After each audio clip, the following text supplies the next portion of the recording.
The Great Gatsby by F. Scott Fitzgerald. Once again to Zelda. Then wear the gold hat if that will move her. If you can bounce high, bounce for her too. Till she cry lover, gold-hatted, high-bouncing lover, I must have you. Thomas Parke D'Invilliers, Chapter 1.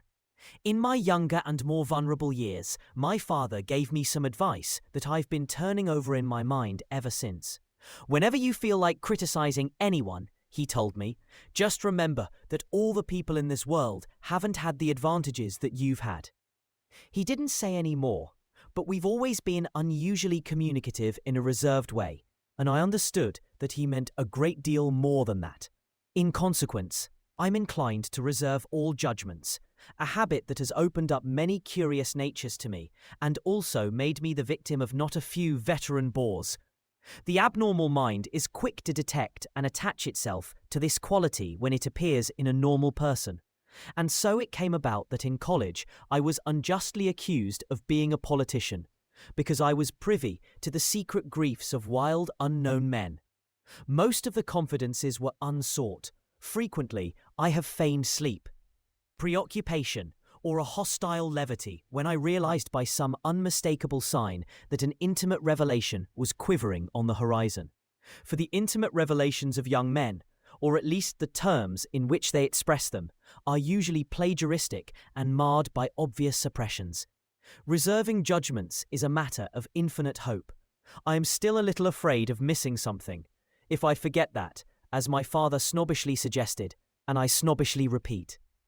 A sense of the fundamental decencies is parcelled out unequally at birth, and, after boasting this way of my tolerance, I come to the admission that it has a limit. Conduct may be founded on the hard rock or the wet marshes, but after a certain point, I don't care what it's founded on. When I came back from the East last autumn, I felt that I wanted the world to be in uniform, and at a sort of moral attention forever. I wanted no more riotous excursions with privileged glimpses into the human heart. Only Gatsby, the man who gives his name to this book, was exempt from my reaction. Gatsby, who represented everything for which I have an unaffected scorn. If personality is an unbroken series of successful gestures, then there was something gorgeous about him, some heightened sensitivity to the promises of life. As if he were related to one of those intricate machines that register earthquakes 10,000 miles away. This responsiveness had nothing to do with that flabby impressionability, which is dignified under the name of the creative temperament. It was an extraordinary gift for hope, a romantic readiness such as I have never found in any other person, and which it is not likely I shall ever find again. No, Gatsby turned out all right at the end. It is what preyed on Gatsby, what foul dust floated in the wake of his dreams that temporarily closed out my interest in the abortive sorrows and short-winded elations of men. The Carraways are something of a clan, well-to-do people in this middle western city for 3 generations. The Carraways are something of a clan. And we have a tradition that we're descended from the Dukes of Buccleuch, but the actual founder of my line was my grandfather's brother, who came here in '51, sent a substitute to the Civil War, and started the wholesale hardware business that my father carries on today. I never saw this great-uncle, but I'm supposed to look like him, with special reference to the rather hard-boiled painting that hangs in father's office. I graduated from New Haven in 1915, just a quarter of a century after my father, and a little later I participated in that delayed Teutonic migration known as the Great War. I enjoyed the counter-raid so thoroughly that I came back restless. Instead of being the warm centre of the world, the Middle West now seemed like the ragged edge of the universe, so I decided to go east and learn the bond business. Everybody I knew was in the bond business, so I supposed it could support one more single man.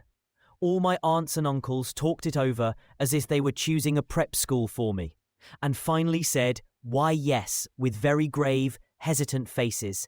Father agreed to finance me for a year, and after various delays, I came east, permanently, I thought, in the spring of '22. The practical thing was to find rooms in the city, but it was a warm season, and I had just left a country of wide lawns and friendly trees. So when a young man at the office suggested that we take a house together in a commuting town, it sounded like a great idea. He found the house, a weather-beaten cardboard bungalow at $80 a month. But at the last minute, the firm ordered him to Washington, and I went out to the country alone. I had a dog, at least I had him for a few days, until he ran away, and an old Dodge and a Finnish woman, who made my bed and cooked breakfast and muttered Finnish wisdom to herself over the electric stove. It was lonely for a day or so, until one morning some man, more recently arrived than I, stopped me on the road. "How do you get to West Egg Village?" he asked helplessly. I told him. And as I walked on, I was lonely no longer. I was a guide, a pathfinder, an original settler. He had casually conferred on me the freedom of the neighborhood. And so with the sunshine and the great bursts of leaves growing on the trees, just as things grow in fast movies, I had that familiar conviction that life was beginning over again with the summer. There was so much to read, for one thing, and so much fine health to be pulled down out of the young, breath-giving air. I bought a dozen volumes on banking and credit and investment securities, and they stood on my shelf in red and gold like new money from the mint, promising to unfold the shining secrets that only Midas and Morgan and Maecenas knew.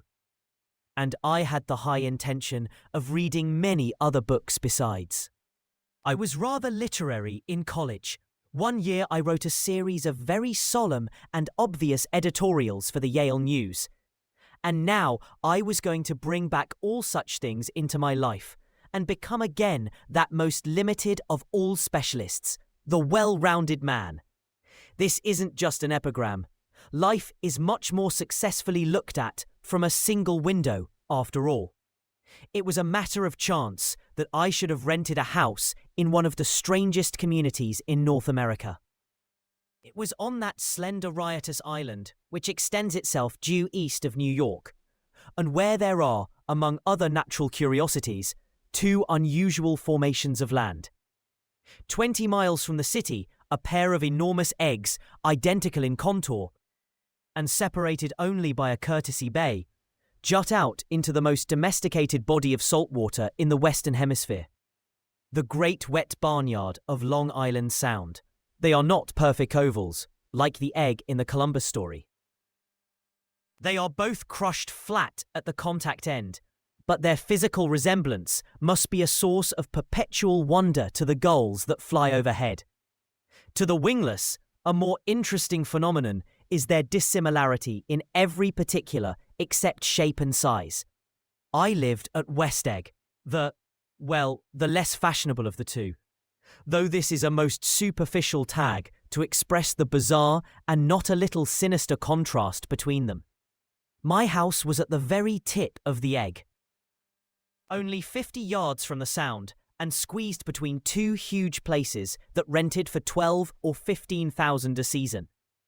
The one on my right was a colossal affair by any standard. It was a factual imitation of some Hôtel de Ville in Normandy, with a tower on one side, spanking new under a thin beard of raw ivy, and a marble swimming pool, and more than 40 acres of lawn and garden. It was Gatsby's mansion, or rather, as I didn't know Mr. Gatsby, it was a mansion inhabited by a gentleman of that name. My own house was an eyesore, but it was a small eyesore, and it had been overlooked, so I had a view of the water, a partial view of my neighbor's lawn, and the consoling proximity of millionaires, all for $80 a month. Across the courtesy bay, the white palaces of fashionable East Egg glittered along the water.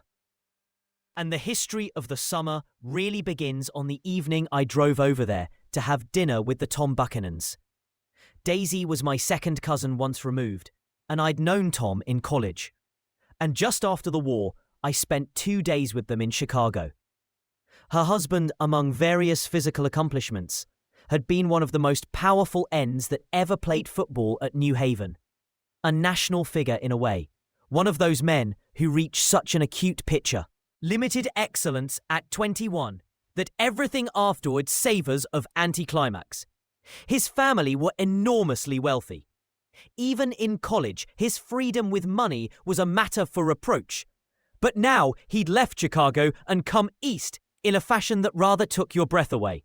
For instance, he'd brought down a string of polo ponies from Lake Forest. It was hard to realize that a man in my own generation was wealthy enough to do that. Why they came east, I don't know. They had spent a year in France for no particular reason, and then drifted here and there unrestfully wherever people played polo and were rich together. This was a permanent move, said Daisy over the telephone, but I didn't believe it. I had no sight into Daisy's heart, but I felt that Tom would drift on forever, seeking a lift for the dramatic turbulence of some irrecoverable football game.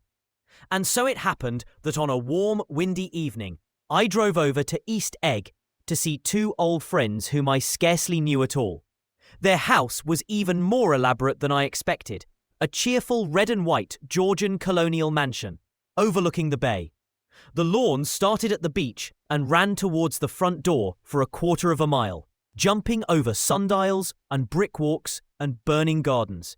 Finally, when it reached the house drifting up the side in bright vines, as though from the momentum of its run. The front was broken by a line of French windows, glowing now with reflected gold, and wide open to the warm, windy afternoon. And Tom Buchanan, in riding clothes, was standing with his legs apart on the front porch. He had changed since his new... Now he was a sturdy, straw-haired man of 30, with a rather hard mouth and a supercilious manner. Two shining, arrogant eyes had established dominance over his face and gave him the appearance of always leaning aggressively forward. Not even the effeminate swank of his riding clothes could hide the enormous power of that body. He seemed to fill those glistening boots until he strained the top lacing, and you could see a great pack of muscle shifting when his shoulder moved under his thin coat. It was a body capable of enormous leverage, a cruel body. His speaking voice, a gruff, husky tenor, added to the impression of fractiousness he conveyed. There was a touch of paternal contempt in it, even toward people he liked. And there were men at New Haven who had hated his guts. Now don't think my opinion on these matters is final, he seemed to say, just because I'm stronger and more of a man than you are. We were in the same senior society, and while we were never intimate, I always had the impression that he approved of me and wanted me to like him, with some harsh, defiant wistfulness of his own. We talked for a few minutes on the sunny porch. "I've got a nice place here," he said, his eyes flashing about restlessly. Turning me around by one arm, he moved a broad, flat hand along the front vista, including in its sweep a sunken Italian garden, a half-acre of deep, pungent roses, and a snub-nosed motorboat that bumped the tide offshore.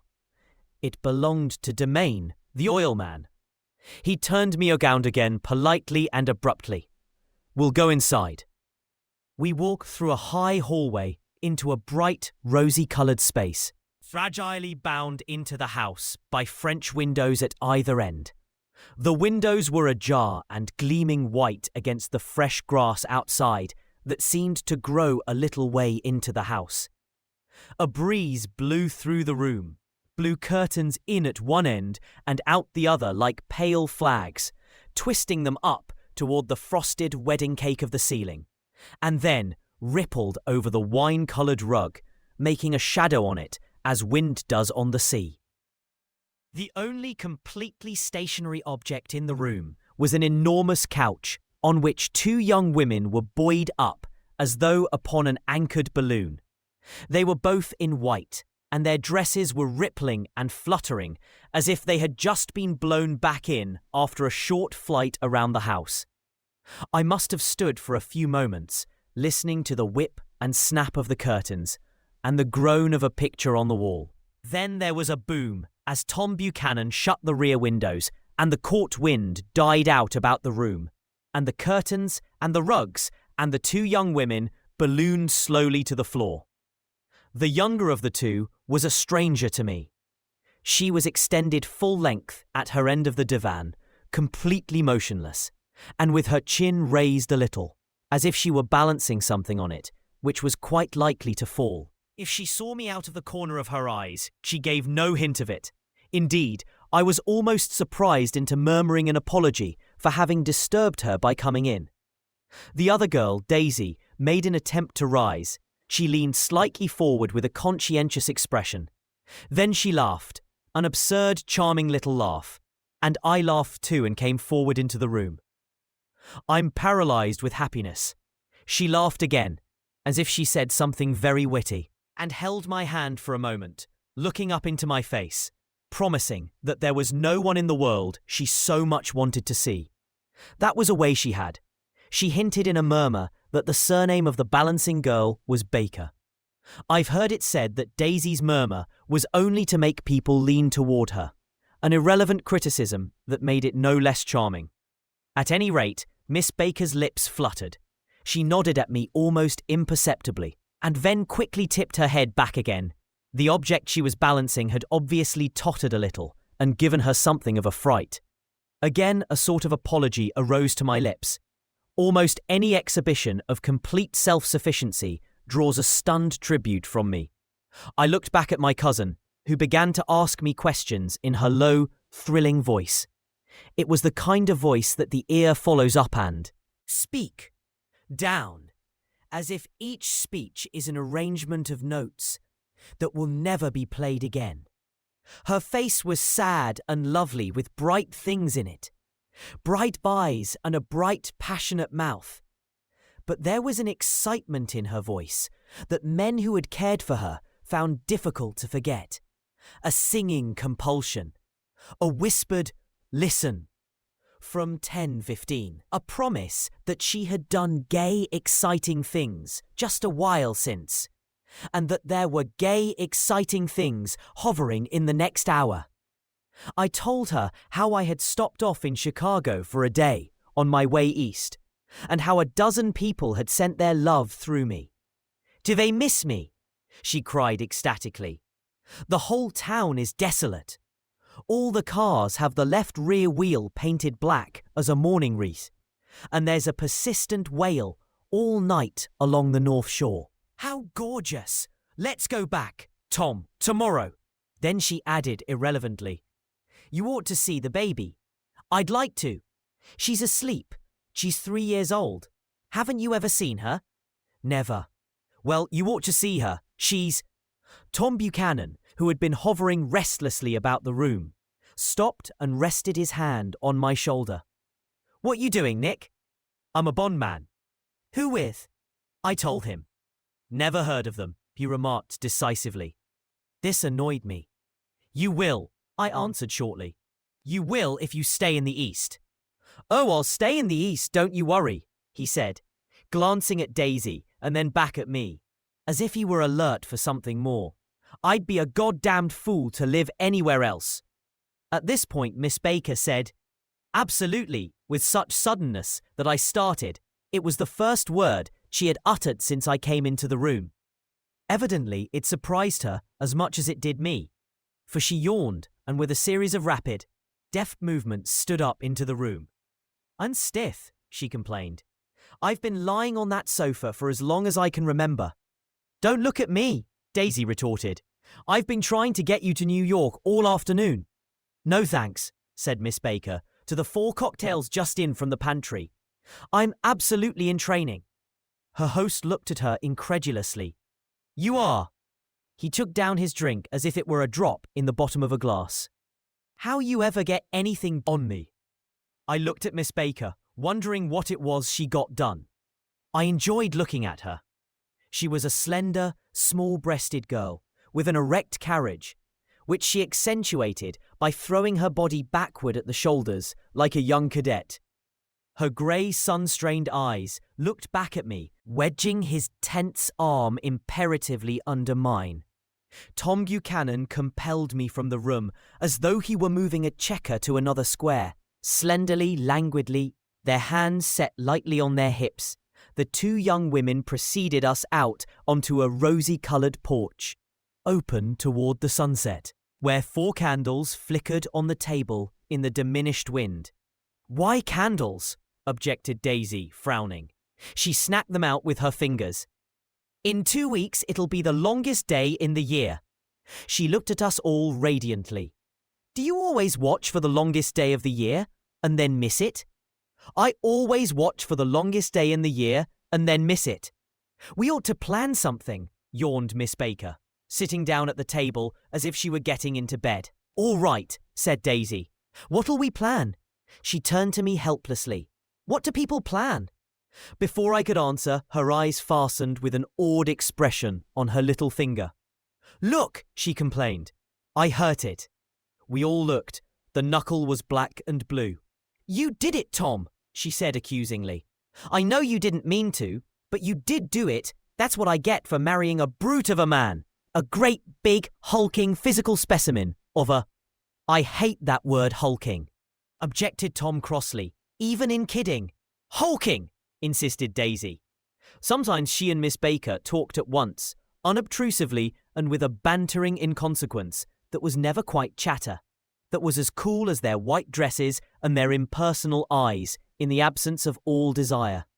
They were here, and they accepted Tom and me, making only a polite, pleasant effort to entertain or to be entertained. They knew that presently dinner would be over, and a little later the evening too would be over, and casually put away. It was sharply different from the West, where an evening was hurried from phase to phase towards its close, in a continually disappointed anticipation, or else in sheer nervous dread of the moment itself. You make me feel uncivilized, Daisy, I confessed on my second glass of corky but rather impressive claret. Can't you talk about crops or something? I meant nothing in particular by this remark, but it was taken up in an unexpected way. Civilization's going to pieces, broke out Tom violently. I've gotten to be a terrible pessimist about things. Have you read The Rise of the Coloured Empires by this man Goddard? Why, no, I answered, rather surprised by his tone. Well, it's a fine book, and everybody ought to read it. The idea is, if we don't look out, the white race will be utterly submerged. It's all scientific stuff. It's been proved. Tom's getting very profound, said Daisy, with an expression of unthoughtful sadness. He reads deep books with long words in them. What was that word we... Well, these books are all scientific, insisted Tom, glancing at her impatiently. This fellow has worked out the whole thing. It's up to 4 other races. We want to beat them down. Tom, we have to teach them one thing at a time. We've got to beat them down, whispered Daisy, winking ferociously toward the fervent sun. You ought to live in California, began Miss Baker, but shifting heavily in his chair. This idea is that we're Nordics. I am and you are. And you are, and... After an infinitesimal hesitation, he included Daisy with a slight nod, and she winked at me again. And we've produced all the things that go to make civilization. Oh, science and art and all that. Do you see? There was something pathetic in his concentration, as if his complacency, more acute than of old, was not enough to him any more. When almost immediately, the telephone rang inside and the butler left the porch. Daisy seized upon the momentary interruption and leaned towards me. I'll tell you a family secret, she whispered enthusiastically. It's about the butler's nose. Do you want to hear about the butler's nose? That's why I came over tonight. Well, he wasn't always a butler. He used to be the silver polisher for some people in New York that had a silver service for 200 people. He had to polish it from morning till night, until finally it began to affect his nose. Things went from bad to worse, suggested Miss Baker. Yes, things went from bad to worse, until finally he had to give up his position. For a moment, the last sunshine fell with romantic affection upon her glowing face. Her voice compelled me forward breathlessly as I listened. Then the glow faded, each light deserting her with lingering regret, like children leaving a pleasant street at dusk.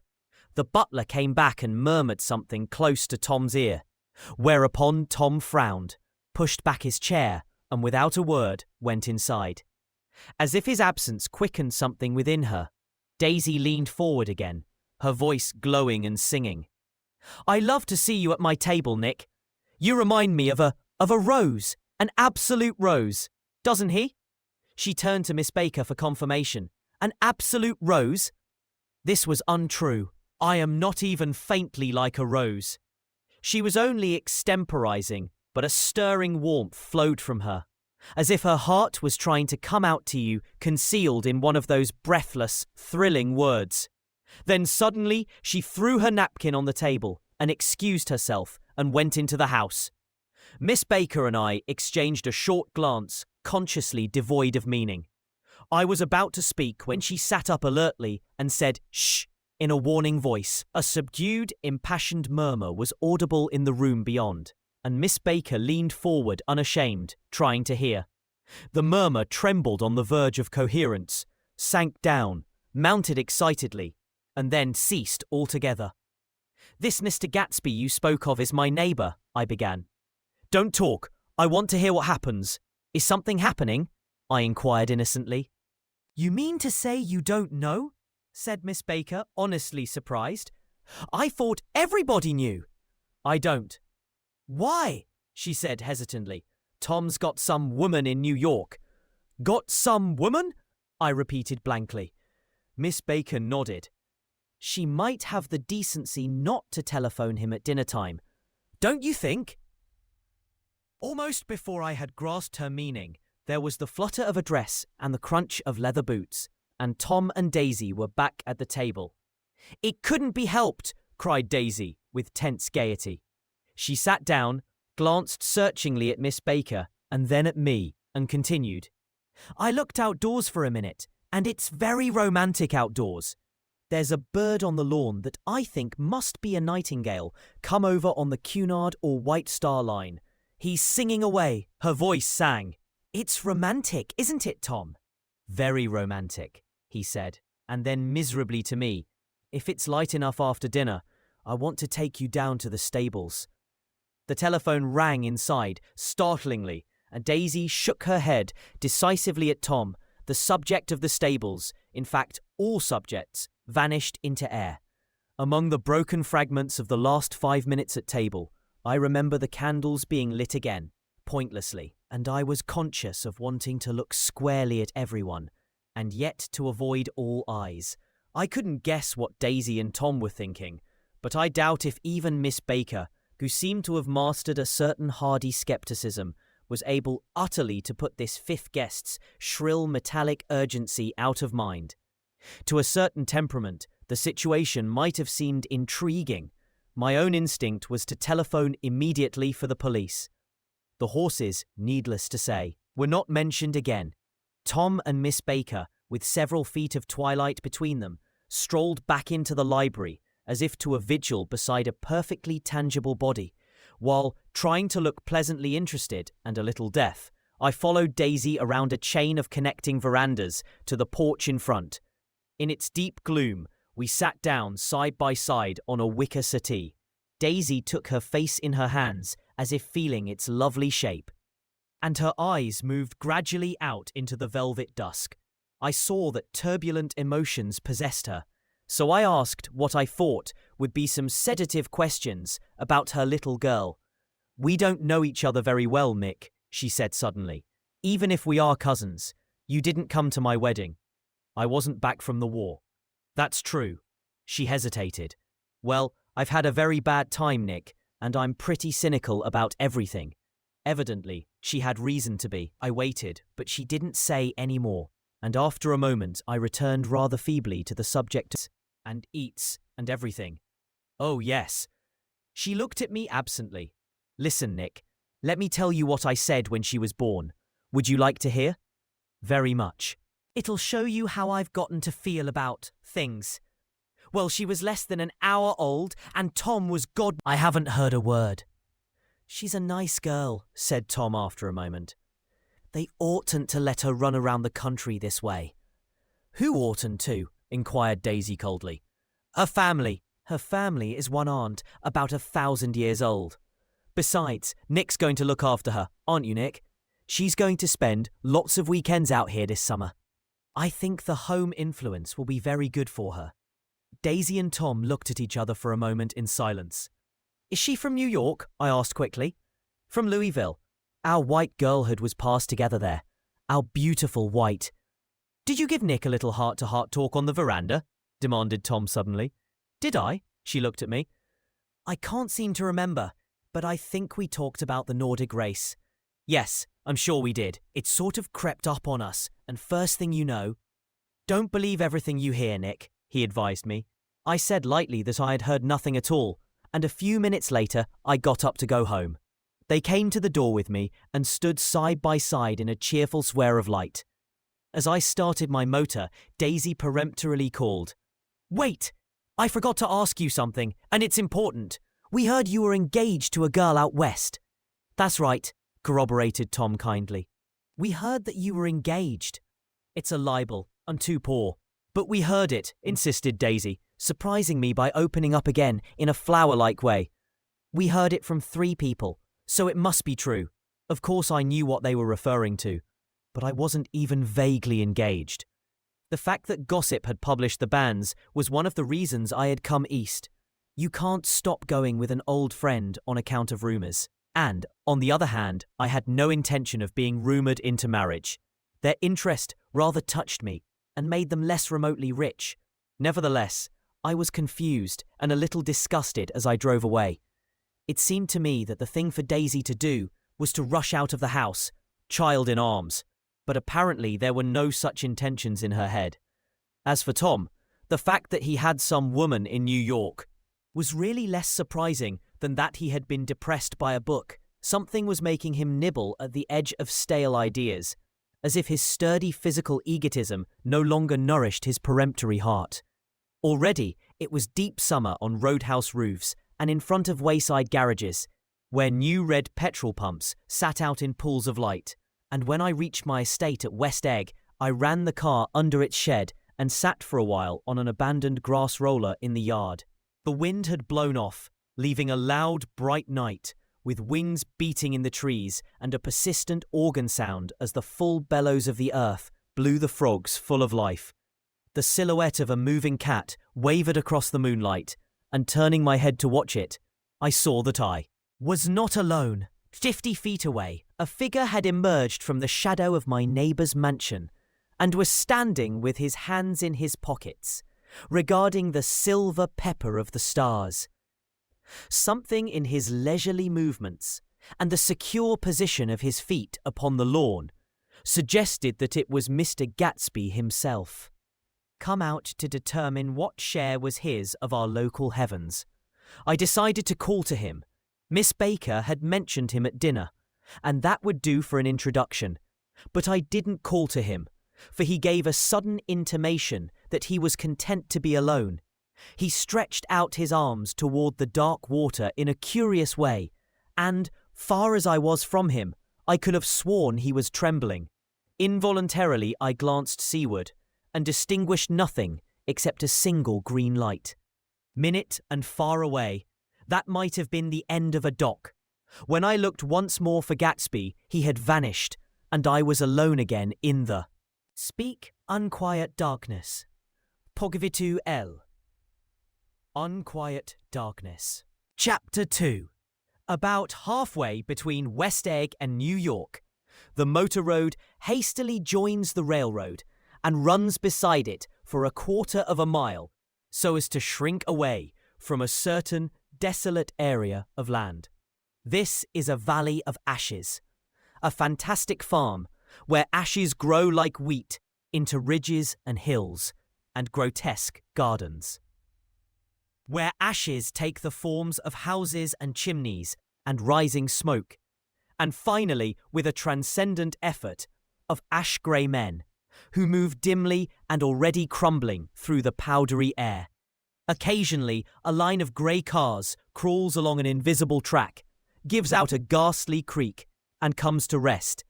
And immediately, the ash-grey men swarm up with leaden spades and stir up an impenetrable cloud, which screens their obscure operations from your sight. But above the grey land and the spasms of bleak dust which drift endlessly over it, you perceive, after a moment, the eyes of Dr. T.J. Eckelberg.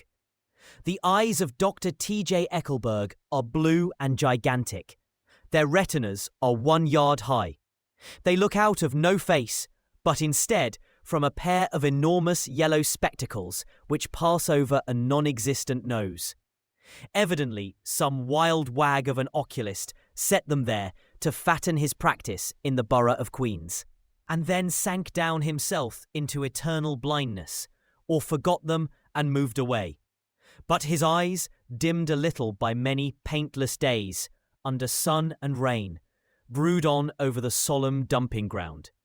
The Valley of Ashes is bounded on one side by a small foul river, and when the drawbridge is up to let barges through, the passengers on waiting trains can stare at the dismal scene for as long as half an hour. There is always a halt there of at least a minute, and it was because of this that I first met Tom Buchanan's mistress. The fact that he had one was insisted upon wherever he was known. His acquaintances resented the fact that he turned up in popular cafes with her, and leaving her at a table, sauntered about, chatting with whomsoever he knew. Though I was curious to see her, I had no desire to meet her. But I did.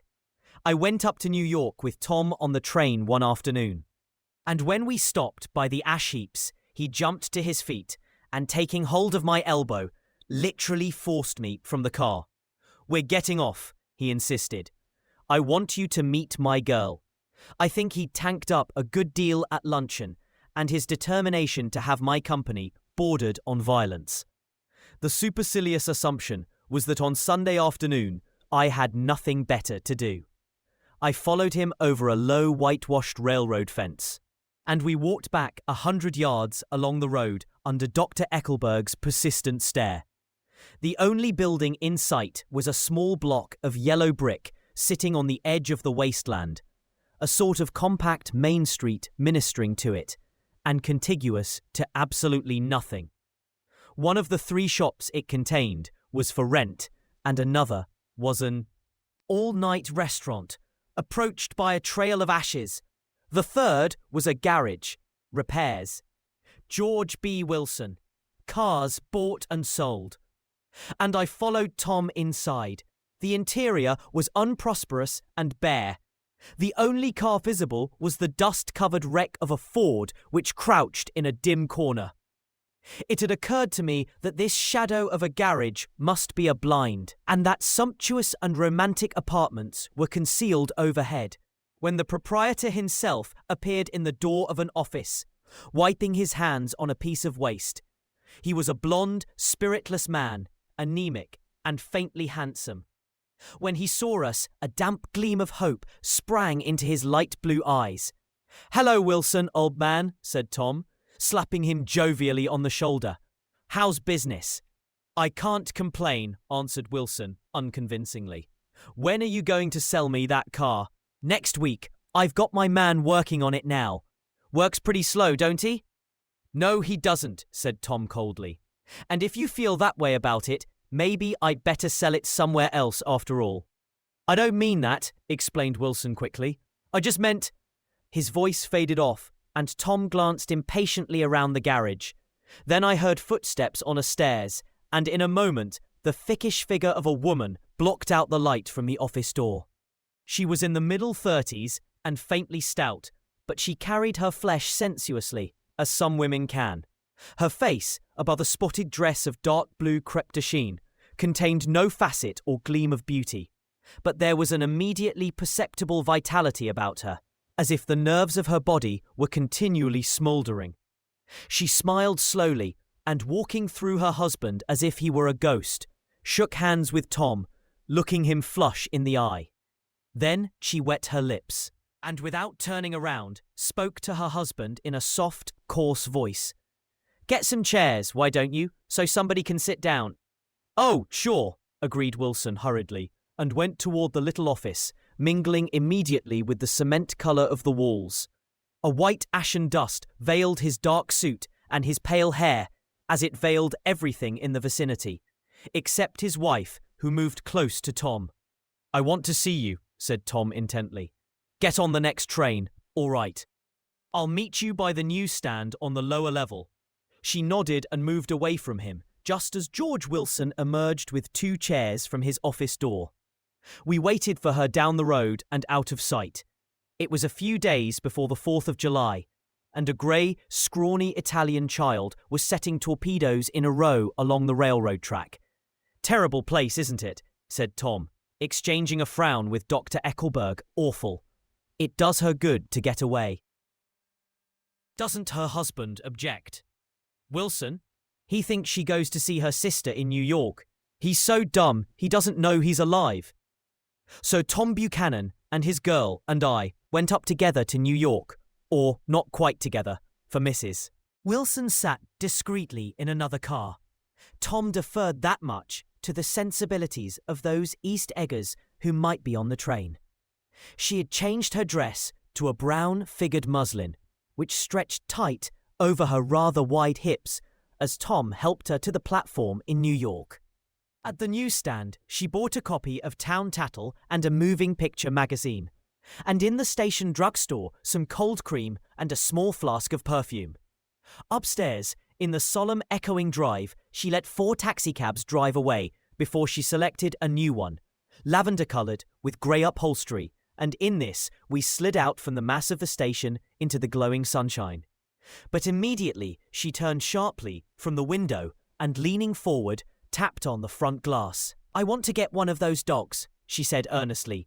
"I want to get one for the apartment. They're nice to have, a dog." We backed up to a grey old man who bore an absurd resemblance to John D. Rockefeller. In a basket swung from his neck cowered a dozen very recent puppies of an indeterminate breed. "What kind are they?" asked Mrs. Wilson eagerly as he came to the taxi window. "All kinds. What kind do you want, lady?" "I'd like to get one of those police dogs." "I don't suppose you got that kind." The man peered doubtfully into the basket, plunged in his hand and drew one up, wriggling by the back of the neck. "That's no police dog," said Tom. "No, it's not exactly a police dog," said the man with disappointment in his voice. "It's more of an Airedale." He passed his hand over the brown wash rag of a back. "Look at that coat. Some coat. That's a dog that'll never bother you with catching cold." "I think it's cute," said Mrs. Wilson. Wilson enthusiastically. "How much is it?" "That dog," he looked at it admiringly. "That dog will cost you $10.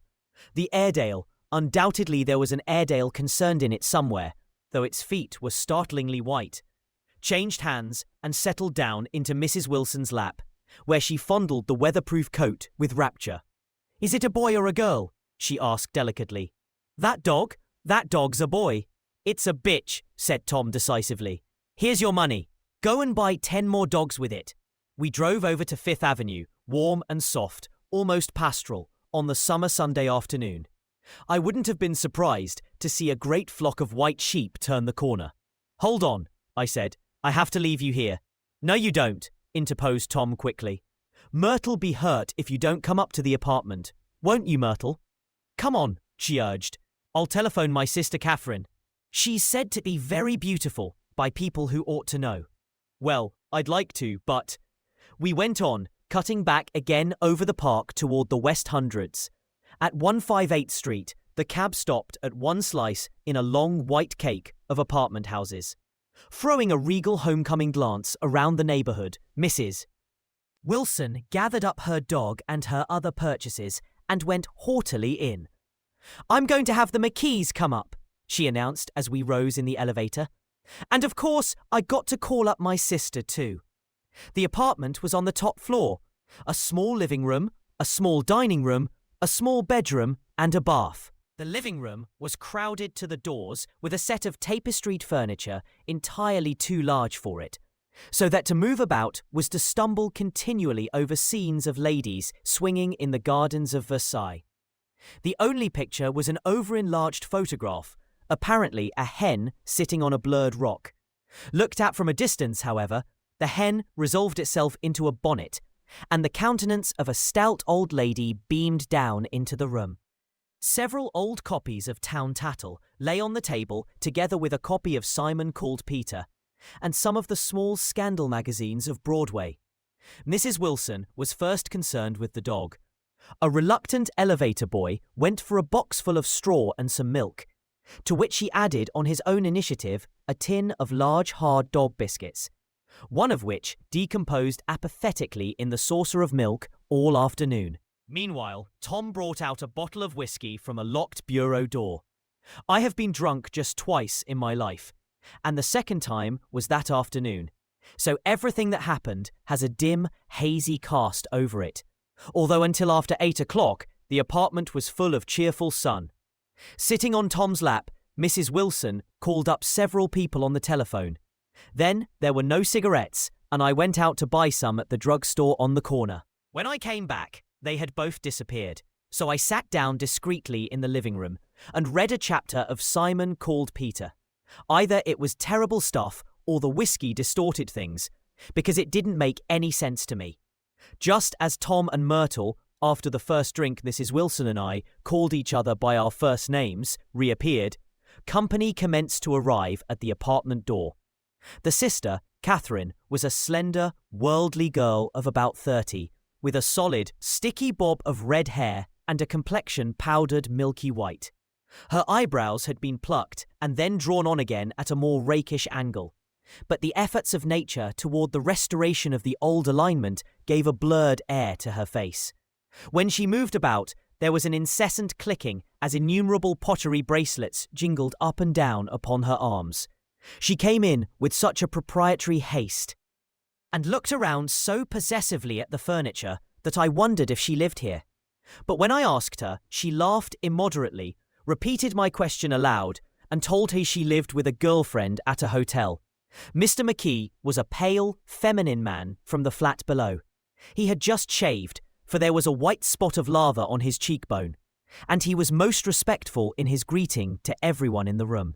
Informed me that he was in the artistic game, and I gathered later that he was a photographer and had made the dim enlargement of Mrs. Wilson's mother, which hovered like an ectoplasm on the wall. His wife was shrill, languid, handsome, and horrible. She told me with pride that her husband had photographed her 127 times since they had been married. Mrs. Wilson had changed her costume some time before, and was now attired in an elaborate afternoon dress of cream-coloured chiffon, which gave out a continual rustle as she swept about the room. With the influence of the dress, her personality had also undergone a change. The intense vitality that had been so remarkable in the garage was converted into impressive hauteur. Her laughter, her gestures, her assertions became more violently affected moment by moment, and as she expanded, the room grew smaller around her, until she seemed to be revolving on a noisy, creaking pivot through the smoky air. "My dear," she told her sister in a high, mincing shout, "most of these fellas will cheat you every time. All they think of is money. I had a woman up here last week to look at my feet, and when she gave me the bill, you'd have thought she had my appendicitis out." "What was the name of the woman?" asked Mrs. McKee. "Mrs. Eberhardt. She goes around looking at people's feet in their own homes." "I like your dress," remarked Mrs. McKee. "I think it's adorable." Mrs. Wilson rejected the compliment by raising her eyebrow in disdain. "It's just a crazy old thing," she said. "I just slip it on sometimes when I don't care what I look like. But it looks wonderful on you, if you know what I mean," pursued Mrs. McKee. "If Chester could only get you in that pose, I think he could make something of it." We all looked in silence at Mrs. Wilson, who removed a strand of hair from over her eyes and looked back at us with a brilliant smile. Mr. McKee regarded her intently with his head on one side, and then moved his hand back and forth slowly in front of his face. "I should change the light," he said after a moment. "I'd like to bring out the modelling of the features, and I'd try to get hold of all the back hair." "I wouldn't think of changing the light," cried Mrs. McKee. "I think it's—" Her husband said, "Shh," and we all looked at the subject again, whereupon Tom Buchanan yawned audibly and got to his feet. "You McKees have something to drink," he said. "Get some more ice and mineral water, Myrtle, before everybody goes to sleep. I told that boy about the ice." Myrtle raised her eyebrows in despair at the shiftlessness of the lower orders. "These people, you have to keep after them all the time." She looked at me and laughed pointlessly. Then she flounced over to the dog, kissed it with ecstasy, and swept into the kitchen, implying that a dozen chefs awaited her orders there. "I've done some nice things out on Long Island," asserted Mr. McKee. Tom looked at him blankly. "Two of them we have framed downstairs." "Two what?" demanded Tom. "Two studies. One of them I call Montauk Point the Gulls, and the other I call Montauk Point the Sea." The sister Catherine sat down beside me on the couch. "Do you live down on Long Island too?"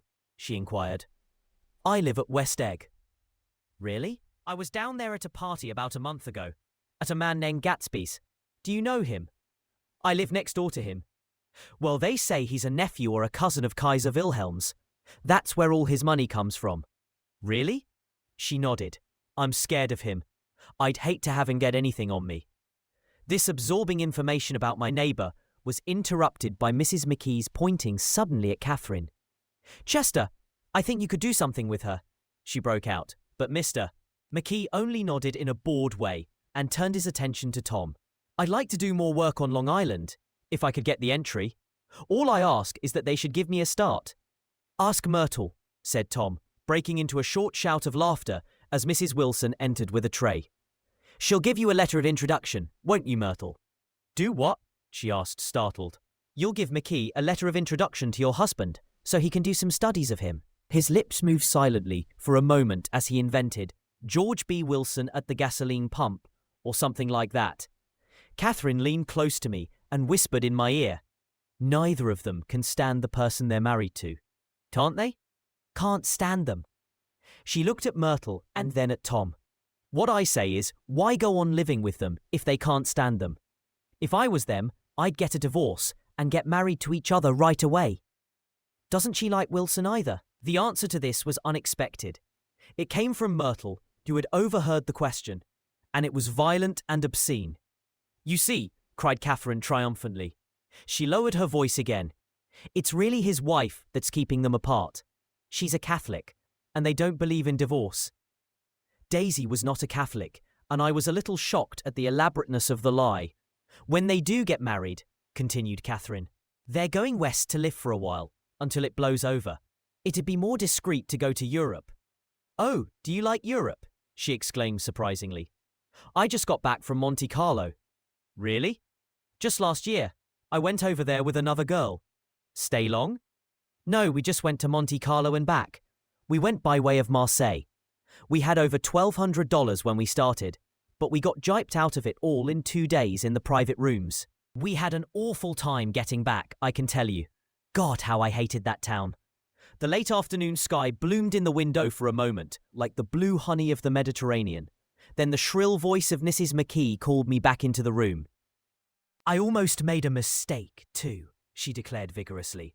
"I almost married a little kike who'd been after me for years. I knew he was below me. Everybody kept saying to me, 'Lucille, that man's way below you.'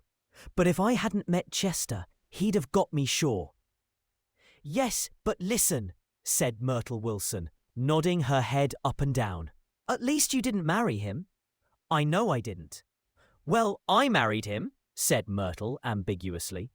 "And that's the difference between your case and mine." "Why did you, Myrtle?" demanded Catherine. "Nobody forced you to," Myrtle considered.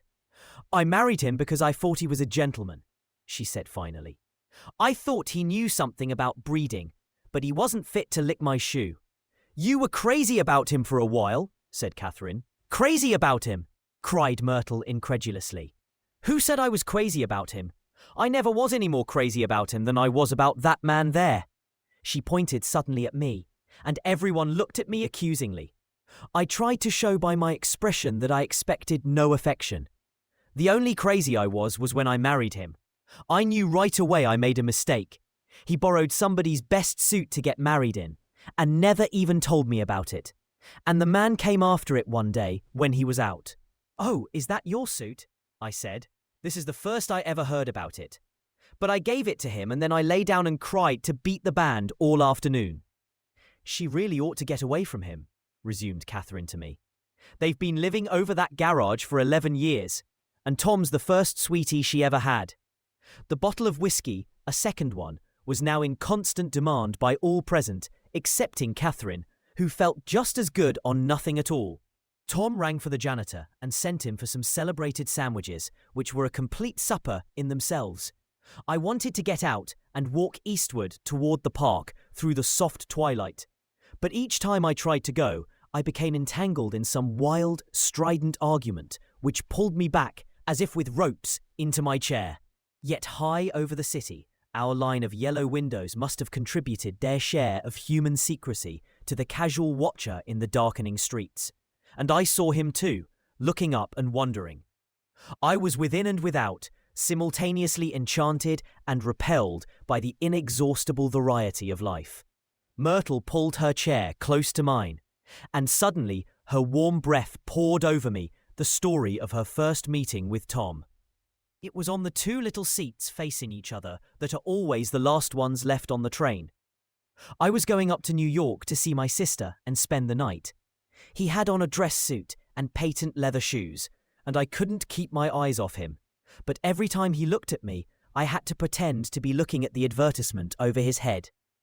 When we came into the station, he was next to me, and his white shirt front pressed against my arm, and so I told him I'd have to call a policeman, but he knew I lied. I was so excited that when I got into a taxi with him, I didn't hardly know I wasn't getting into a subway train. All I kept thinking about, over and over, was, "You can't live forever. You can't live forever." She turned to Mrs. McKee, and the room rang full of her artificial laughter. "My dear," she cried, "I'm going to give you this dress as soon as I'm through with it. I've got to get another one tomorrow. I'm going to make a list of all the things I've got to get. A massage, and a wave, and a collar for the dog, and one of those cute little ashtrays where you touch a spring, and a wreath with a black silk bow for Mother's grave that'll last all summer. I got to write down a list so I won't forget all the things I got to do." It was 9 o'clock. Almost immediately afterward, I looked at my watch and found it was 10.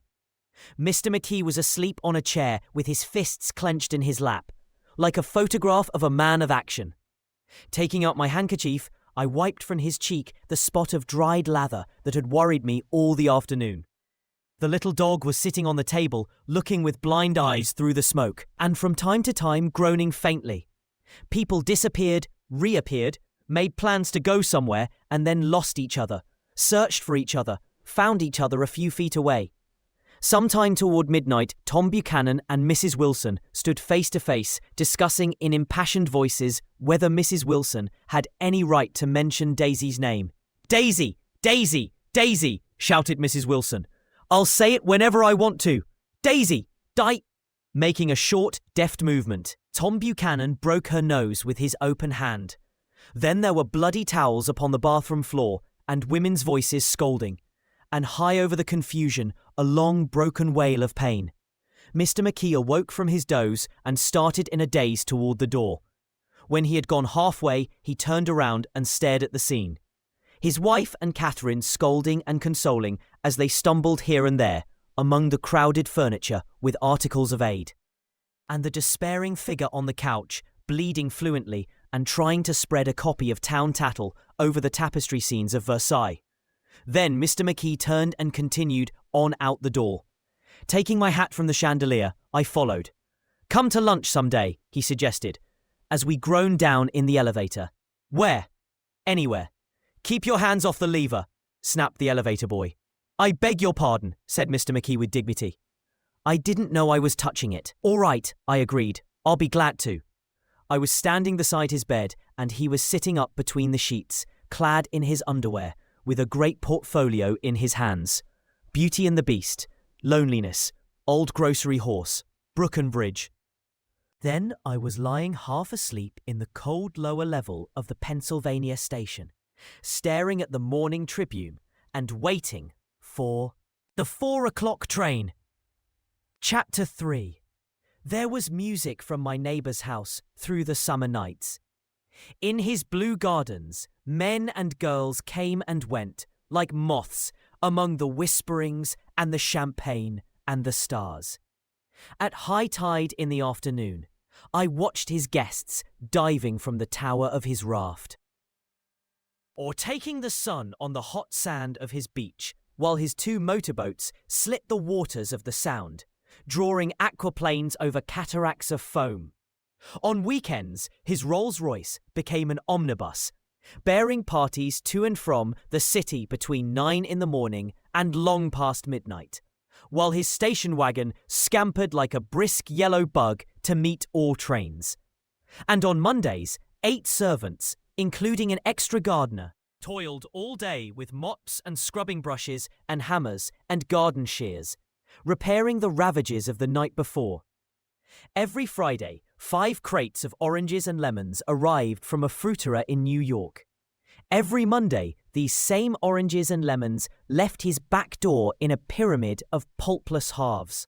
There was a machine in the kitchen which could extract the juice of 200 oranges in half an hour, if a little button was pressed 200 times by a butler's thumb. At least once a fortnight, a corps of caterers came down with several hundred feet of canvas and enough coloured lights to make a Christmas tree of Gatsby's enormous garden. On buffet tables, garnished with glistening hors d'oeuvre, spiced baked hams crowded against salads of harlequin designs and pastry pigs and turkeys bewitched to a dark gold.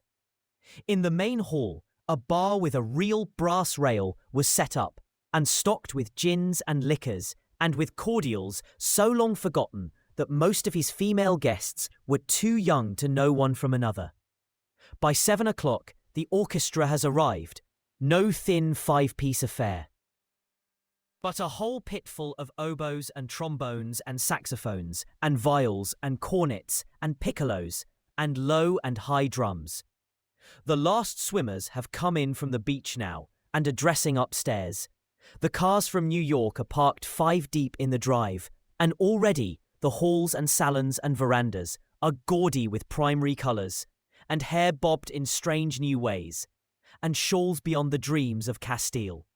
The bar is in full swing, and floating rounds of cocktails permeate the garden outside, until the air is alive with chatter and laughter, and casual innuendo and introductions forgotten on the spot, and enthusiastic meetings between women who never knew each other's names.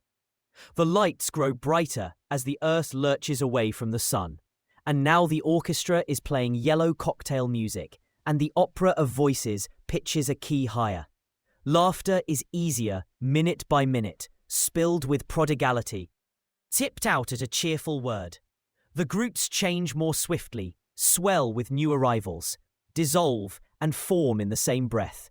Already there are wanderers, confident girls, who weave here and there among the stouter and more stable, become for a sharp, joyous moment the centre of a group, and then, excited with triumph, glide on through the sea change of faces and voices and colour under the constantly changing light. Suddenly, one of these gypsies, in trembling opal, seizes a cocktail out of the air, dumps it down for courage, and, moving her hands like Frisco, dances out alone on the canvas platform. A momentary hush. The orchestra leader varies his rhythm obligingly for her. And there is a burst of chatter as the erroneous news goes around that she is Gilda Gray's understudy from the Follies. The party has begun. I believe that on the first night I went to Gatsby's house, I was one of the few guests who had actually been invited. People were not invited. They went there. They got into automobiles, which bore them out to Long Island, and somehow they ended up at Gatsby's door. Once there, they were introduced by somebody who knew Gatsby, and after that, they conducted themselves according to the rules of behaviour associated with an amusement park. Sometimes they came and went without having met Gatsby at all, came for the party with a simplicity of heart that was its own ticket of admission. I had been actually invited.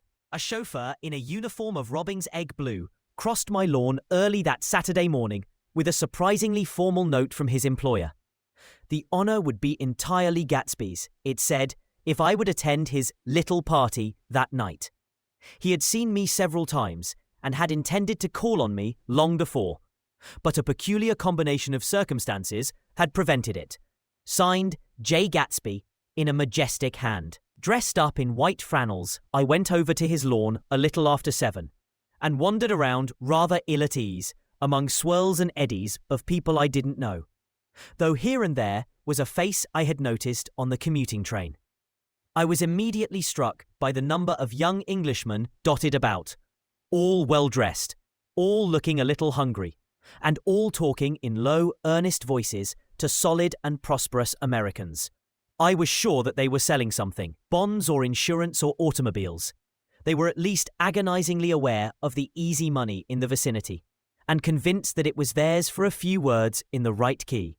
As soon as I arrived, I made an attempt to find my host, but the 2 or 3 people of whom I asked his whereabouts stared at me in such an amazed way, and denied so vehemently any knowledge of his movements, that I slunk off in the direction of the cocktail table, the only place in the garden where a single man could linger, without looking purposeless and alone. I was on my way to get roaring drunk from sheer embarrassment, when Jordan Baker came out of the house and stood at the head of the marble steps, leaning a little backward and looking with contemptuous interest down into the garden. Welcome or not, I found it necessary to attach myself to someone. Before I should begin to address cordial remarks to the passers-by. "Hello," I roared, advancing toward her. My voice seemed unnaturally loud across the garden. "I thought you might be here," she responded absently as I came up. "I remembered you lived next door to—" She held my hand impersonally, as a promise that she'd take care of me in a minute, and gave ear to 2 girls in twin yellow dresses, who stopped at the foot of the steps. "Hello," they cried together. "Sorry you didn't win." That was for the golf tournament. She had lost in the finals the week before. "You don't know who we are," said one of the girls in yellow, "but we met you here about a month ago." "You've dyed your hair since then," remarked Jordan, and I started, but the girls had moved casually on, and her remark was addressed to the premature moon. Produced like the supper, no doubt, out of a caterer's basket. With Jordan's slender golden arm resting in mine, we descended the steps and sauntered about the garden. A tray of cocktails floated at us through the twilight, and we sat down at a table with the 2 girls in yellow and 3 men, each one introduced to us as Mr. Mumble. "Do you come to these parties often?" inquired Jordan of the girl beside her. "The last one was the one I met you at," answered the girl, in an alert, confident voice. She turned to her companion. "Wasn't it for you, Lucille? It was for Lucille too." "I like to come," Lucille said. "I never care what I do, so I always have a good gown on a chair." And he asked me my name and address. Inside of a week, I got a package from Quarriers with a new evening gown in it. "Did you keep it?" asked Jordan. "Sure I did. I was going to wear it tonight, but it was too big in the bust and had to be altered. It was gas blue with lavender beads. $265. "There's something funny about a fellow that'll do a thing like that," said the other girl eagerly. "He doesn't want any trouble with anybody." "Who doesn't?" I inquired. "Gatsby. Somebody told me." The 2 girls and Jordan leaned together confidentially. "Somebody told me they thought he killed a man once." A thrill passed over all of us. The 3 misters. Mumbles bent forward and listened eagerly. "I don't think it's so much that," argued Lucille skeptically. "It's more that he was a German spy during the war." One of the men nodded in confirmation. "I heard that from a man who knew all about him, grew up with him in Germany," he assured us positively. "Oh no," said the first girl. "It couldn't be that, because he was in the American army during the war." As our credulity switched back to her, she leaned forward with enthusiasm. "You look at him sometimes when he thinks nobody's looking at him. I'll bet he killed a man." She narrowed her eyes and shivered. Lucille shivered. We all turned and looked around for Gatsby. It was testimony to the romantic speculation he inspired that there were whispers about him, from those who had found little that it was necessary to whisper about in this world. The first supper, there would be another one after midnight, was now being served, and Jordan invited me to join her own party, who were spread around a table on the other side of the garden. There were 3 married couples manned Jordan's escort, a persistent undergraduate given to violent innuendo, and obviously under the impression that sooner or later Jordan was going to yield him up her person to a greater or lesser degree. Instead of rambling, this party had preserved a dignified homogeneity and assumed to itself the function of representing the staid nobility of the countryside, East Egg condescending to West Egg and carefully on guard against its spectroscopic gaiety. "Let's get out," whispered Jordan, after a somehow wasteful and inappropriate half-hour. "This is much too polite for me." We got up, and she explained that we were going to find the host. I had never met him, she said, and it was making me uneasy. The undergraduate nodded in a cynical, melancholy way. The bar, where we glanced first, was crowded, but Gatsby was not there. She couldn't find him from the top of the steps, and he wasn't on the veranda. On a chance, we tried an important-looking door and walked into a high Gothic library, panelled with carved English oak, and probably transported complete from some ruin overseas. A stout, middle-aged man, with enormous owl-eyed spectacles, was sitting somewhat drunk on the edge of a great table, staring with unsteady concentration at the shelves of books. As we entered, he wheeled excitedly around and examined Jordan from head to foot. "What do you think?" he demanded impetuously. "About what?" He waved his hand toward the bookshelves. "About that. As a matter of fact, you needn't bother to ascertain. I ascertained. They're real." "The books?" He nodded. "Absolutely real. Have pages and everything. I thought they'd be a nice, durable cardboard. Matter of fact. They're absolutely real. Pages and, here, let me show you." Taking our skepticism for granted, he rushed to the bookcases and returned with Volume 1 of the Stoddard Lectures. "See?" he cried triumphantly. "It's a bona fide piece of printed matter. It fooled me. This fella's a regular Belasco. It's a triumph. What thoroughness! What realism! Knew when to stop too, didn't cut the pages. But what do you want? What do you expect?" He snatched the book from me and replaced it hastily on its shelf, muttering that if one brick was removed, the whole library was liable to collapse. "Who brought you?" he demanded. "Or did you just come?" "I was brought. Most people were brought." Jordan looked at him alertly, cheerfully, without answering. "I was brought by a woman named Roosevelt," he continued. "Mrs. Claude Roosevelt. Do you know her? I met her somewhere last night. I've been drunk for about a week now, and I thought it might sober me up to sit in a library." "Has it?" "A little bit, I think. I can't tell yet. I've only been here an hour. Did I tell you about the books? They're real. You told us." We shook hands with him gravely and went back outdoors. There was dancing now on the canvas in the garden. Old men pushing young girls backward in eternal graceless circles. Superior couples holding each other tortuously, fashionably, and keeping in the corners. And a great number of single girls dancing individually or relieving the orchestra for a moment of the burden of the banjo or the traps. By midnight, the hilarity had increased.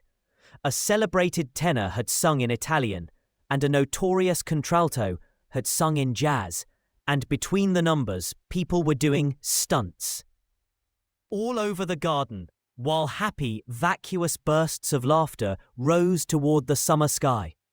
A pair of stage twins, who turned out to be the girls in yellow, did a baby act in costume, and champagne was served in glasses bigger than finger bowls. The moon had risen higher, and floating in the sound was a triangle of silver scales, trembling a little to the stiff, tinny drip of the banjos on the lawn. I was still with Jordan Baker. We were sitting at a table with a man of about my age and a rowdy little girl, who gave way upon the slightest provocation to uncontrollable laughter. I was enjoying myself now. I had taken 2 finger bowls of champagne, and the scene had changed before my eyes into something significant, elemental, and profound. At a lull in the entertainment, the man looked at me and smiled. "Your face is familiar," he said politely. "Weren't you in the 1st Division during the war?" "Why, yes. I was in the 28th Infantry. I was in the 16th until June 1918. I knew I'd seen you somewhere before." We talked for a moment about some wet, grey little villages in France. Evidently he lived in this vicinity, for he told me that he had just bought a hydroplane and was going to try it out in the morning. Want to go with me, old sport? Just near the shore along the Sound. What time? Any time that suits you best. It was on the tip of my tongue to ask his name when Jordan looked around and smiled. Having a gay time now? She inquired. Much better. I turned again to my new acquaintance. This is an unusual party for me. I haven't even seen the host. I live over there. I waved my hand at the invisible hedge in the distance. And this man Gatsby sent over his chauffeur with an invitation. For a moment, he looked at me as if he failed to understand. I'm Gatsby, he said suddenly. What? I exclaimed. Oh, I beg your pardon. I thought you knew, old sport. I'm afraid I'm not a very good host. He smiled, understandingly. Much more than understandingly. It was one of those rare smiles, with a quality of eternal reassurance in it. That you may come across 4 or 5 times in life. It faced, or seemed to face, the whole eternal world for an instant, and then concentrated on you with an irresistible prejudice in your favour.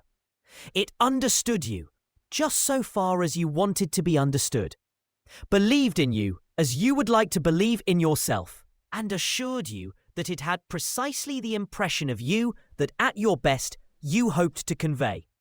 Precisely at that point it vanished, and I was looking at an elegant young roughneck, a year or two over 30, whose elaborate formality of speech just missed being absurd. Sometime before he introduced himself, I'd got a strong impression that he was picking his words with care. Almost at the moment when Mr. Gatsby identified himself, a butler hurried toward him with the information that Chicago was calling him on the wire. He excused himself with a small bow that included each of us in turn. If you want anything, just ask for it, old sport. He urged me. Excuse me, I will rejoin you later. When he was gone, I turned immediately to Jordan, constrained to assure her of my surprise. I had expected that Mr. Gatsby would be a florid and corpulent person in his middle years. Who is he? I demanded. Do you know? He's just a man named Gatsby. Where is he from, I mean? And what does he do? Now you're started on the subject, she answered with a wan smile. Well, he told me once he was an Oxford man. A dim background started to take shape behind him, but at her next remark it faded away. However, I don't believe it. Why not? I don't know, she insisted. I just don't think he went there. Something in her tone reminded me of the other girl's "I think he killed a man," and had the effect of stimulating my curiosity. I would have accepted, without question, the information that Gatsby sprang from the swamps of Louisiana or from the Lower East Side of New York. That was comprehensible. But young men didn't, at least in my provincial inexperience, I believe they didn't, drift coolly out of nowhere and buy a palace on Long Island Sound. Anyhow, he gives large parties, said Jordan, changing the subject with an urban distaste for the concrete. And I like large parties. They're so intimate. At small parties, there isn't any privacy. There was the boom of a bass drum, and the voice of the orchestra leader rang out suddenly above the echolalia of the garden. Ladies and gentlemen, he cried, at the request of Mr. Gatsby, we are going to play for you Mr. Vladimir Tostov's latest work, which attracted so much attention at Carnegie Hall last May. If you read the papers, you know there was a big sensation. He smiled with jovial condescension and added, some sensation. Whereupon everybody laughed. The piece is known, he concluded lustily, as Vladimir Tostov's Jazz History of the World. The nature of Mr. Tostov's composition eluded me, because just as it began, my eyes fell on Gatsby, standing alone on the marble steps and looking from one group to another with approving eyes. His tan skin was drawn attractively tight on his face, and his short hair looked as though it were trimmed every day. I could see nothing sinister about him. I wondered if the fact that he was not drinking helped to set him off from his guests. For it seemed to me that he grew more correct as the fraternal hilarity increased. When the jazz history of the world was over, girls were putting their heads on men's shoulders in a puppyish convivial way. Girls were swooning backward playfully into men's arms, even into groups, knowing that someone would arrest their falls. But no one swooned backward on Gatsby, and no French bob touched Gatsby's shoulder, and no singing quartets were formed with Gatsby's head for one link. "I beg your pardon." Gatsby's butler was suddenly standing beside us. "Miss Baker?" he inquired. "I beg your pardon, but Mr. Gatsby would like to speak to you alone." "With me?" she exclaimed in surprise. "Yes, madame." She got up slowly, raising her eyebrows at me in astonishment, and followed the butler toward the house. I noticed that she wore her evening dress, all her dresses like sports clothes. There was a jauntiness about her movements, as if she had first learned to walk upon golf courses on clean, crisp mornings. I was alone, and it was almost 2. For some time, confused and intriguing sounds had issued from a long, many-windowed room which overhung the terrace. Eluding Jordan's undergraduate, who was now engaged in an obstetrical conversation with 2 chorus girls, and who implored me to join him, I went inside. The large room was full of people. One of the girls in yellow was playing the piano, and beside her stood a tall, red-haired young lady from a famous chorus, engaged in song. She had drunk a quantity of champagne, and during the course of her song, she had decided, ineptly, that everything was very, very sad. She was not only singing, she was weeping too. Whenever there was a pause in the song, she filled it with gasping, broken sobs, and then took up the lyric again in a quavering soprano. The tears coursed down her cheeks, not freely, however, for when they came into contact with her heavily beaded eyelashes, they assumed an inky color and pursued the rest of their way in slow black rivulets. A humorous suggestion was made that she sing the notes on her face, whereupon she threw up her hands, sank into a chair, and went off into a deep, vinous sleep. "She had a fight with a man who says he's her husband," explained a girl at my elbow. I looked around. Most of the remaining women were now having fights with men said to be their husbands. Even Jordan's party, the quartet from East Egg, were rent asunder by dissension. One of the men was talking with curious intensity to a young actress, and his wife, after attempting to laugh at the situation in a dignified and indifferent way, broke down entirely and resorted to flank attacks. At intervals, she appeared suddenly at his side like an angry diamond and hissed, "You promised," into his ear. The reluctance to go home was not confined to wayward men. The hall was at present occupied by 2 deplorably sober men and their highly indignant wives. The wives were sympathizing with each other in slightly raised voices. "Whenever he sees I'm having a good time, he wants to go home. Never heard anything so selfish in my life. We're always the first ones to leave. So are we." "Well, we're almost the last tonight," said one of the men sheepishly. "The orchestra left half an hour ago." In spite of the wives' agreement that such malevolence was beyond credibility, the dispute ended in a short struggle, and both wives were lifted, kicking, into the night. As I waited for my hat in the hall, the door of the library opened and Jordan Baker and Gatsby came out together. He was saying some last word to her, but the eagerness in his manner tightened abruptly into formality as several people approached him to say goodbye. Jordan's party were calling impatiently to her from the porch, but she lingered for a moment to shake hands. "I've just heard the most amazing thing," she whispered. "How long were we in there?" "Why, about an hour." "It was simply amazing," she repeated abstractedly. "But I swore I wouldn't tell it, and here I am, tantalizing you." She yawned blissfully in my face. "Please come and see me, phone book, under the name of Mrs. Sigourney Howard, my aunt." She was hurrying off as she talked. Her brown hand waved a jaunty salute as she melted into her party at the door.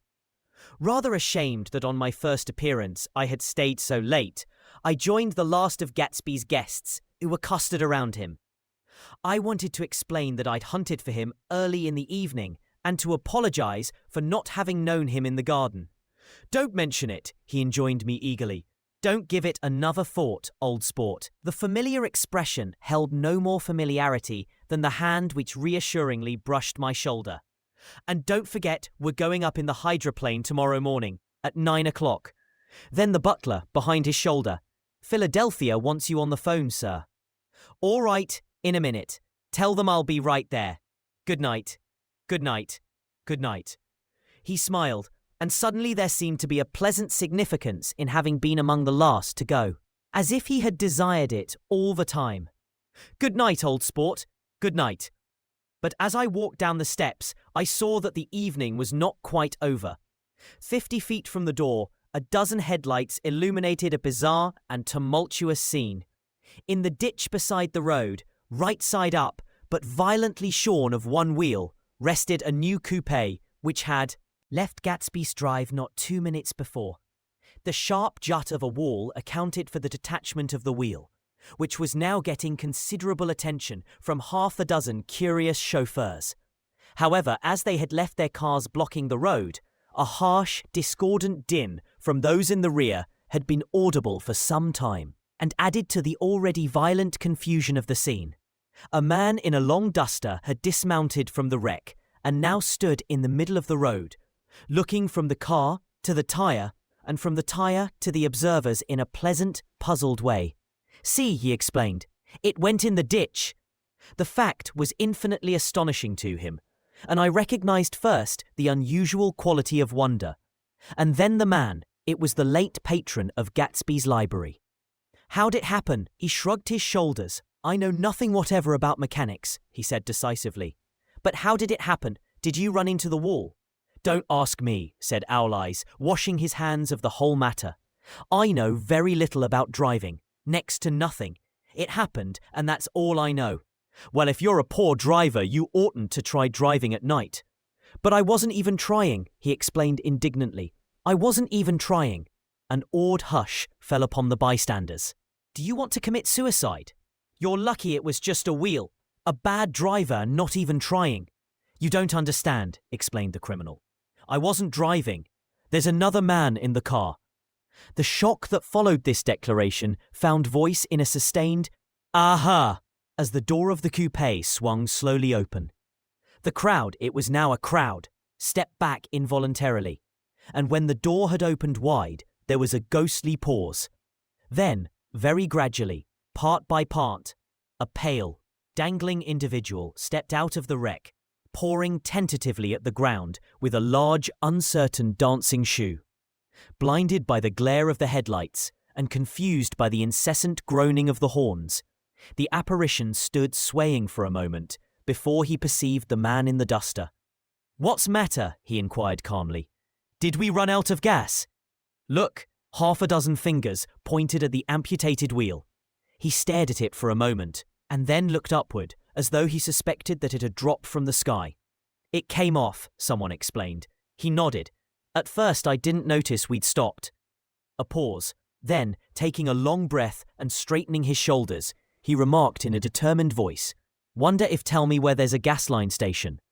At least a dozen men, some of them a little better off than he was, explained to him that wheel and car were no longer joined by any physical bond. "Back out," he suggested after a moment. "Put her in reverse." "But the wheel's off." He hesitated. "No harm in trying," he said. The caterwauling horns had reached a crescendo, and I turned away and cut across the lawn toward home. I glanced back once. A wafer of a moon was shining over Gatsby's house, making the night fine as before, and surviving the laughter and the sound of his still glowing garden. A sudden emptiness seemed to flow now from the windows and the great doors, endowing with complete isolation the figure of the host who stood on the porch, his hand up in a formal gesture of farewell. Reading over what I have written so far, I see I have given the impression that the events of 3 nights several weeks apart were all that absorbed me. On the contrary, they were merely casual events in a crowded summer, and, until much later, they absorbed me infinitely less than my personal affairs. Most of the time, I worked. In the early morning, the sun threw my shadow westward as I hurried down the white chasms of lower New York to the Probity Trust. I knew the other clerks and young bond salesmen by their first names, and lunched with them in dark, crowded restaurants on little pig sausages and mashed potatoes and coffee. I even had a short affair with a girl who lived in Jersey City and worked in the accounting department. But her brother began throwing mean looks in my direction. So when she went on her vacation in July, I let it blow quietly away. I took dinner usually at the Yale Club. For some reason, it was the gloomiest event of my day. And then I went upstairs to the library and studied investments and securities for a conscientious hour. There were generally a few rioters around, but they never came into the library, so it was a good place to work. After that, if the night was mellow, I strolled down Madison Avenue, past the old Murray Hill Hotel, and over 33rd Street to the Pennsylvania Station. I began to like New York, the racy, adventurous feel of it at night, and the satisfaction that the constant flicker of men and women and machines gives to the restless eye. I liked to walk up Fifth Avenue and pick out romantic women from the crowd, and imagine that in a few minutes I was going to enter into their lives, and no one would ever know or disapprove. Sometimes, in my mind, I followed them to their apartments on the corners of hidden streets, and they turned and smiled back at me before they faded through a door into warm darkness. At the enchanted metropolitan twilight, I felt a haunting loneliness sometimes, and felt it in others. Poor young clerks who loitered in front of windows, waiting until it was time for a solitary restaurant dinner. Young clerks in the dusk, wasting the most poignant moments of night and life. At 8 o'clock, when the dark lanes of the 40s were lined 5 deep with throbbing taxicabs, bound for the theatre district, I felt a sinking in my heart. Forms leaned together in the taxis as they waited, and voices sang, and there was laughter from unheard jokes, and lighted cigarettes made unintelligible circles inside, imagining that I, too, was hurrying towards gaiety and sharing their intimate excitement. I wished them well. For a while I lost sight of Jordan Baker, and then in midsummer I found her again. At first I was flattered to go places with her, because she was a golf champion and everyone knew her name. Then it was something more. I wasn't actually in love, but I felt a sort of tender curiosity. The bored, haughty face that she turned to the world concealed something. Most affectations conceal something eventually, even though they don't in the beginning, and one day I'll found what it was. When we were on a house party together up in Warwick, she left a borrowed car out in the rain with the top down, and then lied about it. And suddenly I remembered the story about her that had eluded me that night at Daisy's. At her first big golf tournament, there was a row that nearly reached the newspapers. A suggestion that she had moved her ball from a bad lie in the semi-final round.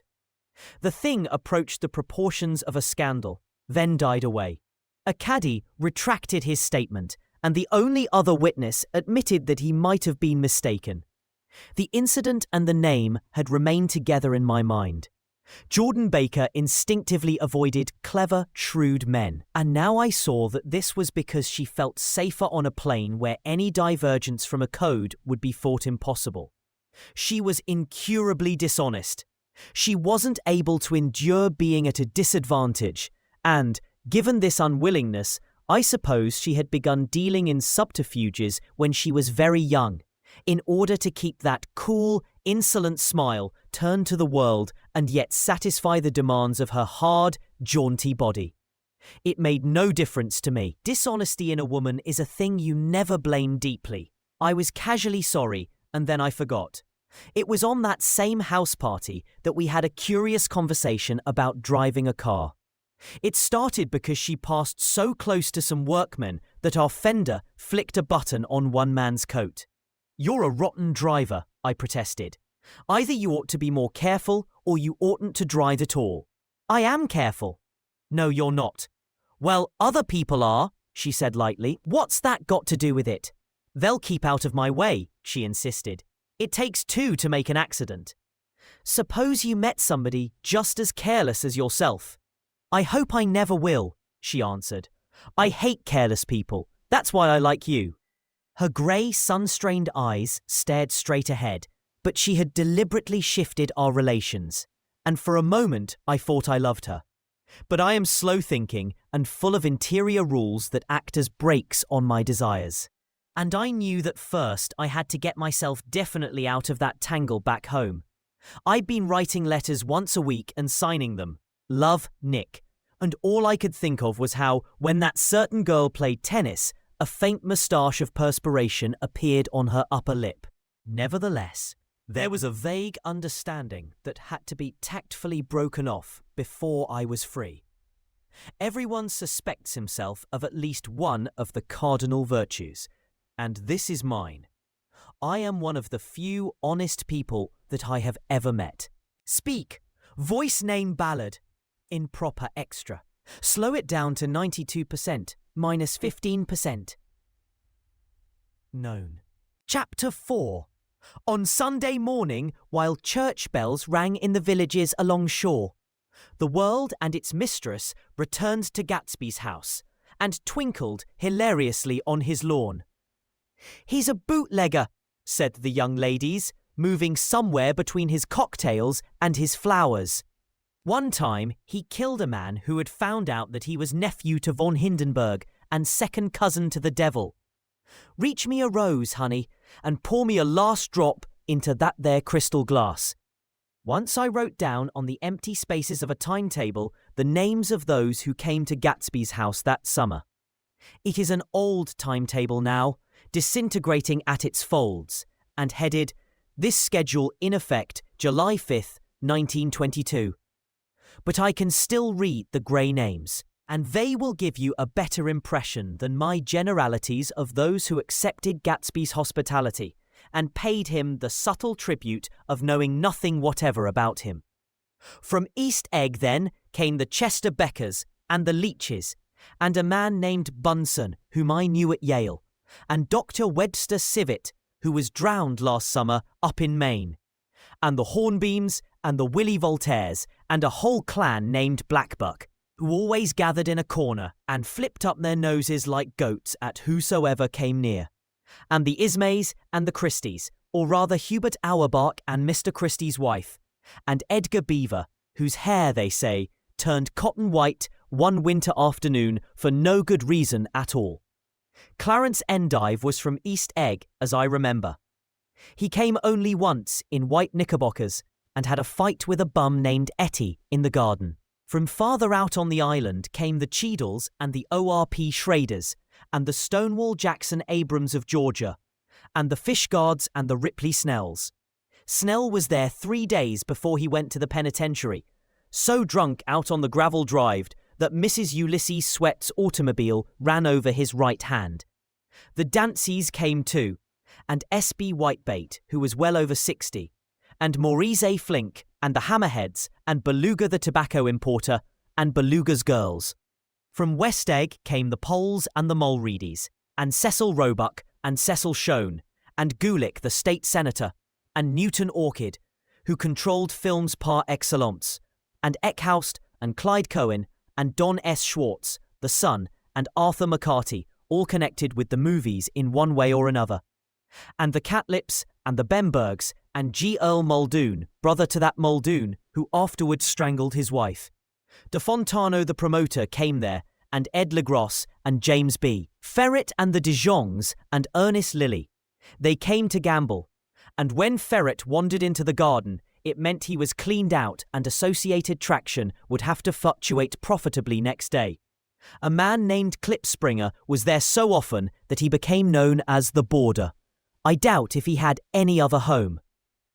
of theatrical people. There were Gus Ways and Horace O'Donovan and Lester Meyer and George Duckweed and Francis Bull. Also from New York were the Cromes and the Backesons and the Denekers and Russell Betty and the Corrigans and the Kelleher's and the Dewars and the Scullys and S.W. Belcher and the Smirks and the young Quinns, divorced now, and Henry L. Palmetto, who killed himself by jumping in front of a subway train in Times Square. Benny McClenahan arrived always with 4 girls. They were never quite the same ones in physical person, but they were so identical one with another that it inevitably seemed they had been there before. I have forgotten their names. Jacqueline, I think, or else Consuela, or Gloria, or Judy, or June. And their last names were either the melodious names of flowers and months, or the sterner ones of the great American capitalists, whose cousins, if pressed, they would confess themselves to be. In addition to all these, I can remember that Faustina O'Brien came there at least once, and the Baedeker girls, and young Brewer, who had his nose shot off in the war, and Mr. Albrugsberger and Miss Haig, his fiancée, and Ardita Fitzpeters and Mr. P. Jewett. Once head of the American Legion, and Miss Claudia Hipp, with a man reputed to be her chauffeur, and a prince of something whom we called Duke, and whose name, if I ever knew it, I have forgotten. All these people came to Gatsby's house in the summer. At 9 o'clock one morning late in July, Gatsby's gorgeous car lurched up the rocky drive to my door and gave out a burst of melody from its 3-noted horn. It was the first time he had called on me, though I had gone to 2 of his parties, mounted in his hydroplane, and, at his urgent invitation, made frequent use of his beach. "Good morning, old sport. You're having lunch with me today, and I thought we'd ride up together." He was balancing himself on the dashboard of his car with that resourcefulness of movement that is so peculiarly American, that comes, I suppose, with the absence of lifting work in youth, and, even more, with the formless grace of our nervous, sporadic games. This quality was continually breaking through his punctilious manner in the shape of restlessness. He was never quite still. There was always a tapping foot somewhere, or the impatient opening and closing of a hand. He saw me looking with admiration at his car. "It's pretty, isn't it, old sport?" He jumped off to give me a better view. "Haven't you ever seen it before?" I'd seen it. Everybody had seen it. It was a rich cream colour, bright with nickel, swollen here and there in its monstrous length, with triumphant hat boxes, and supper boxes, and toolboxes, and terraced with a labyrinth of windshields that mirrored a dozen suns. Sitting down behind many layers of glass in a sort of green leather conservatory, we started to town. I had talked with him perhaps 6 times in the past month, and found, to my disappointment, that he had little to say. So my first impression, that he was a person of some undefined consequence, had gradually faded, and he had become simply the proprietor of an elaborate roadhouse next door. And then came that disconcerting ride. We hadn't reached West Egg Village before Gatsby began leaving his elegant sentences unfinished and slapping himself indecisively on the knee of his caramel-coloured suit. "Look here, old sport," he broke out surprisingly. "What's your opinion of me, anyhow?" A little overwhelmed, I began the generalised evasions which that question deserves. "Well, I'm going to tell you something about my life," he interrupted. "I don't want you to get a wrong idea of me from all these stories you hear." So he was aware of the bizarre accusations that flavoured conversation in his halls. "I'll tell you God's truth." His right hand suddenly ordered divine retribution to stand by. "I am the son of some wealthy people in the Middle West, all dead now. I was brought up in America, but educated at Oxford, because all my ancestors have been educated there for many years. It is a family tradition." He looked at me sideways, and I knew why Gordon Baker had believed he was lying. He hurried the phrase "educated at Oxford," or swallowed it, or choked on it, as though it had bothered him before. And with this doubt, his whole statement fell to pieces, and I wondered if there wasn't something a little sinister about him, after all. "What part of the Middle West?" I inquired casually. "San Francisco." "I see. My family all died and I came into a good deal of money. His voice was solemn, as if the memory of that sudden extinction of a clan still haunted him. For a moment, I suspected that he was pulling my leg, but a glance at him convinced me otherwise. After that, I lived like a young Rajah in all the capitals of Europe: Paris, Venice, Rome, collecting jewels, chiefly rubies, hunting big game, painting a little, things for myself only, and trying to forget something very sad that had happened to me long ago. With an effort, I managed to restrain my incredulous laughter. The very phrases were worn so threadbare that they evoked no image except that of a turbaned character leaking sawdust at every pore as he pursued a tiger through the Bois de Boulogne. Then came the war, old sport. It was a great relief, and I tried very hard to die, but I seemed to bear an enchanted life. I accepted a commission as first lieutenant when it began. In the Argonne forest, I took the remains of my machine gun battalion so far forward that there was a half-mile gap on either side of us where the infantry couldn't advance. We stayed there 2 days and 2 nights, 130 men with 16 Lewis guns, and when the infantry came up at last, they found the insignia of 3 German divisions among the piles of dead. I was promoted to be a major, and every Allied government gave me a decoration. Even Montenegro, little Montenegro down on the Adriatic Sea. Little Montenegro. He lifted up the words and nodded at them with his smile. The smile comprehended Montenegro's troubled history and sympathized with the brave struggles of the Montenegrin people. It appreciated fully the chain of national circumstances which had elicited this tribute from Montenegro's warm little heart.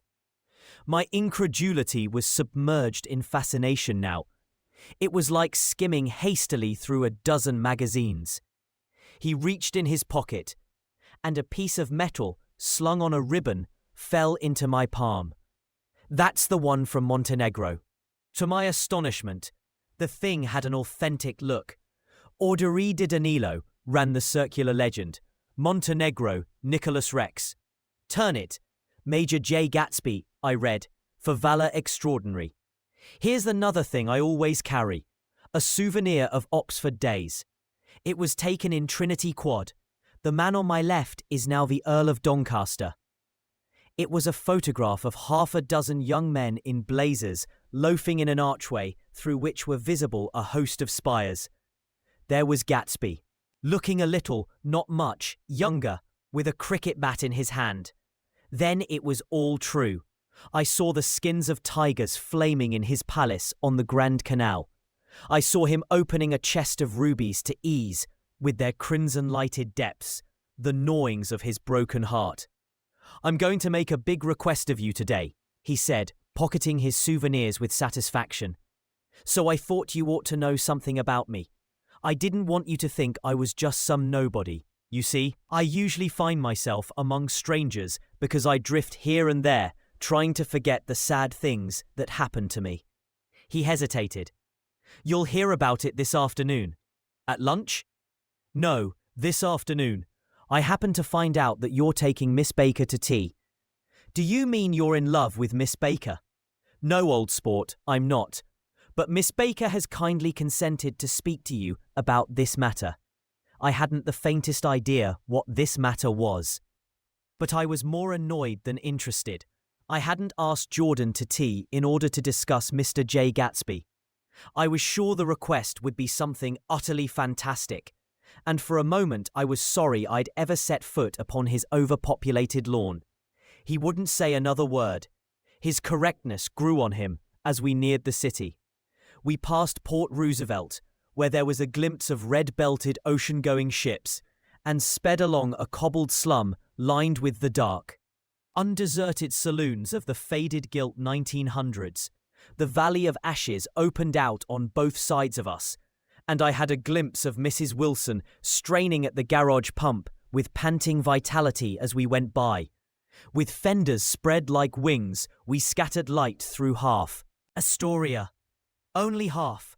For as we twisted among the pillars of the elevated, I heard the familiar jug-jug spat of a motorcycle, and a frantic policeman rode alongside. "All right, old sport," called Gatsby. We slowed down.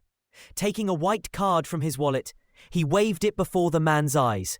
"Right you are," agreed the policeman, tipping his cap. "Know you next time, Mr. Gatsby. Excuse me." "What was that?" I inquired. "The picture of Oxford?"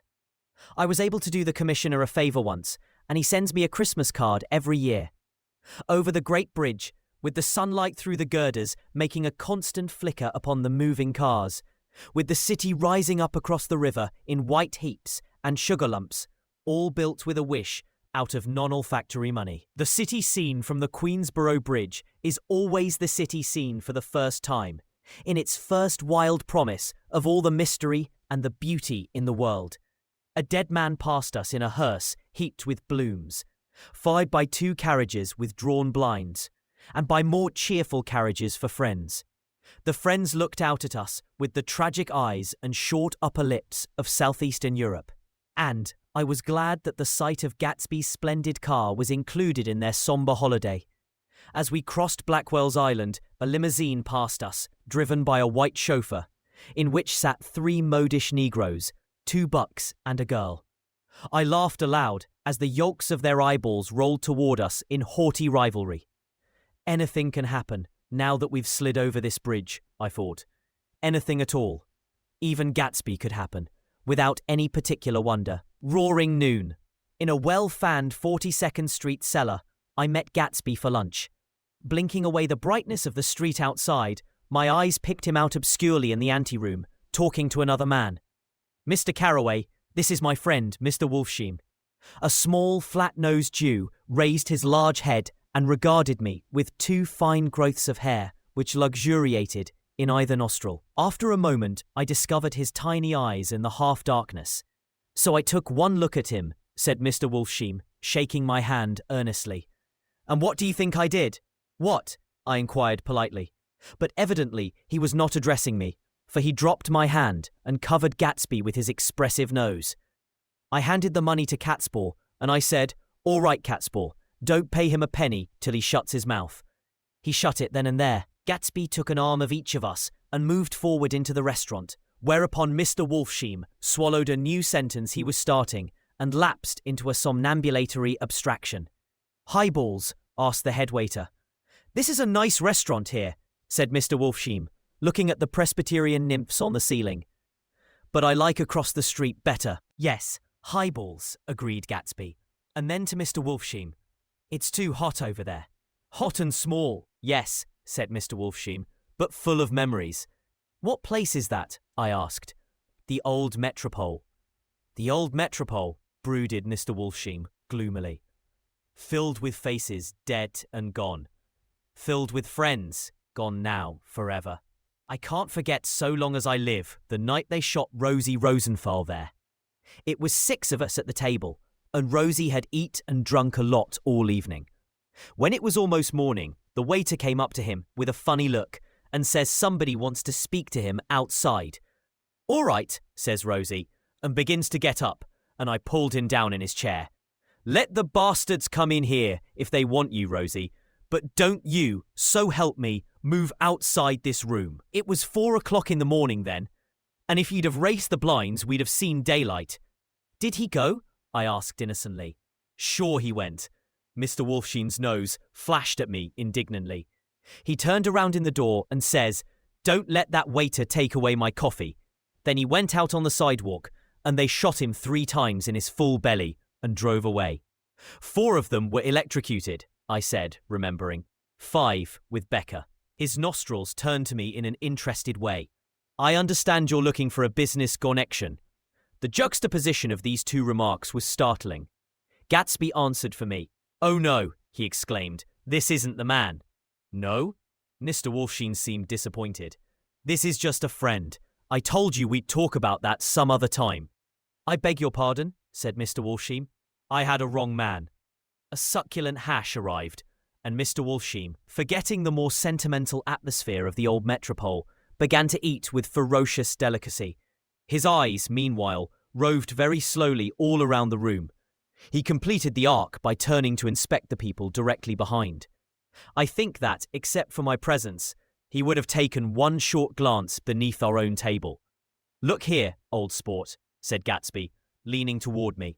"I'm afraid I made you a little angry this morning in the car." There was the smile again, but this time I held out against it. "I don't like mysteries," I answered.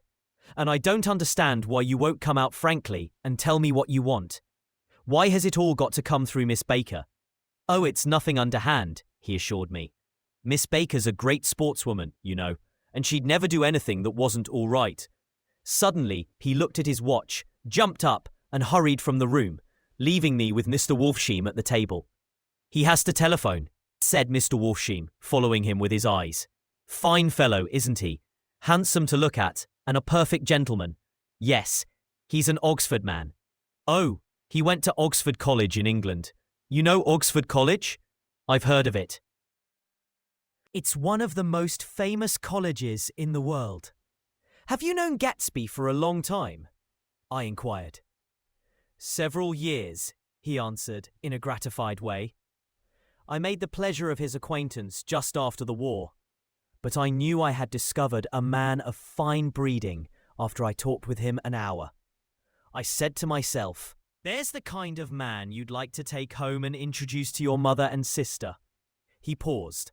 "I see you're looking at my cuff buttons." I hadn't been looking at them, but I did now. They were composed of oddly familiar pieces of ivory, sinus specimens of human molars, he informed me. "Well," I inspected them. "That's a very interesting idea." "Yeah." He flipped his sleeves up under his coat.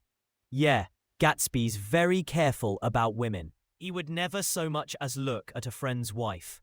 When the subject of this instinctive trust returned to the table and sat down, Mr. Wolfsheim drank his coffee with a jerk and got to his feet. "I have enjoyed my lunch," he said, "and I'm going to run off from you two young men before I outstay my welcome." "Don't hurry, Maya," said Gatsby, without enthusiasm. Mr. Wolfsheim raised his hand in a sort of benediction. "You're very polite, but I belong to another generation," he announced solemnly. "You sit here and discuss your sports, and your young ladies, and your—" He supplied an imaginary noun with another wave of his hand. "As for me, I am 50 years old, and I won't impose myself on you any longer." As he shook hands and turned away, his tragic nose was trembling. I wondered if I had said anything to offend him. "He becomes very sentimental sometimes," explained Gatsby. "This is one of his sentimental days. He's quite a character around New York, a denizen of Broadway. Who is he, anyhow? An actor? No. A dentist? Maya Wolfsheim? No, he's a gambler." Gatsby hesitated, then added, coolly, "He's the man who fixed the World Series back in 1919. "Fixed the World Series?" I repeated. The idea staggered me. I remembered, of course, that the World Series had been fixed in 1919. But if I had thought of it at all, I would have thought of it as a thing that merely happened, the end of some inevitable chain. It never occurred to me that one man could start to play with the faith of 50 million people, with the single-mindedness of a burglar blowing a safe. "How did he happen to do that?" I asked after a minute. "He just saw the opportunity." "Why isn't he in jail?" "They can't get him, old sport. He's a smart man." I insisted on paying the check. As the waiter brought my change, I caught sight of Tom Buchanan across the crowded room. "Come along with me for a minute," I said. "I've got to say hello to someone." When he saw us, Tom jumped up and took half a dozen steps in our direction. "Where have you been?" he demanded eagerly. "Daisy's furious because you haven't called up. This is Mr. Gatsby, Mr. Buchanan." They shook hands briefly, and a strained, unfamiliar look of embarrassment came over Gatsby's face. "How have you been, anyhow?" demanded Tom of me. "How'd you happen to come up this far to eat?" "I've been having lunch with Mr. Gatsby." I turned toward Mr. Gatsby, but he was no longer there. "One October day in 1917, said Jordan Baker that afternoon, sitting up very straight on a straight chair in the tea garden at the Plaza Hotel. "I was walking along from one place to another, half on the sidewalks and half on the lawns. I was happier on the lawns because I had on shoes from England with rubber knobs on the soles that bit into the soft ground. I had on a new plaid skirt also that blew a little in the wind. And whenever this happened, the red, white and blue banners in front of all the houses stretched out stiff and said, "Tut, tut, tut, tut," in a disapproving way. The largest of the banners and the largest of the lawns belonged to Daisy Faye's house. She was just 18, 2 years older than me, and by far the most popular of all the young girls in Louisville. She dressed in white and had a little white roadster. And all day long the telephone rang in her house, and excited young officers from Camp Taylor demanded the privilege of monopolizing her that night. Anyways, for an hour.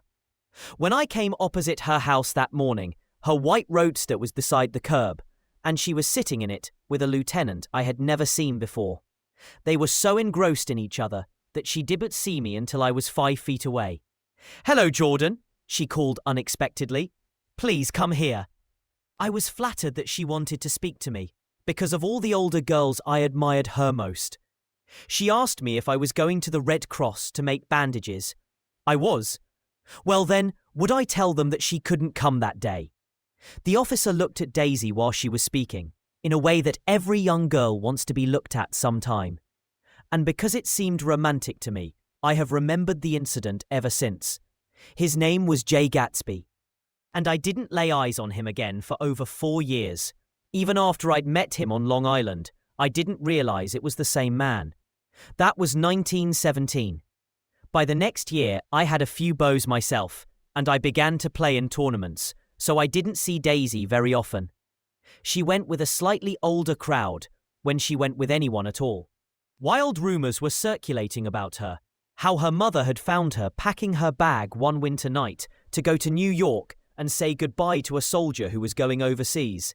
She was effectually prevented, but she wasn't on speaking terms with her family for several weeks. After that, she didn't play around with the soldiers anymore, but only with a few flat-footed, short-sighted young men in town who couldn't get into the army at all. By the next autumn, she was gay again, gay as ever. She had a debut after the armistice, and in February, she was presumably engaged to a man from New Orleans. In June, she married Tom Buchanan of Chicago, with more pomp and circumstance than Louisville ever knew before. He came down with 100 people in 4 private cars and hired a whole floor of the Mulback Hotel, and the day before the wedding, he gave her a string of pearls valued at $350,000. I was a bridesmaid. I came into her room half an hour before the bridal dinner and found her lying on her bed as lovely as the June night in her flowered dress and as drunk as a monkey. She had a bottle of Sauterne in one hand and a letter in the other. "Gratulate me," she muttered. "Never had a drink before. But oh, how I do enjoy it. What's the matter, Daisy?" I was scared, I can tell you. I'd never seen a girl like that before. "Here, dearies." She groped around in a wastebasket she had with her on the bed and pulled out the string of pearls. "Take 'em downstairs and give 'em back to whoever they belong to. Tell 'em all Daisy's changed her mind. Say, Daisy's changed her mind." She began to cry. She cried and cried. I rushed out and found her mother's maid, and we locked the door and got her into a cold bath. She wouldn't let go of the letter. She took it into the tub with her and squeezed it up in a wet ball, and only let me leave it in the soap dish when she saw that it was coming to pieces like snow. But she didn't say another word. We gave her spirits of ammonia and put ice on her forehead and hooked her back into her dress, and half an hour later, when we walked out of the room, the pearls were around her neck and the incident was over. Next day at 5 o'clock, she married Tom Buchanan without so much as a shiver and started off on a 3 months trip to the South Seas. I saw them in Santa Barbara when they came back, and I thought I'd never seen a girl so mad about her husband. If he left the room for a minute, she'd look around uneasily and say, "Where's Tom gone?" and wear the most abstracted expression until she saw him coming in the door. She used to sit on the sand with his head in her lap by the hour, rubbing her fingers over his eyes and looking at him with unfathomable delight. It was touching to see them together. It made you laugh in a hushed, fascinated way. That was in August.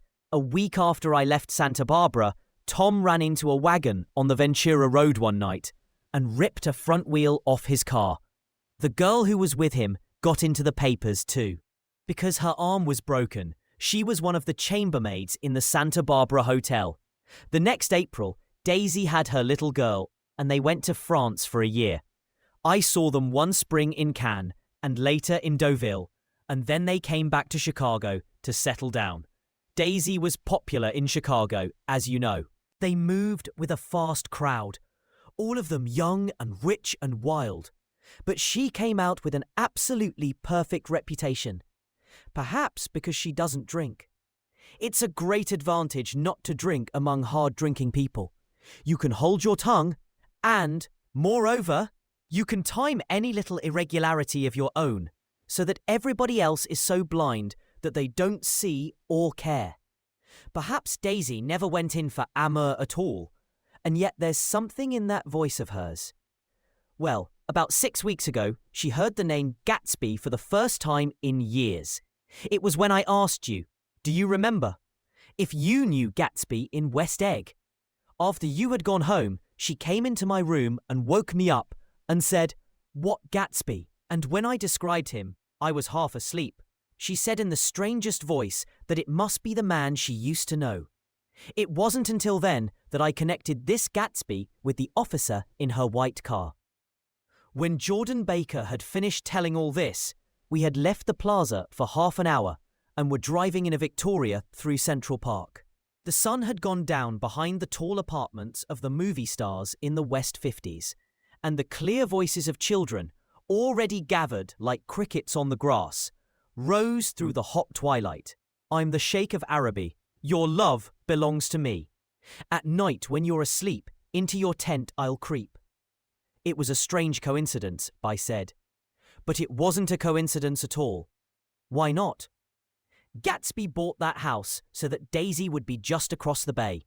Then it had not been merely the stars to which he had aspired on that June night.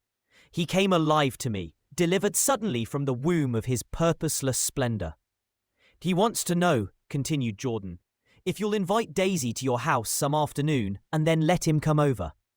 The modesty of the demand shook me. He had waited 5 years and bought a mansion where he dispensed starlight to casual moths, so that he could come over some afternoon to a stranger's garden. Did I have to know all this before he could ask such a little thing? He's afraid. He's waited so long. He thought you might be offended. You see, he's regular tough underneath it all. Something worried me. Why didn't he ask you to arrange a meeting? He wants her to see his house, she explained, and your house is right next door. Oh! I think he half expected her to wander into one of his parties some night, went on Jordan. But she never did. Then he began asking people casually if they knew her, and I was the first one he found. It was that night he sent for me at his dance, and you should have heard the elaborate way he worked up to it. Of course, I immediately suggested a luncheon in New York, and I thought he'd go mad. I don't want to do anything out of the way, he kept saying. I want to see her right next door. Prosody, speak. When I said you were a particular friend of Tom's, he started to abandon the whole idea. He doesn't know very much about Tom, though he says he's read a Chicago paper for years, just on the chance of catching a glimpse of Daisy's name. It was dark now, and as we dipped under a little bridge, I put my arm around Jordan's golden shoulder and drew her toward me and asked her to dinner. Suddenly, I wasn't thinking of Daisy and Gatsby anymore, but of this clean, hard, limited person who dealt in universal skepticism and who leaned back jauntily just within the circle of my arm. A phrase began to beat in my ears with a sort of heady excitement. There are only the pursued, the pursuing, the busy, and the tired. And Daisy ought to have something in her life, murmured Jordan to me. Does she want to see Gatsby? She's not to know about it. Gatsby doesn't want her to know. You're just supposed to invite her to tea. We passed a barrier of dark trees and then the facade of 59th Street, a block of delicate, pale light, beamed down into the park. Unlike Gatsby and Tom Buchanan, I had no girl whose disembodied face floated along the dark cornices and blinding cymes, and so I drew up the girl beside me, tightening my arms, her wan, scornful mouth. Smiled, and so I drew her up again closer, this time to my face. Chapter 5. When I came home to West Egg that night, I was afraid for a moment that my house was on fire. 2 o'clock, and the whole corner of the peninsula was blazing with light, which fell unreal on the shrubbery and made thin, elongating glints upon the roadside wires.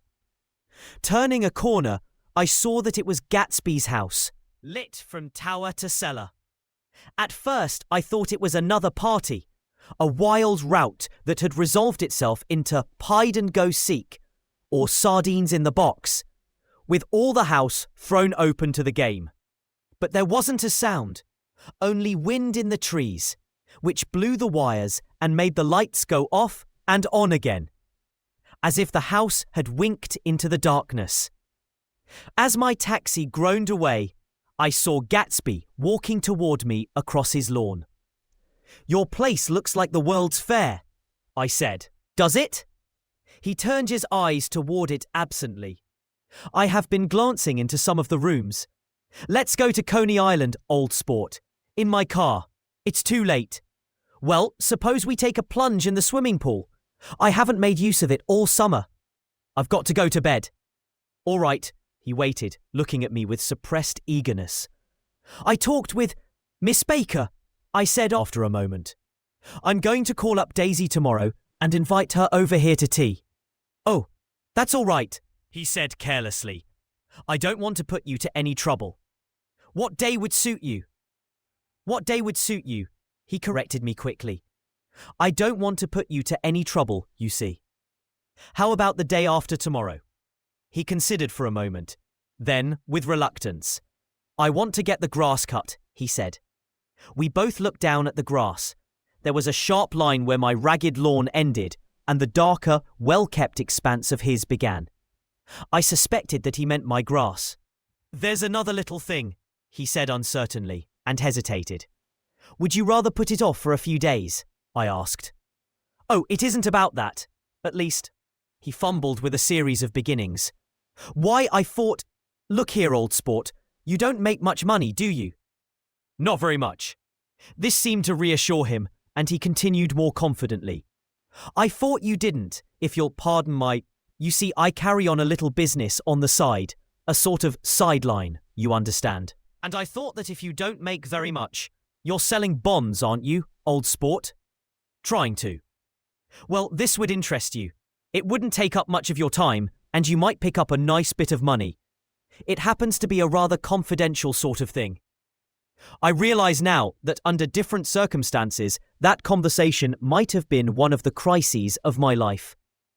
But because the offer was obviously and tactlessly for a service to be rendered, I had no choice except to cut him off there.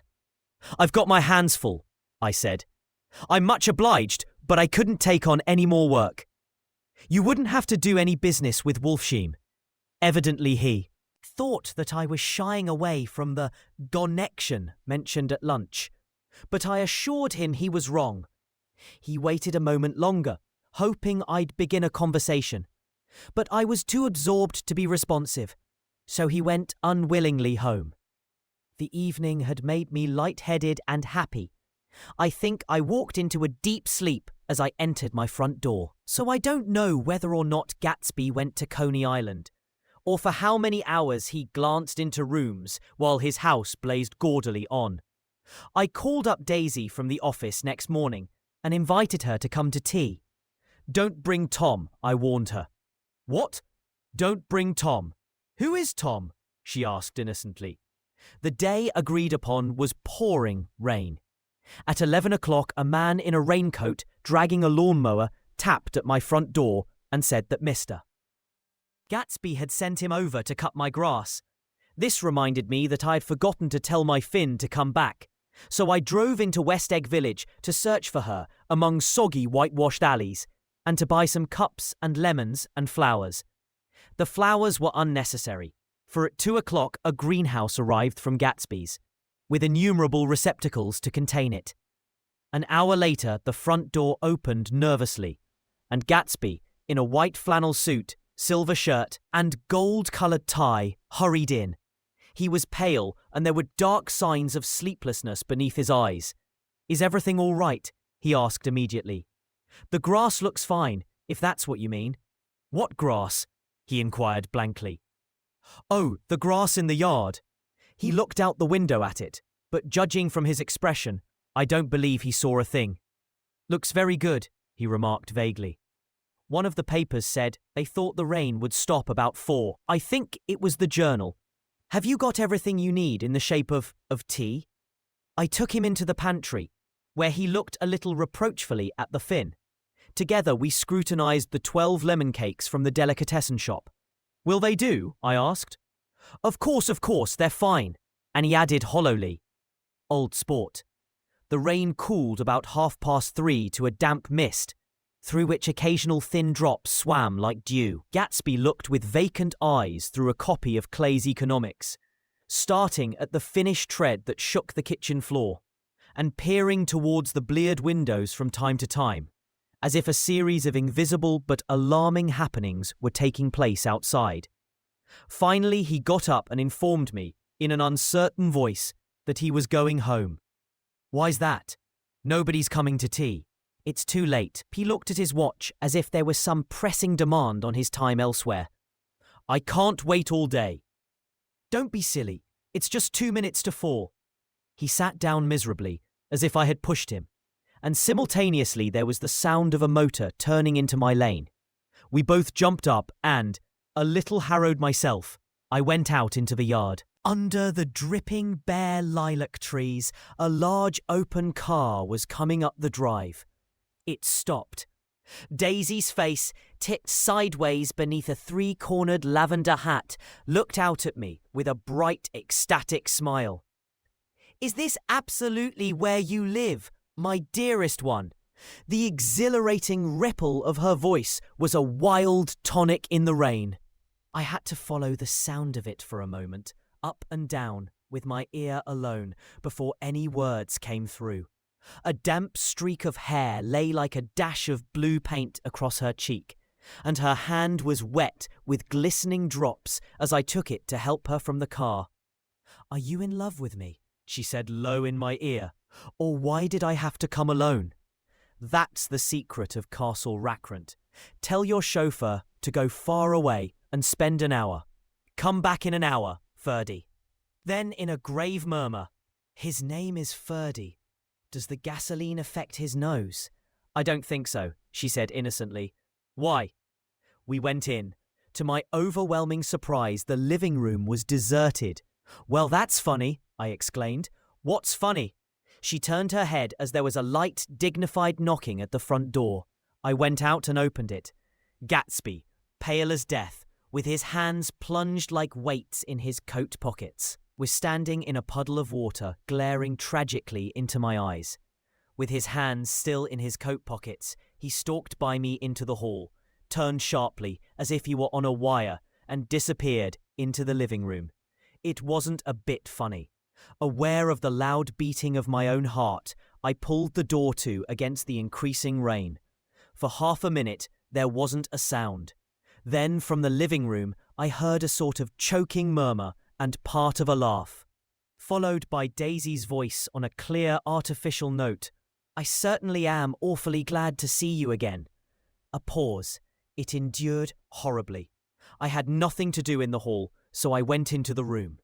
Gatsby, his hands still in his pockets, was reclining against the mantelpiece in a strained counterfeit of perfect ease, even of boredom.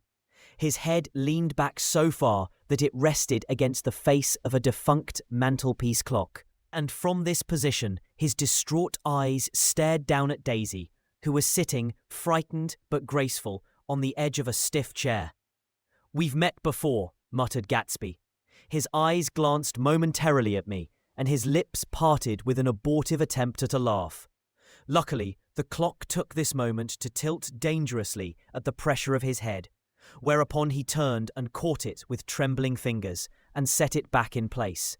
Then he sat down rigidly, his elbow on the arm of the sofa and his chin in his hand. "I'm sorry about the clock," he said. My own face had now assumed a deep tropical burn. I couldn't muster up a single commonplace out of the 1,000 in my head. "It's an old clock," I told them idiotically. I think we all believed for a moment that it had smashed in pieces on the floor.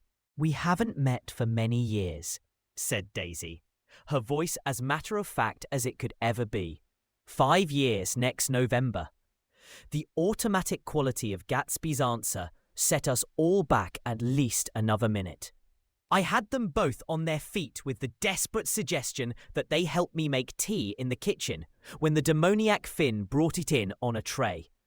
Amid the welcome confusion of cups and cakes, a certain physical decency established itself. Gatsby got himself into a shadow, and while Daisy and I talked, looked conscientiously from one to the other of us with tense, unhappy eyes. However, as calmness wasn't an end in itself, I made an excuse at the first possible moment, and got to my feet. "Where are you going?" demanded Gatsby in immediate alarm. "I'll be back. I've got to speak to you about something before you go." He followed me wildly into the kitchen, closed the door, and whispered, "Oh God," in a miserable way. "What's the matter?" "This is a terrible mistake," he said, shaking his head from side to side. "A terrible, terrible mistake. You're just embarrassed, that's all." And luckily I added, "Daisy's embarrassed too." "She's embarrassed?" he repeated incredulously. "Just as much as you are." "Don't talk so loud." "You're acting like a little boy," I broke out impatiently. "Not only that, but you're rude. Daisy's sitting in there all alone." He raised his hand to stop my words, looked at me with unforgettable reproach, and opening the door cautiously, went back into the other room. I walked out the back way, just as Gatsby had when he had made his nervous circuit of the house half an hour before, and ran for a huge black knotted tree, whose massed leaves made a fabric against the rain. Once more it was pouring, and my irregular lawn, well shaved by Gatsby's gardener, abounded in small muddy swamps and prehistoric marshes. There was nothing to look at from under the tree except Gatsby's enormous house, so I stared at it, like Kant at his church steeple, for half an hour. A brewer had built it early in the period craze, a decade before, and there was a story that he'd agreed to pay 5 years' taxes on all the neighbouring cottages if the owners would have their roofs thatched with straw. Perhaps their refusal took the heart out of his plan to found a family. He went into an immediate decline. His children sold his house with the black wreath still on the door. Americans, while willing, even eager, to be serfs, have always been obstinate about being peasantry. After half an hour, the sun shone again, and the grocer's automobile rounded Gatsby's drive with the raw material for his servant's dinner. I felt sure he wouldn't eat a spoonful. A maid began opening the upper windows of his house, appeared momentarily in each, and leaning from the large central bay, spat meditatively into the garden. It was time I went back. While the rain continued, it seemed like the murmur of their voices, rising and swelling a little now and then with gusts of emotion. But in the new silence, I felt that silence had fallen within the house too. I went in, after making every possible noise in the kitchen, short of pushing over the stove. But I don't believe they heard a sound. They were sitting at either end of the couch, looking at each other as if some question had been asked, or was in the air, and every vestige of embarrassment was gone. Daisy's face was smeared with tears, and when I came in, she jumped up and began wiping at it with her handkerchief before a mirror. But there was a change in Gatsby that was simply confounding. He literally glowed. Without a word or a gesture of exultation, a new well-being radiated from him and filled the little room. "Oh, "Hello, old sport," he said, as if he hadn't seen me for years. I thought for a moment he was going to shake hands. "It's stopped raining." "Has it?" When he realized what I was talking about, that there were twinkle bells of sunshine in the room, he smiled like a weatherman, like an ecstatic patron of recurrent light, and repeated the news to Daisy. "What do you think of that? It's stopped raining." "I'm glad, Jay." Her throat, full of aching, grieving beauty, told only of her unexpected joy. "I want you and Daisy to come over to my house," he said. "I'd like to show her around." "You're sure you want me to come?" "Absolutely, old sport." Daisy went upstairs to wash her face. Too late, I thought, with humiliation of my towels. While Gatsby and I waited on the lawn. "My house looks well, doesn't it?" he demanded. "See how the whole front of it catches the light." I agreed that it was splendid. Yes. His eyes went over it, every arched door and square tower. "It took me just 3 years to earn the money that bought it." "I thought you inherited your money." "I did, old sport," he said automatically. "But I lost most of it in the big panic, the panic of the war." I think he hardly knew what he was saying, for when I asked him what business he was in, he answered, "That's my affair." Before he realized that it wasn't an appropriate reply. "Oh, I've been in several things," he corrected himself. "I was in the drug business, and then I was in the oil business. But I'm not in either one now." He looked at me with more attention. "Do you mean you've been thinking over what I proposed the other night?" Before I could answer, Daisy came out of the house, and 2 rows of brass buttons on her dress gleamed in the sunlight. "That huge place there?" she cried, pointing. "Do you like it?" "I love it. But I don't see how you live there all alone." "I keep it always full of interesting people, night and day. People who do interesting things. Celebrated people.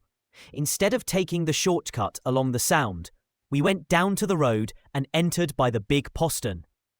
With enchanting murmurs, Daisy admired this aspect or that of the feudal silhouette against the sky, admired the gardens, the sparkling odour of jonquils and the frothy odour of hawthorn and plum blossoms, and the pale gold odour of Kiss Me at the Gate. It was strange to reach the marble steps and find no stir of bright dresses, in and out the door, and hear no sound but bird voices in the trees. And inside, as we wandered through Marie Antoinette music rooms and restoration salons, I felt that there were guests concealed behind every couch and table, under orders to be breathlessly silent until we had passed through.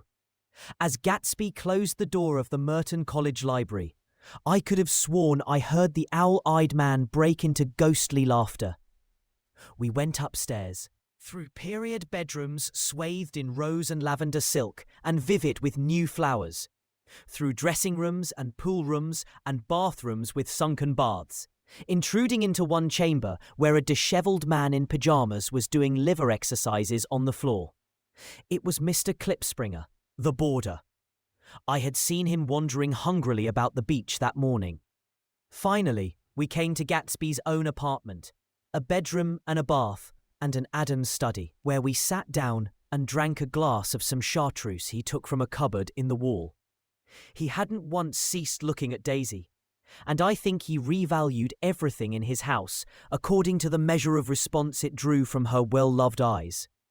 Sometimes, too, he stared around at his possessions in a dazed way, as though in her actual and astounding presence, none of it was any longer real. Once he nearly toppled down a flight of stairs. His bedroom was the simplest room of all, except where the dresser was garnished with a toilet set of pure dull gold.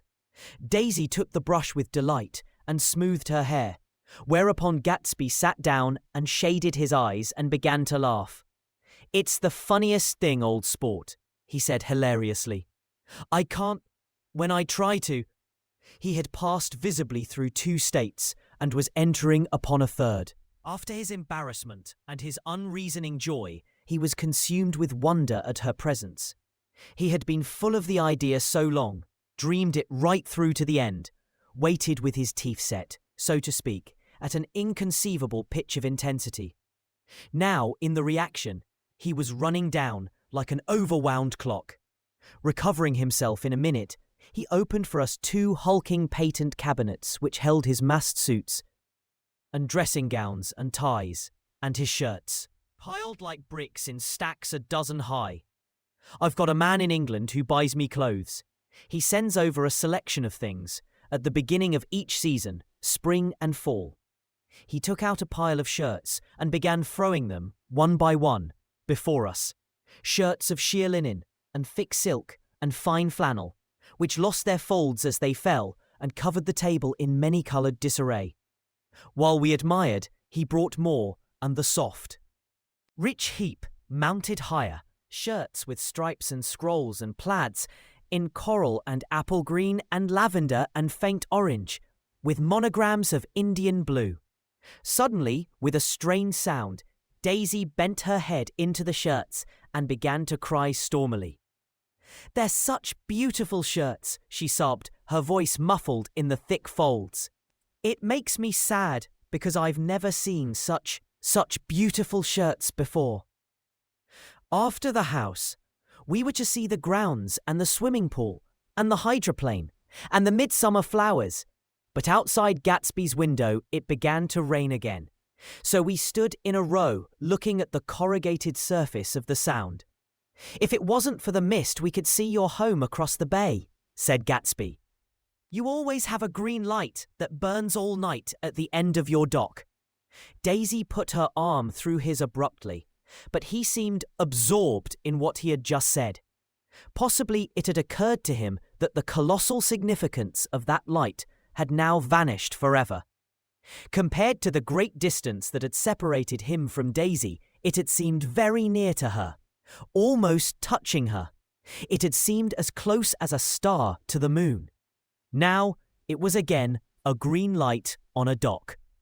His count of enchanted objects had diminished by 1. I began to walk about the room, examining various indefinite objects in the half-darkness. A large photograph of an elderly man in yachting costume attracted me, hung on the wall over his desk. "Who's this?" That's Mr. Dan Cody, old sport." The name sounded faintly familiar. "He's dead now. He used to be my best friend years ago."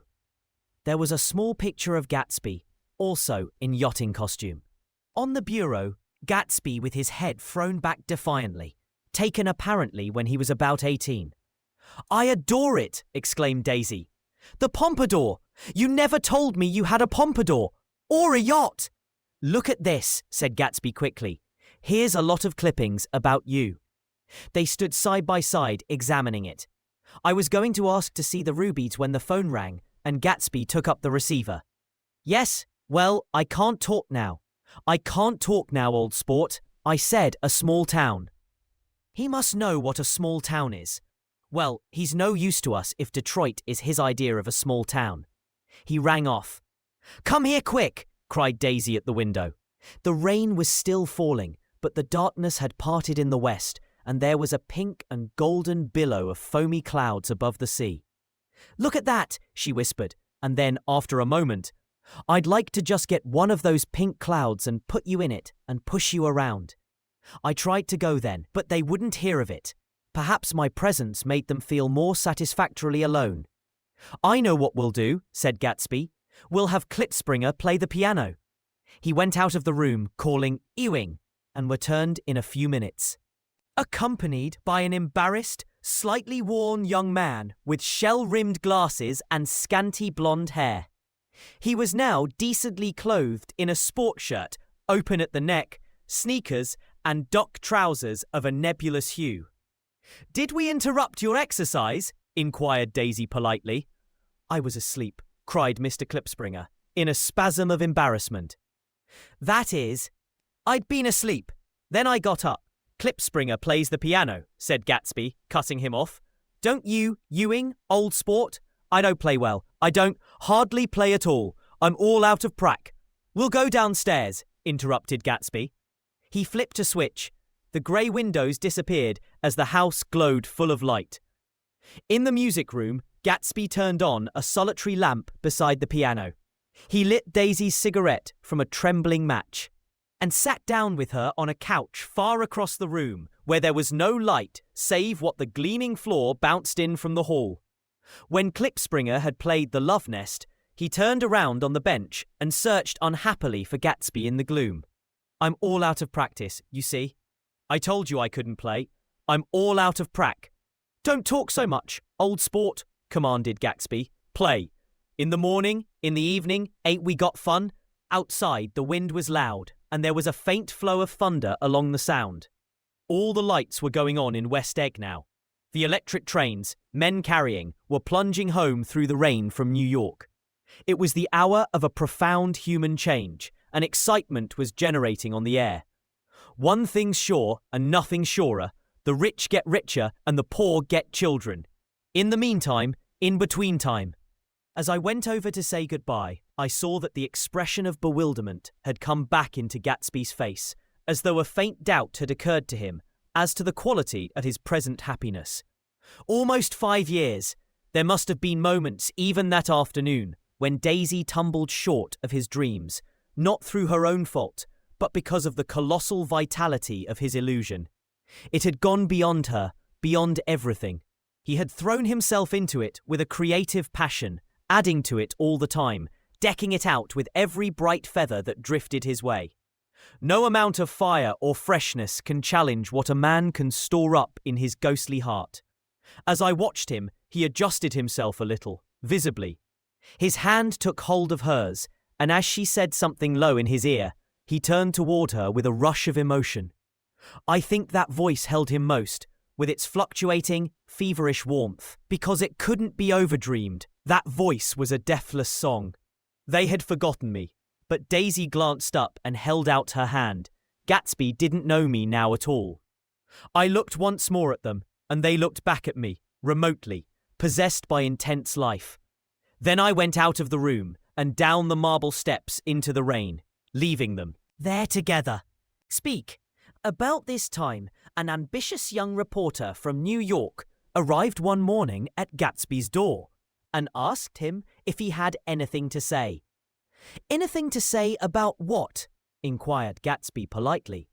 "Why, any statement to give out." It transpired after a confused 5 minutes that the man had heard Gatsby's name around his office in a connection which he either wouldn't reveal or didn't fully understand.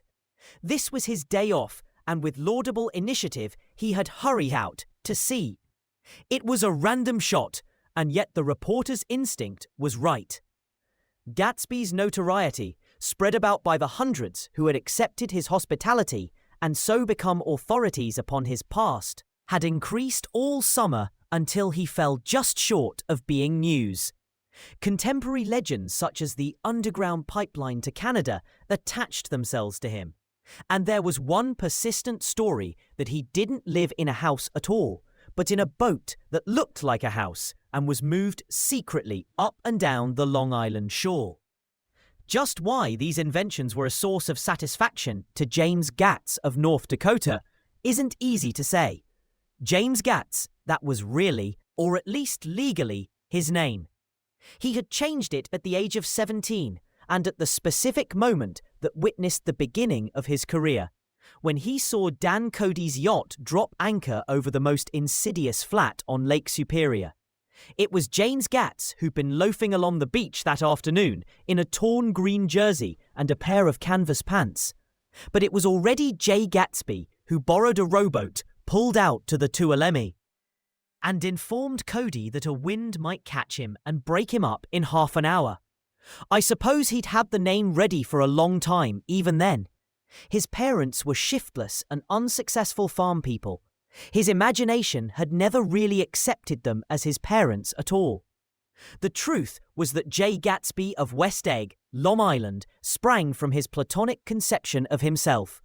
He was a son of God, a phrase which, if it means anything, means just that, and he must be about his father's business, the service of a vast, vulgar, and meretricious beauty. So he invented just the sort of Jay Gatsby that a 17-year-old boy would be likely to invent. And to this conception, he was faithful to the end. For over a year, he had been beating his way along the south shore of Lake Superior as a clam digger and a salmon fisher, or in any other capacity that brought him food and bed. His brown, hardening body lived naturally through the half-fierce, half-lazy work of the bracing days. He knew women early, and since they spoiled him, he became contemptuous of them. Of young virgins because they were ignorant, of the others because they were hysterical about things which in his overwhelming self-absorption he took for granted. But his heart was in a constant, turbulent riot. The most grotesque and fantastic conceits haunted him in his bed at night. A universe of ineffable gaudiness spun itself out in his brain while the clock ticked on the washstand, and the moon soaked with wet light his tangled clothes upon the floor. Each night he added to the pattern of his fancies until drowsiness closed down upon some vivid scene with an oblivious embrace. For a while, these reveries provided an outlet for his imagination. They were a satisfactory hint of the unreality of reality, a promise that the rock of the world was founded securely on a fairy's wing. An instinct toward his future glory had led him, some months before, to the small Lutheran College of St. Olaf's in southern Minnesota. He stayed there 2 weeks, dismayed at its ferocious indifference to the drums of his destiny, to destiny itself, and despising the janitor's work with which he was to pay his way through. Then he drifted back to Lake Superior, and he was still searching for something to do on the day that Dan Cody's yacht dropped anchor in the shallows alongshore.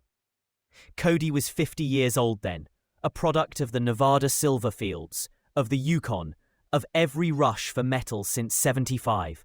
The transactions in Montana copper that made him many times a millionaire found him physically robust, but on the verge of soft-mindedness, and suspecting this, an infinite number of women tried to separate him from his money.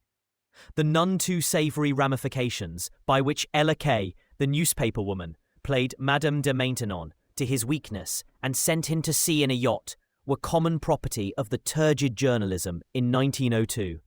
He had been coasting along all too hospitable shores for 5 years when he turned up as James Gats's destiny in Little Girl Bay. To young Gats, resting on his oars and looking up at the railed deck, that yacht represented all the beauty and glamour in the world. I suppose he smiled at Cody. He had probably discovered that people liked him when he smiled. At any rate, Cody asked him a few questions. One of them elicited the brand new name, and found that he was quick and extravagantly ambitious. A few days later, he took him to Duluth and bought him a blue coat, 6 pairs of white duck trousers, and a yachting cap. And when the Tuolumne left for the West Indies and the Barbary Coast, Gatsby left too. He was employed in a vague personal capacity. While he remained with Cody, he was in turn steward, mate, skipper, secretary, and even jailer. For Dan Cody sober knew what lavish doings Dan Cody drunk might soon be about, and he provided for such contingencies by reposing more and more trust in Gatsby. The arrangement lasted 5 years, during which the boat went 3 times around the continent. It might have lasted indefinitely, except for the fact that Ella Kay came on board one night in Boston, and a week later Dan Cody inhospitably died. I remember the portrait of him up in Gatsby's bedroom, a grey, florid man with a hard, empty face, the pioneer debauchee, who during one phase of American life brought back to the eastern seaboard the savage violence of the frontier brothel and saloon. It was indirectly due to Cody that Gatsby drank so little. Sometimes in the course of gay parties, women used to rub champagne into his hair. For himself, he formed the habit of letting liquor alone. And it was from Cody that he inherited money, a legacy of $25,000. He didn't get it. He never understood the legal device that was used against him, but what remained of the millions went intact to Ella Kay. He was left with his singularly appropriate education. The vague contour of J. Gatsby had filled out to the substantiality of a man. He told me all this very much later, but I've put it down here with the idea of exploding those first wild rumours about his antecedents, which weren't even faintly true. Moreover, he told it to me at a time of confusion, when I had reached the point of believing everything and nothing about him. So I take advantage of this short halt, while Gatsby, so to speak, caught his breath, to clear this set of misconceptions away. It was a halt too, in my association with his affairs. For several weeks, I didn't see him or hear his voice on the phone. Mostly, I was in New York, trotting around with Jordan and trying to ingratiate myself with her senile aunt. But finally, I went over to his house one Sunday afternoon. I hadn't been there 2 minutes when somebody brought Tom Buchanan in for a drink. I was startled, naturally, but the really surprising thing was that it hadn't happened before. They were a party of 3 on horseback, Tom and a man named Sloane, and a pretty woman in a brown riding habit who had been there previously. "I'm delighted to see you," said Gatsby, standing on his porch. "I'm delighted that you dropped in." As though they cared. "Sit right down, have a cigarette or a cigar." He walked around the room quickly, ringing bells. "I'll have something to drink for you in just a minute." He was profoundly affected by the fact that Tom was there, but he would be uneasy anyhow until he had given them something, realizing in a vague way that that was all they came for. Mr. Sloane wanted nothing. A lemonade? No thanks. A little champagne? Nothing at all. Thanks, I'm sorry. Did you have a nice ride? Very good roads around here. I suppose the automobiles? Yeah. Moved by an irresistible impulse, Gatsby turned to Tom, who had accepted the introduction as a stranger. "I believe we've met somewhere before, Mr. Buchanan." "Oh yes," said Tom, gruffly polite, but obviously not remembering. "So we did, I remember very well. About 2 weeks ago. That's right, you were with Nick here." "I know your wife," continued Gatsby, almost aggressively. "That's so," Tom turned to me. "You live near here, Nick?" "Next door." "That's so, Mr. Sloane didn't enter into the conversation, but lounged back haughtily in his chair. The woman said nothing either, until unexpectedly, after 2 highballs, she became cordial. "We'll all come over to your next party, Mr. Gatsby," she suggested. "What do you say?" "Certainly, I'd be delighted to have you." "Be very nice," said Mr. Sloane, without gratitude. "Well, think I should be starting home." "Please don't hurry," Gatsby urged them. He had control of himself now, and he wanted to see more of Tom. Why don't you stay for supper? I wouldn't be surprised if some other people dropped in from New York." "You come to supper with me," said the lady enthusiastically. "Both of you." This included me. Mr. Sloane got to his feet. "Come along," he said, but to her only. "I mean it," she insisted. "I'd love to have you. Lots of room." Gatsby looked at me questioningly. He wanted to go, and he didn't see that Mr. Sloane had determined he shouldn't. "I'm afraid I won't be able to," I said. "Well, you come," she urged, concentrating on Gatsby. Mr. Sloane murmured something close to her ear. "We won't be late if we start now," she insisted aloud. "I haven't got a horse," said Gatsby. "I used to ride in the army, but I've never bought a horse. I'll have to follow you in my car. Excuse me for just a minute."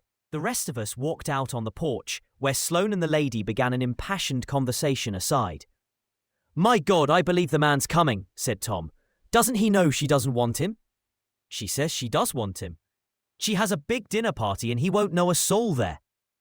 He frowned. "I wonder where in the devil he met Daisy. By God, I may be old-fashioned in my ideas, but women run around too much these days to suit me. They meet all kinds of crazy fish." Suddenly, Mr. Sloane and the lady walked down the steps and mounted their horses. "Come on," said Mr. Sloane to Tom. "We're late. We've got to go." And then to me, "Tell him we couldn't wait, will you?" Tom and I shook hands. The rest of us exchanged a cool nod, and they trotted quickly down the drive, disappearing under the August foliage just as Gatsby, with hat and light overcoat in hand, came out the front door. Tom was evidently perturbed at Daisy's running around alone. For on the following Saturday night, he came with her to Gatsby's party. Perhaps his presence gave the evening its peculiar quality of oppressiveness. It stands out in my memory from Gatsby's other parties that summer. There were the same people, or at least the same sort of people, the same profusion of champagne, the same many-coloured, many-keyed commotion. But I felt an unpleasantness in the air, a pervading harshness that hadn't been there before. Or perhaps I had merely grown used to it, grown to accept West Egg as a world complete in itself, with its own standards and its own great figures, second to nothing, because it had no consciousness of being so. And now I was looking at it again through Daisy's eyes. It is invariably saddening to look through new eyes at things upon which you have expended your own powers of adjustment. They arrived at twilight, and as we strolled out among the sparkling hundreds, Daisy's voice was playing murmurous tricks in her throat. "These things excite me so," she whispered. "If you want to kiss me any time during the evening, Nick, just let me know, and I'll be glad to arrange it for you. Just mention my name, or present a green card. I'm giving out green." "Look around," suggested Gatsby. "I'm looking around. I'm having a marvellous—" "You must see the faces of many people you've heard about." Tom's arrogant eyes roamed the crowd. "We don't go around very much," he said. "In fact, I was just thinking I don't know a soul here." "Perhaps you know that lady." Gatsby indicated a gorgeous, scarcely human orchid of a woman who sat in state under a white plum tree. Tom and Daisy stared with that peculiarly unreal feeling that accompanies the recognition of a hitherto ghostly celebrity of the movies. "She's lovely," said Daisy. "The man bending over her is her director." He took them ceremoniously from group to group. "Mrs. Buchanan and Mr. Buchanan." After an instant's hesitation, he added, "The polo player." "Oh, no," objected Tom quickly, "not me." But evidently the sound of it pleased Gatsby, for Tom remained the polo player for the rest of the evening. "I've never met so many celebrities," Daisy exclaimed. "I liked that man, what was his name, with the sort of blue nose?" Gatsby identified him, adding that he was a small producer. "Well, I liked him anyhow." "I'd a little rather not be the polo player," said Tom pleasantly. "I'd rather look at all these famous people in oblivion." Daisy and Gatsby danced. I remember being surprised by his graceful, conservative foxtrot. I'd never seen him dance before. Then they sauntered over to my house and sat on the steps for half an hour, while at her request I remained watchfully in the garden. "In case there's a fire or a flood," she explained, "or any act of God." Tom appeared from his oblivion as we were sitting down to supper together. "Do you mind if I eat with some people over here?" he said. "A fellow's getting off some funny stuff." "Go ahead," answered Daisy genially. "And if you want to take down any addresses, here's my little gold pencil." She looked around after a moment and told me the girl was common but pretty, and I knew that except for the half hour she'd been alone with Gatsby, she wasn't having a good time. We were at a particularly tipsy table. That was my fault. Gatsby had been called to the phone, and I'd enjoyed these same people only 2 weeks before.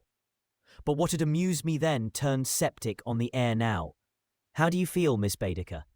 The girl addressed was trying, unsuccessfully, to slump against my shoulder. At this inquiry, she sat up and opened her eyes. "What?" A massive and lethargic woman who had been urging Daisy to play golf with her at the local club tomorrow spoke in Miss Baedeker's defense. "Oh, she's all right now. When she's had 5 or 6 cocktails, she always starts screaming like that. I tell her she ought to leave it alone." "I do leave it alone," affirmed the accused hollowly. "We heard you yelling, so I said to Doc Civet here, 'There's somebody that needs your help, Doc.'" "She's much obliged, I'm sure," said another friend, without gratitude. "But you got her dress all wet when you stuck her head in the pool." "Anything I hate is to get my head stuck in a pool," mumbled Miss Baedeker. "They almost drowned me once, over in New Jersey." "Then you ought to leave it alone," countered Dr. Civet. "Speak for yourself," cried Miss Baedeker violently. "Your hand shakes. I wouldn't let you operate on me." It was like that. Almost the last thing I remember was standing with Daisy and watching the moving picture director and his star. They were still under the white plum tree, and their faces were touching, except for a pale, thin ray of moonlight between. It occurred to me that he had been very slowly bending toward her all evening to attain this proximity, and even while I watched, I saw him stoop one ultimate degree and kiss at her cheek. "I like her," said Daisy. "I think she's lovely. But the rest offended her, and inarguably because it wasn't a gesture, but an emotion.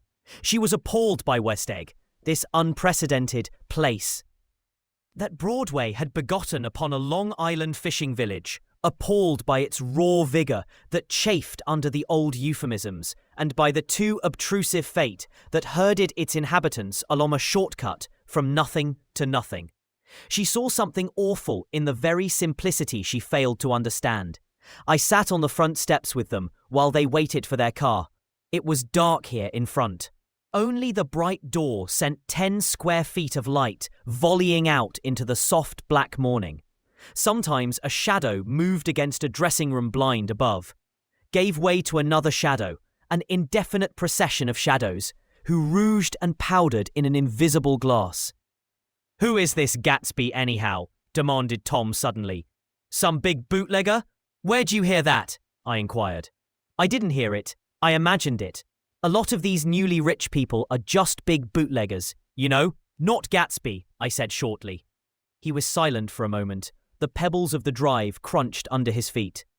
Well, he certainly must have strained himself to get this menagerie together. A breeze stirred the grey haze of Daisy's fur collar. "At least they are more interesting than the people we know," she said with an effort. "You didn't look so interested." "Well, I was." Tom laughed and turned to me. "Did you notice Daisy's face when that girl asked her to put her under a cold shower?"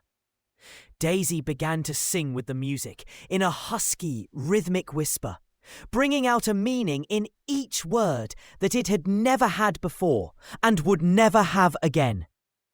When the melody rose, her voice broke up sweetly, following it in a way contralto voices have, and each change tipped out a little of her warm human magic upon the air. "Lots of people come who haven't been invited," she said suddenly. "That girl hadn't been invited. They simply forced their way in, and he's too polite to object." "I'd like to know who he is and what he does," insisted Tom. "And I think I'll make a point of finding out." "I can tell you right now," she answered. "He owned some drugstores, a lot of drugstores. He built them up himself." The dilatory limousine came rolling up the drive. "Good night, Nick," said Daisy. Her glance left me and sought the lighted top of the steps, where 3 o'clock in the morning, a neat, sad little waltz of that year, was drifting out the open door. After all, in the very casualness of Gatsby's party, there were romantic possibilities totally absent from her world. What was it up there in the song that seemed to be calling her back inside? What would happen now in the dim, incalculable hours? Perhaps some unbelievable guest would arrive. A person infinitely rare and to be marvelled at. Some authentically radiant young girl, who with one fresh glance at Gatsby, one moment of magical encounter, would blot out those 5 years of unwavering devotion. I stayed late that night. Gatsby asked me to wait until he was free, and I lingered in the garden until the inevitable swimming party had run up, chilled and exalted, from the black beach. Until the lights were extinguished in the guest rooms overhead. When he came down the steps at last, the tanned skin was drawn unusually tight on his face, and his eyes were bright and tired. "She didn't like it," he said immediately. "Of course she did." "She didn't like it," he insisted. "She didn't have a good time." He was silent, and I guessed at his unutterable depression. "I feel far away from her," he said. "It's hard to make her understand." "You mean about the dance?" "The dance?" He dismissed all the dances he had given with a snap of his fingers. "Old sport, the dance is unimportant." He wanted nothing less of Daisy, and that she should go to Tom and say, "I never loved you." After she had obliterated 4 years with that sentence, they could decide upon the more practical measures to be taken. One of them was that, after she was free, they were to go back to Louisville and be married from her house. Just as if it were 5 years ago. "And she doesn't understand," he said. "She used to be able to understand. We'd sit for hours." He broke off and began to walk up and down a desolate path of fruit rinds and discarded favours and crushed flowers. "I wouldn't ask too much of her," I ventured. "You can't repeat the past." "Can't repeat the past?" he cried incredulously. Why, of course you can! He looked around him wildly, as if the past were lurking here in the shadow of his house, just out of reach of his hand. I'm going to fix everything just the way it was before, he said, nodding determinedly. Shall see. He talked a lot about the past, and I gathered that he wanted to recover something, some idea of himself, perhaps, that had gone into loving Daisy. His life had been confused and disordered since then, but if he could once return to a certain starting place and go over it all slowly, he could find out what that thing was. One autumn night, 5 years before, they had been walking down the street when the leaves were falling, and they came to a place where there were no trees and the sidewalk was white with moonlight. They stopped here and turned toward each other. Now it was a cool night, with that mysterious excitement in it, which comes at the 2 changes of the year. The quiet lights in the houses were humming out into the darkness, and there was a stir and bustle among the stars. Out of the corner of his eye, Gatsby saw that the blocks of the sidewalks really formed a ladder and mounted to a secret place above the trees. He could climb to it if he climbed alone, and once there he could suck on the pap of life, gulp down the incomparable milk of wonder. His heart beat faster as Daisy's white face came up to his own. He knew that when he kissed this girl and forever wed his unutterable visions to her perishable breath, his mind would never romp again like the mind of God. So he waited, listening for a moment longer to the tuning fork that had been struck upon a star. Then he kissed her. At his lips' touch, she blossomed for him like a flower, and the incarnation was complete. Through all he said, even through his appalling sentimentality, I was reminded of something, an elusive rhythm, a fragment of lost words that I had heard somewhere a long time ago. For a moment, a phrase tried to take shape in my mouth, and my lips parted like a dumb man's, as though there was more struggling upon them than a wisp of startled air. But they made no sound, and what I had almost remembered was uncommunicable forever. Uncommunicable forever. Uncommunicable forever. Forever. Chapter 7. It was when curiosity about Gatsby was at its highest that the lights in his house failed to go on one Saturday night. And, as obscurely as it had begun, his career as Trimalchio was over. Only gradually did I become aware that the automobiles, which turned expectantly into his drive, stayed for just a minute and then drove sulkily away. Wondering if he were sick, I went over to find out. An unfamiliar butler with a villainous face squinted at me suspiciously from the door. "Is Mr. Gatsby sick?" "Nope." After a pause, he added "sir" in a dilatory, grudging way. I hadn't seen him around, and I was rather worried. "Tell him Mr. Carroway came over." "Who?" he demanded rudely. "Carroway." "Carroway! All right, I'll tell him." Abruptly he slammed the door. My Finn informed me that Gatsby had dismissed every servant in his house a week ago and replaced them with half a dozen others who never went into West Egg Village to be bribed by the tradesman, but ordered moderate supplies over the telephone. The grocery boy reported that the kitchen looked like a pigsty. And the general opinion in the village was that the new people weren't servants at all. Next day, Gatsby called me on the phone. "Going away?" I inquired. "No, old sport. I hear you fired all your servants." I wanted somebody who wouldn't gossip. Daisy comes over quite often, in the afternoons. So the whole caravansary had fallen in like a card house at the disapproval in her eyes. "There's some people Wolfsheim wanted to do something for. They're all brothers and sisters. They used to run a small hotel." "I see." He was calling up at Daisy's request. Would I come to lunch at her house tomorrow? Miss Baker would be there. Half an hour later, Daisy herself telephoned and seemed relieved to find that I was coming. Something was up, and yet I couldn't believe that they would choose this occasion for a scene, especially for the rather harrowing scene that Gatsby had outlined in the garden. The next day was broiling, almost the last, certainly the warmest of the summer. As my train emerged from the tunnel into sunlight, only the hot whistles of the National Biscuit Company broke the simmering hush at noon. The straw seats of the car hovered on the edge of combustion. The woman next to me perspired delicately for a while into her white shirtwaist, and then, as her newspaper dampened under her fingers, lapsed despairingly into deep heat with a desolate cry. Her pocketbook slapped to the floor. "Oh my!" she gasped. I picked it up with a weary bend and handed it back to her, holding it at arm's length and by the extreme tip of the corners to indicate that I had no designs upon it. But everyone nearby, including the woman, suspected me just the same. "Hot," said the conductor to familiar faces. "Some weather. Hot, hot, hot. Is it hot enough for you? Is it hot? Is it?" My commutation ticket came back to me with a dark stain from his hand.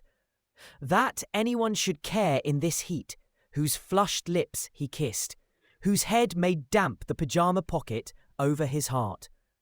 Through the hall of the Buchanan's house blew a faint wind, carrying the sound of the telephone bell out to Gatsby and me as we waited at the door. "The master's body," roared the butler into the mouthpiece.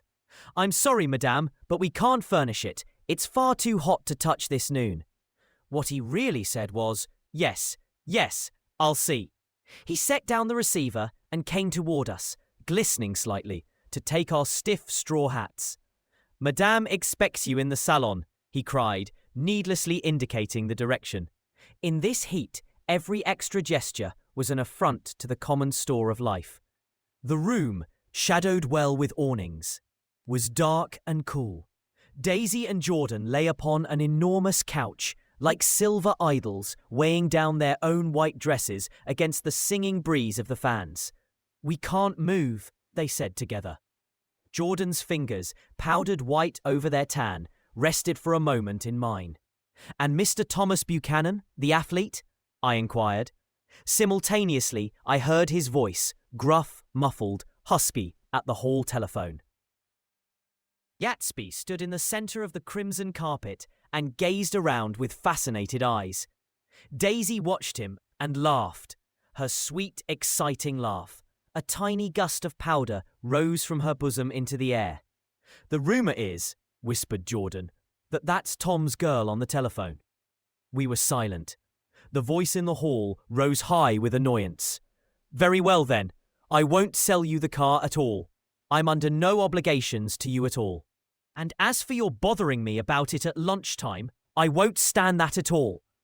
Holding down the receiver, said Daisy cynically. "No, he's not," I assured her. "It's a bona fide deal. I happen to know about it." Tom flung open the door, blocked out its space for a moment with his thick body, and hurried into the room. "Mr. Gatsby!" He put out his broad, flat hand with well-concealed dislike. "I'm glad to see you, sir. Nick." "Make us a cold drink," cried Daisy. As he left the room again, she got up and went over to Gatsby and pulled his face down, kissing him on the mouth. "You know I love you," she murmured. "You forget there's a lady present," said Jordan. Daisy looked around doubtfully. "You kiss Nit too."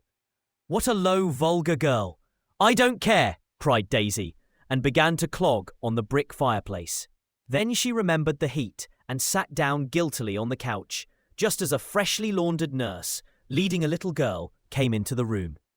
"Blessed precious," she crooned, holding out her arms. "Come to your own mother that loves you." The child, relinquished by the nurse, rushed across the room and rooted shyly into her mother's dress. "The blessed precious. Did mother get powder on your old yellowy hair? Stand up now and say, 'Howdy-do.'" Gatsby and I, in turn, leaned down and took the small reluctant hand. Afterward, he kept looking at the child with surprise. I don't think he had ever really believed in its existence before. "I got dressed before luncheon," said the child, turning eagerly to Daisy. "That's because your mother wanted to show you off." Her face bent into the single wrinkle of the small white neck. "You dream, you absolute little dream." "Yes," admitted the child calmly. "Aunt Jordan's got on a white dress too." "How do you like mother's friends?" Daisy turned her around so that she faced Gatsby. Do you think they're pretty? Where's Daddy? She doesn't look like her father, explained Daisy. She looks like me. She's got my hair and shape of the face. Daisy sat back upon the couch. The nurse took a step forward and held out her hand. Come, Pammy. Goodbye, sweetheart. With a reluctant backward glance, the well-disciplined child held to her nurse's hand and was pulled out the door, just as Tom came back, preceding 4 gin rickeys that clicked full of ice. Gatsby took up his drink. They certainly look cool, he said, with visible tension. We drank in long, greedy swallows. I read somewhere that the sun's getting hotter every year, said Tom genially. It seems that pretty soon the Earth's going to fall into the sun. Or wait a minute, it's just the opposite. The sun's getting colder every year. Come outside, he suggested to Gatsby. I'd like you to have a look at the place. I went with them out to the veranda. On the green sound, stagnant in the heat, one small sail crawled slowly toward the fresher sea. Gatsby's eyes followed it momentarily. He raised his hand and pointed across the bay. I'm right across from you, so you are. Our eyes lifted over the rosebeds and the hot lawn and the weedy refuse of the dog days alongshore.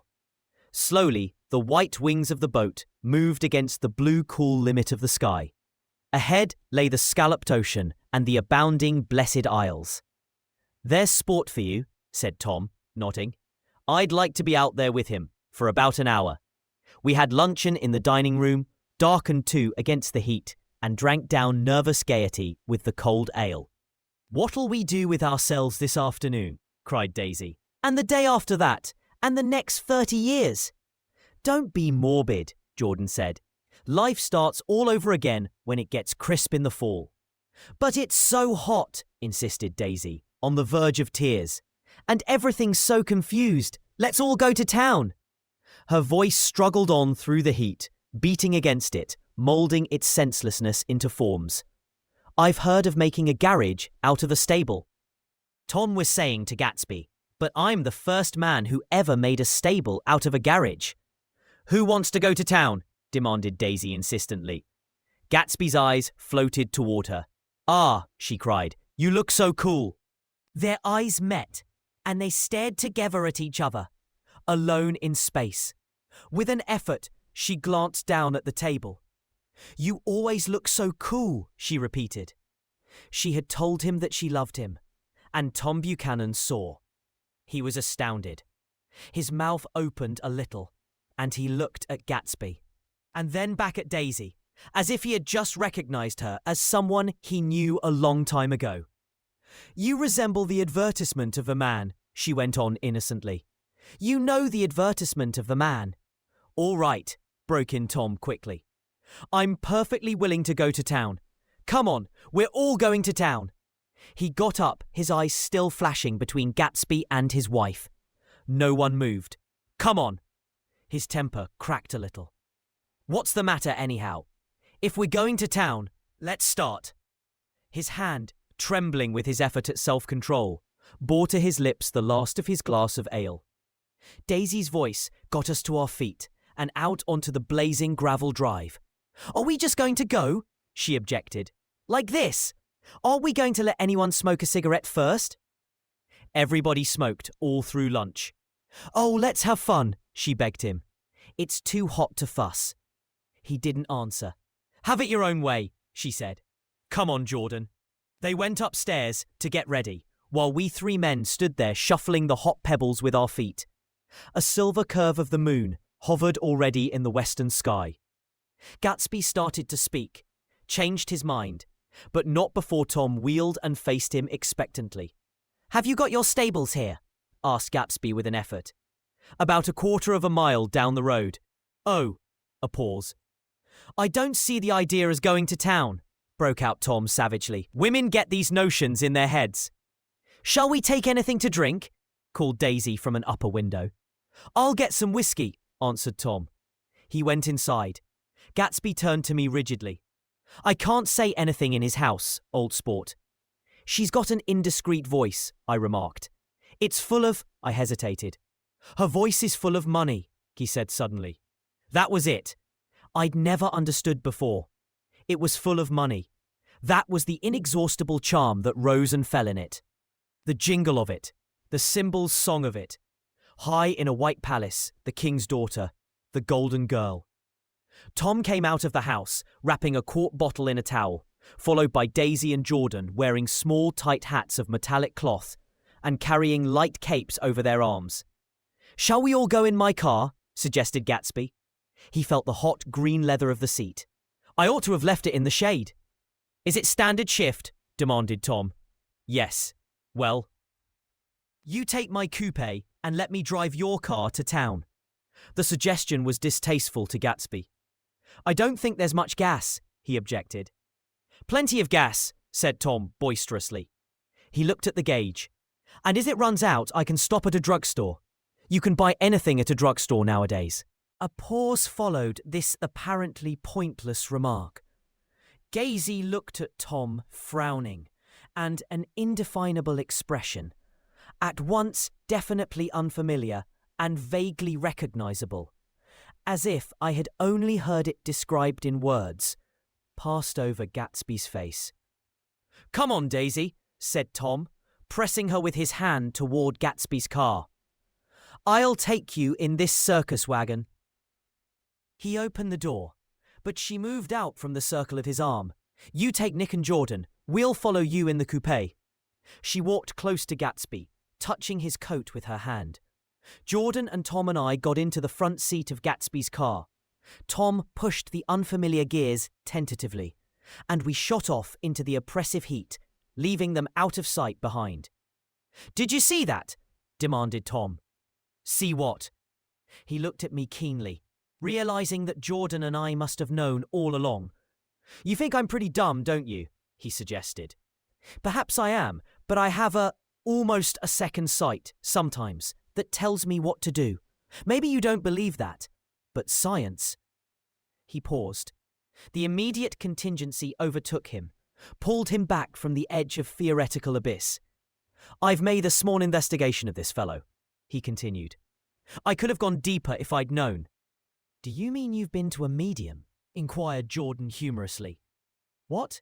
Confused, he stared at us as we laughed. "A medium? About Gatsby?" "About Gatsby? No, I haven't. I said I'd been making a small investigation of his past." "And you found he was an Oxford man," said Jordan helpfully. "An Oxford man?" He was incredulous. "Like hell he is. He wears a pink suit. Nevertheless, he's an Oxford man."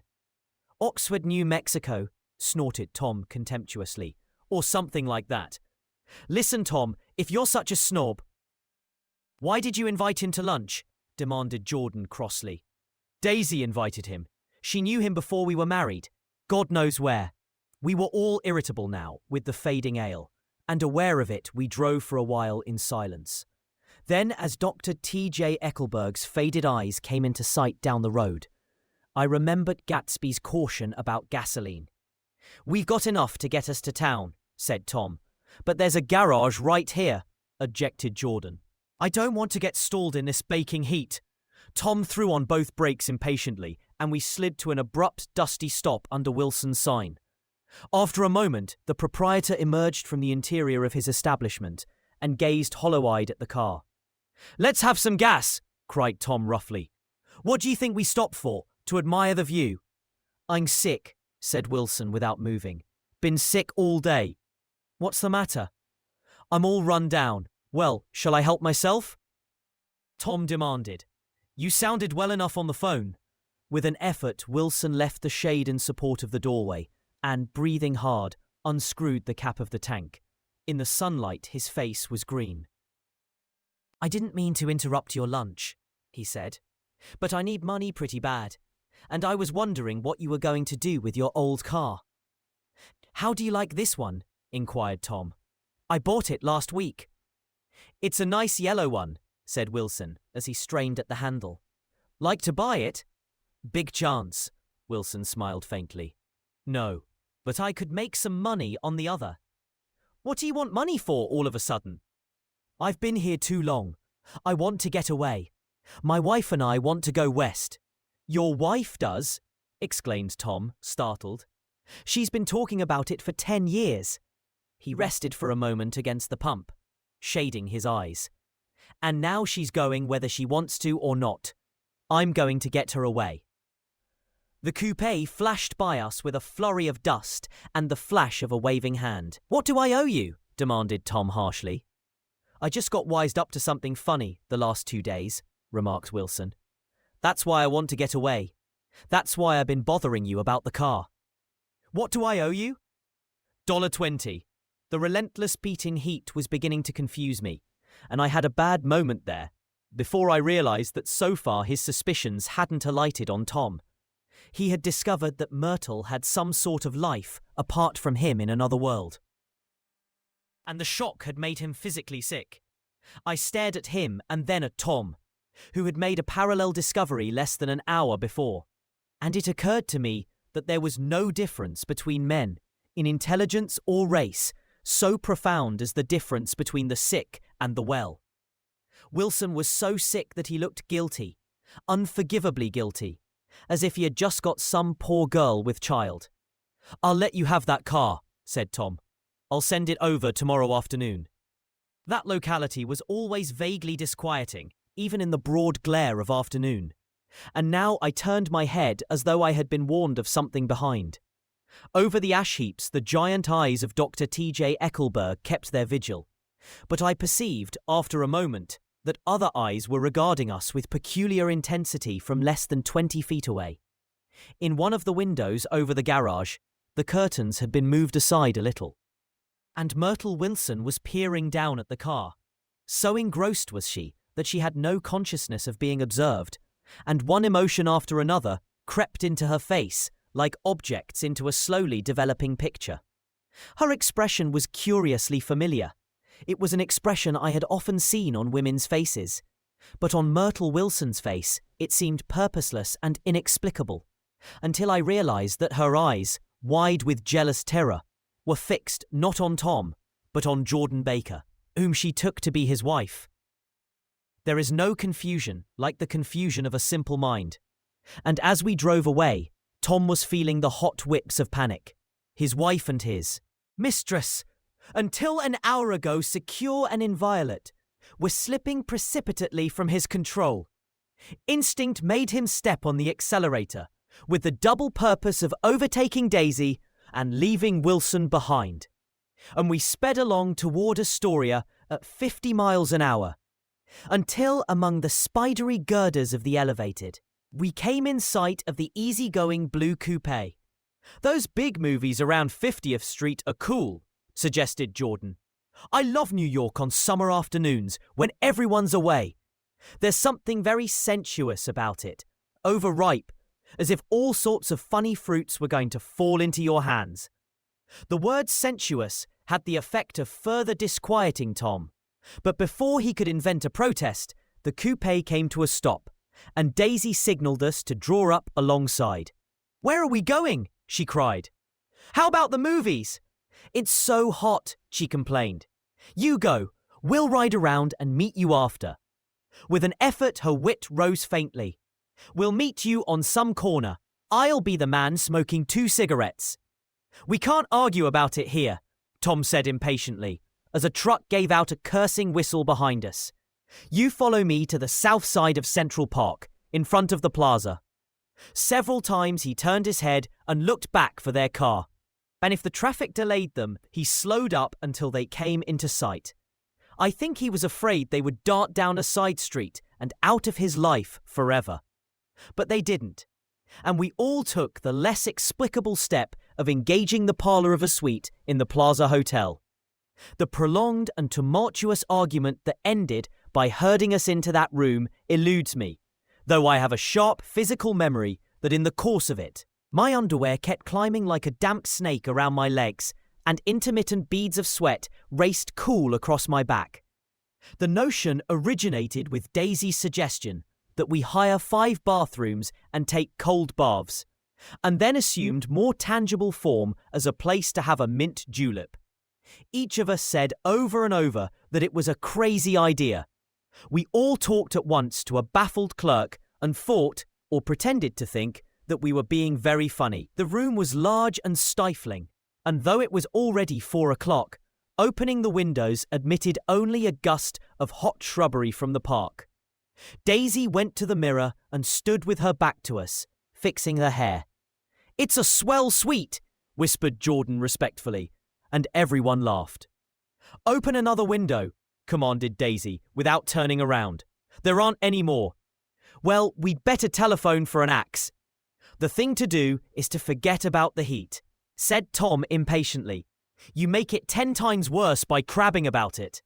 He unrolled the bottle of whiskey from the towel and put it on the table. "Why not let her alone, old sport?" remarked Gatsby. "You're the one that wanted to come to town."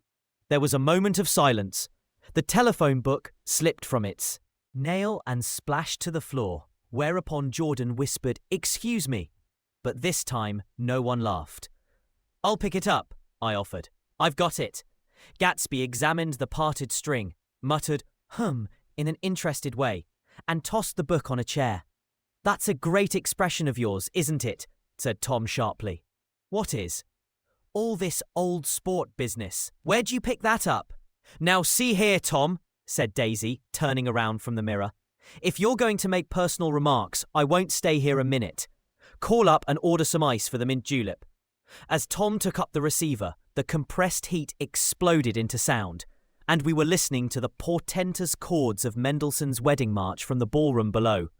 "Imagine marrying anybody in this heat," cried Jordan dismally. "Still, I was married in the middle of June," Daisy remembered.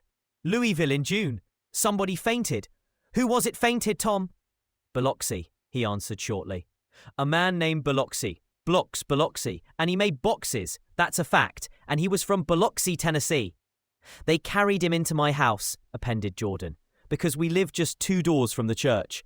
And he stayed 3 weeks, until Daddy told him he had to get out. The day after he left, Daddy died." After a moment, she added, as if she might have sounded irreverent, "There wasn't any connection."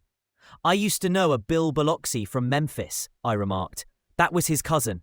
I knew his whole family history before he left. He gave me an aluminium putter that I use today." The music had died down as the ceremony began, and now a long cheer floated in at the window, followed by intermittent cries of "yeah, yeah," and finally by a burst of jazz as the dancing began. "We're getting old," said Daisy. "If we were young, we'd rise and dance. Remember Biloxi," Jordan warned her. "Where'd you know him, Tom?" "Biloxi?" He concentrated with an effort. "I didn't know him. He was a friend of Daisy's." "He was not," she denied. "I'd never seen him before. He came down in the private car." "Well, he said he knew you. He said he was raised in Louisville. Asa Bird brought him around about the last minute and asked if we had room for him." Jordan smiled. "He was probably bumming his way home. He told me he was president of your class at Yale." Tom and I looked at each other blankly. "Biloxi?" "First place, we didn't have any president." Gatsby's foot beat a short, restless tattoo, and Tom eyed him suddenly. "By the way, Mr. Gatsby, I understand you're an Oxford man." "Not exactly." "Oh yes, I understand you went to Oxford." "Yes, I went there." A pause, then Tom's voice, incredulous and insulting. "You must have gone there about the time Biloxi went to New Haven." Another pause. A waiter knocked and came in with crushed mint and ice, but the silence was unbroken by his thank you and the soft closing of the door. This tremendous detail was to be cleared up at last. "I told you I went there," said Gatsby. "I heard you, but I'd like to know when." "It was in 1919. I only stayed 5 months. That's why I can't really call myself an Oxford man." Tom glanced around to see if we mirrored his unbelief, but we were all looking at Gatsby. "It was an opportunity they gave to some of the officers after the armistice," he continued. "We could go to any of the universities in England or France." I wanted to get up and slap him on the back. I had one of those renewals of complete faith in him that I'd experienced before. Daisy rose, smiling faintly, and went to the table. "Open the whiskey, Tom," she ordered, "and I'll make you a mint julep. Then you won't seem so stupid to yourself. Look at the mint." "Wait a minute," snapped Tom. "I want to ask Mr. Gatsby one more question." "Go on," Gatsby said politely. "What kind of a row are you trying to cause in my house, anyhow?" They were out in the open at last, and Gatsby was content. He isn't causing a row. Daisy looked desperately from one to the other. You're causing a row. Please have a little self-control. Self-control, repeated Tom incredulously. I suppose the latest thing is to sit back and let Mr. Nobody from nowhere make love to your wife. Well, if that's the idea, you can count me out. Nowadays, people begin by sneering at family life and family institutions, and next, they'll throw everything overboard and have intermarriage between black and white. Flushed with his impassioned gibberish, he saw himself standing alone on the last barrier of civilization. We're all white here, murmured Jordan. I know I'm not very popular. I don't give big parties. I suppose you've got to make your house into a pigsty in order to have any friends in the modern world. Angry as I was, as we all were, I was tempted to laugh whenever he opened his mouth. The transition from libertine to prig was so complete. I've got something to tell you, old sport, began Gatsby, but Daisy guessed at his intention. Please don't, she interrupted helplessly. Please, let's all go home. Why don't we all go home? That's a good idea. I got up. Come on, Tom. Nobody wants a drink. I want to know what Mr. Gatsby has to tell me. Your wife doesn't love you, said Gatsby. She's never loved you. She loves me. You must be crazy, exclaimed Tom automatically. Gatsby sprang to his feet, vivid with excitement. She never loved you, do you hear? He cried. She only married you because I was poor and she was tired of waiting for me. It was a terrible mistake, but in her heart, she never loved anyone except me. At this point, Jordan and I tried to go, but Tom and Gatsby insisted with competitive firmness that we remain, as though neither of them had anything to conceal, and it would be a privilege to partake vicariously of their emotions. Sit down, Daisy. Tom's voice groped unsuccessfully for the paternal note. What's been going on? I want to hear all about it. I told you what's been going on, said Gatsby. Going on for 5 years and you didn't know. Tom turned to Daisy sharply. You've been seeing this fellow for 5 years? Not seeing, said Gatsby. No, we couldn't meet, but both of us loved each other all that time, old sport, and you didn't know. I used to laugh sometimes, but there was no laughter in his eyes, to think that you didn't know. Oh, that's all. Tom tapped his thick fingers together like a clergyman and leaned back in his chair. You're crazy, he exploded. I can't speak about what happened 5 years ago. Because I didn't know Daisy then. And I'll be damned if I see how you got within a mile of her unless you brought the groceries to the back door. But all the rest of that's a goddamned lie. Daisy loved me when she married me, and she loves me now. No, said Gatsby, shaking his head. She does, though. The trouble is that sometimes she gets foolish ideas in her head and doesn't know what she's doing. He nodded sagely. And what's more, I love Daisy too. Once in a while, I go off on a spree and make a fool of myself, but I always come back, and in my heart I love her all the time. You're revolting, said Daisy. She turned to me, and her voice, dropping an octave lower, filled the room with thrilling scorn. Do you know why we left Chicago? I'm surprised that they didn't treat you to the story of that little spree. Gatsby walked over and stood beside her. Daisy, that's all over now, he said earnestly. It doesn't matter anymore. Just tell him the truth, that you never loved him, and it's all wiped out forever. She looked at him blindly. Why? How can I love him, possibly? You never loved him. She hesitated. Her eyes fell on Jordan and me with a sort of appeal, as though she realized at last what she was doing, and as though she had never, all along, intended doing anything at all. But it was done now. It was too late. I never loved him, she said with perceptible reluctance. Not at Kapiolani? Demanded Tom suddenly. No. From the ballroom beneath, muffled and suffocating chords were drifting up on hot waves of air. Not that day I carried you down from the punch bowl to keep your shoes dry. There was a husky tenderness in his tone. Daisy, please don't. Her voice was cold, but the rancour was gone from it. She looked at Gatsby. There, Jay, she said.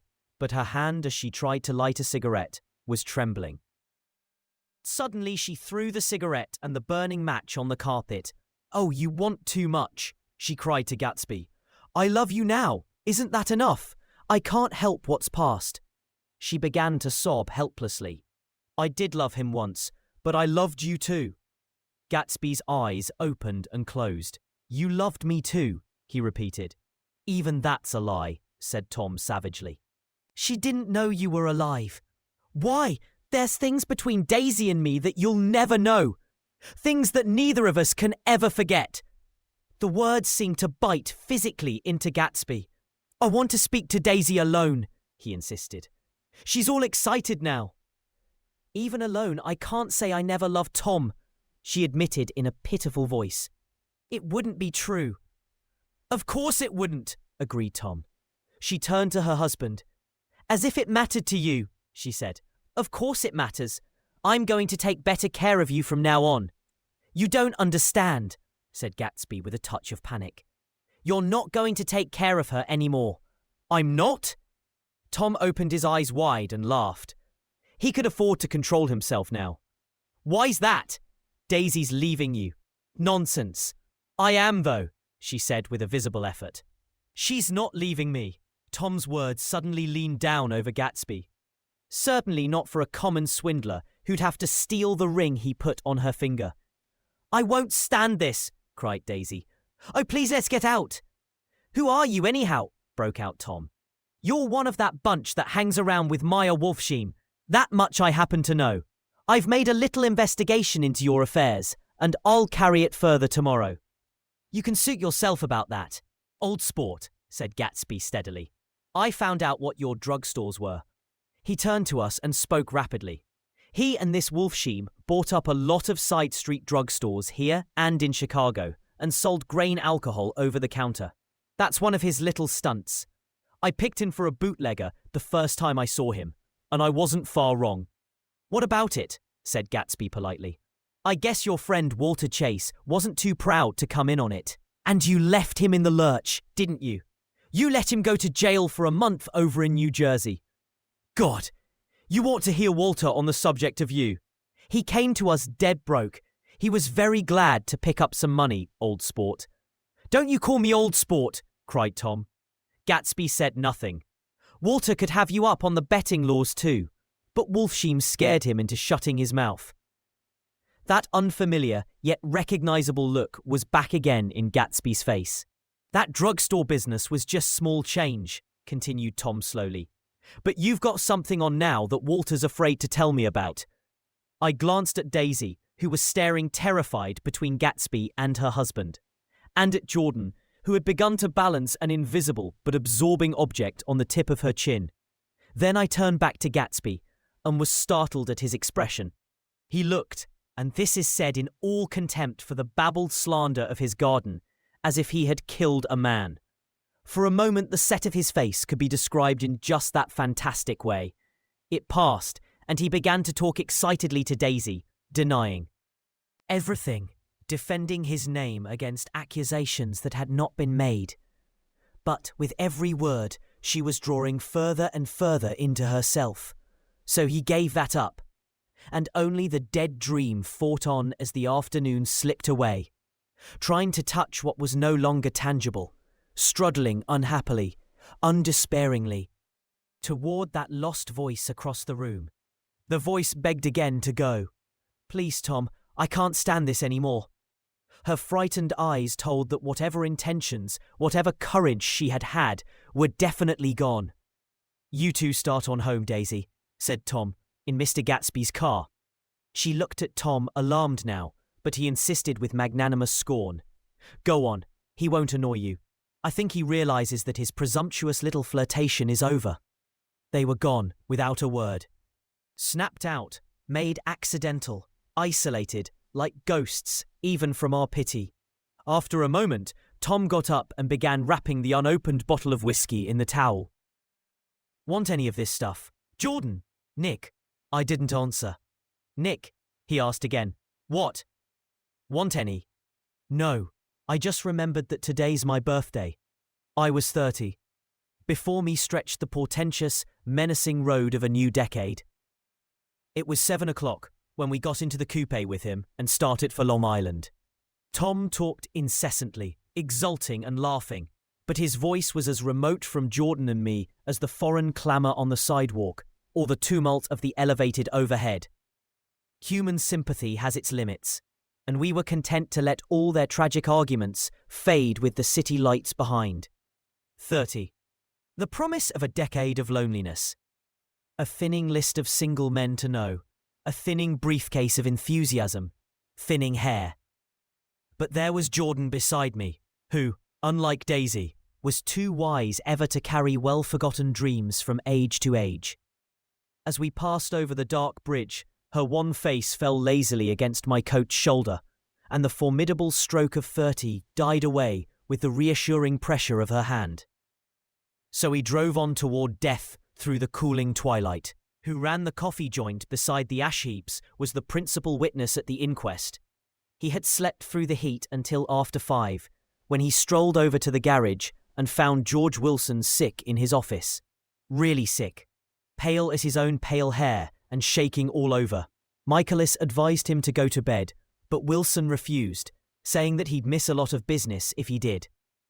While his neighbour was trying to persuade him, a violent racket broke out overhead. "I've got my wife locked in up there," explained Wilson calmly. "She's going to stay there till the day after tomorrow, and then we're going to move away." Michaelis was astonished. They had been neighbours for 4 years, and Wilson had never seemed faintly capable of such a statement.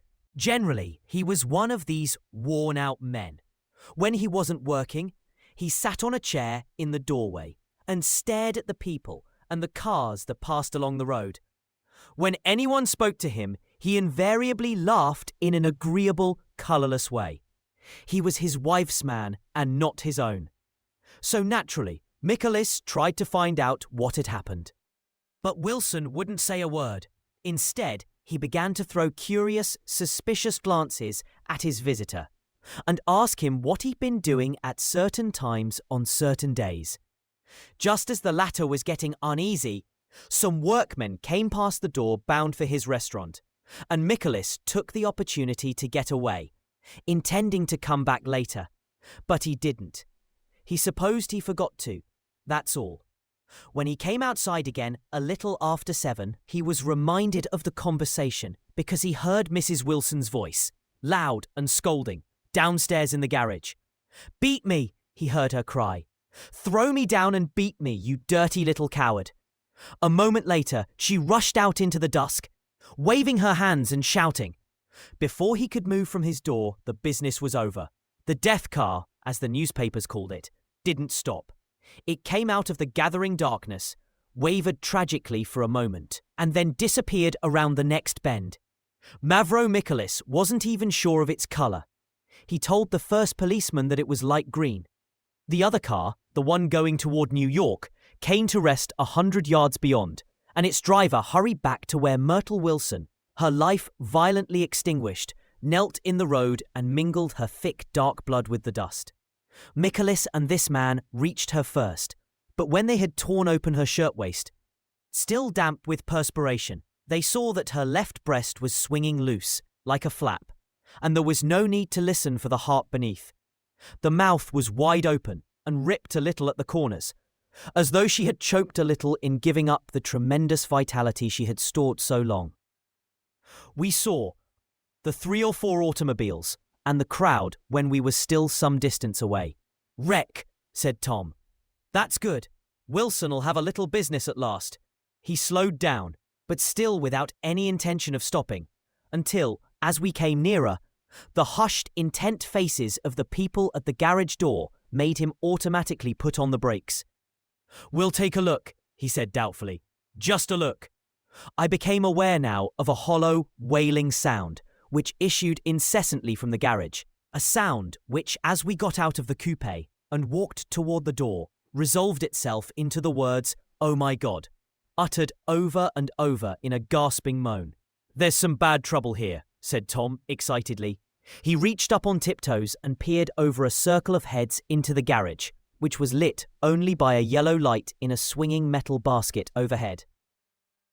Then he made a harsh sound in his throat, and with a violent thrusting movement of his powerful arms, pushed his way through. The circle closed up again with a running murmur of expostulation.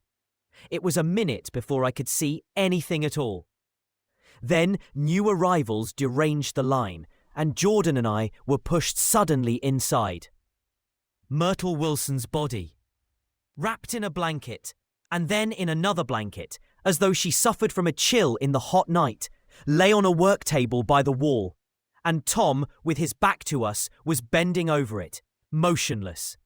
Next to him stood a motorcycle policeman, taking down names with much sweat and correction in a little book. At first I couldn't find the source of the high, groaning words that echoed clamorously through the bare garage. Then I saw Wilson standing on the raised threshold of his office, swaying back and forth and holding to the doorposts with both hands. Some man was talking to him in a low voice and attempting, from time to time, to lay a hand on his shoulder. But Wilson neither heard nor saw. His eyes would drop slowly from the swinging light to the laden table by the wall, and then jerk back to the light again. And he gave out incessantly his high, horrible call. "Oh my God! Oh my God! Oh God! Oh my God!" Presently Tom lifted his head with a jerk, and after staring around the garage with glazed eyes, addressed a mumbled, incoherent remark to the policeman. The policeman was saying.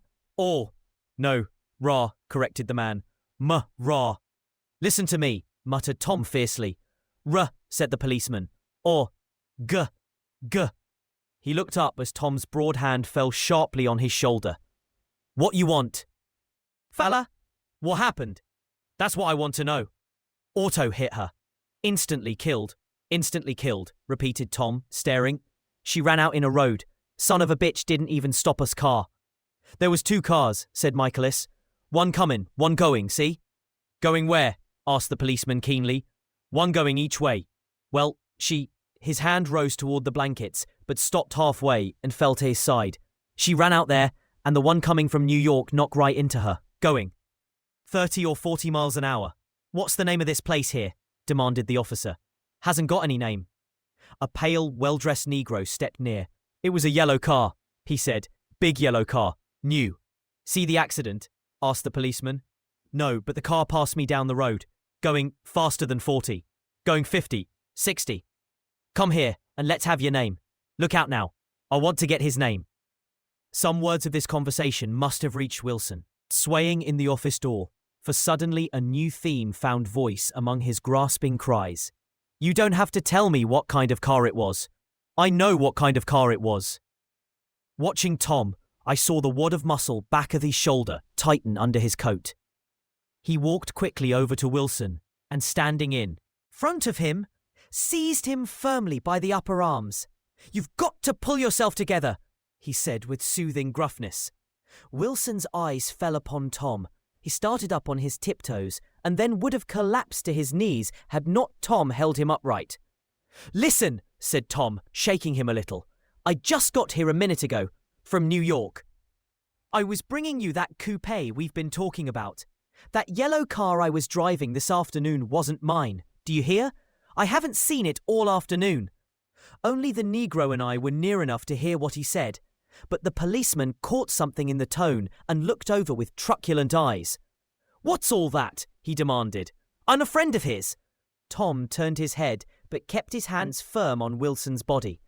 "He says he knows the car that did it. It was a yellow car." Some dim impulse moved the policeman to look suspiciously at Tom. "And what colour's your car?" "It's a blue car. A coupe." "We've come straight from New York," I said.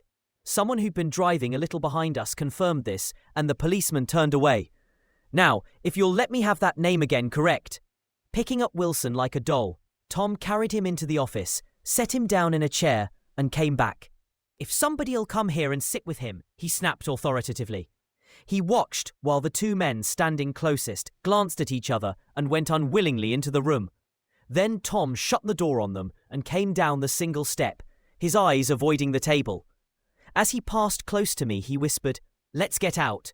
Self-consciously, with his authoritative arms breaking the way, we pushed through the still-gathering crowd, passing a hurried doctor, case in hand, who had been sent for in wild hope half an hour ago.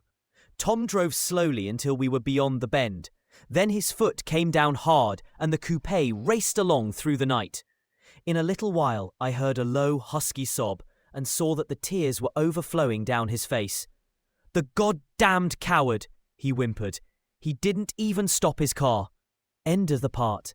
The Buchanans' house floated suddenly toward us through the dark, rustling trees. Tom stopped beside the porch and looked up at the second floor, where 2 windows bloomed with light among the vines. "Daisy's home," he said. As we got out of the car, he glanced at me and frowned slightly. "I ought to have dropped you in West Egg, Nick. There's nothing we can do tonight." A change had come over him, and he spoke gravely and with decision. As we walked across the moonlight gravel to the porch, he disposed of the situation in a few brisk phrases. "I'll telephone for a taxi to take you home.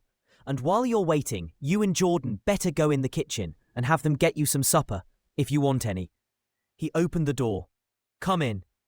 "No thanks, but I'd be glad if you'd order me the taxi." "I'll wait." Outside.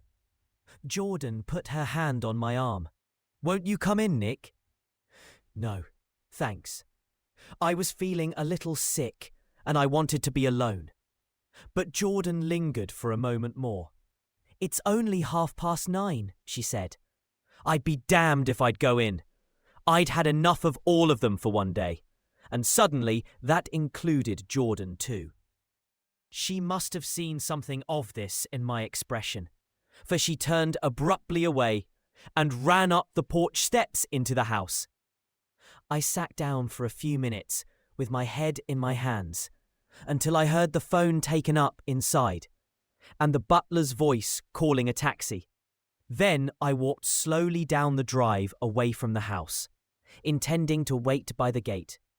I hadn't gone 20 yards when I heard my name, and Gatsby stepped from between 2 bushes into the path.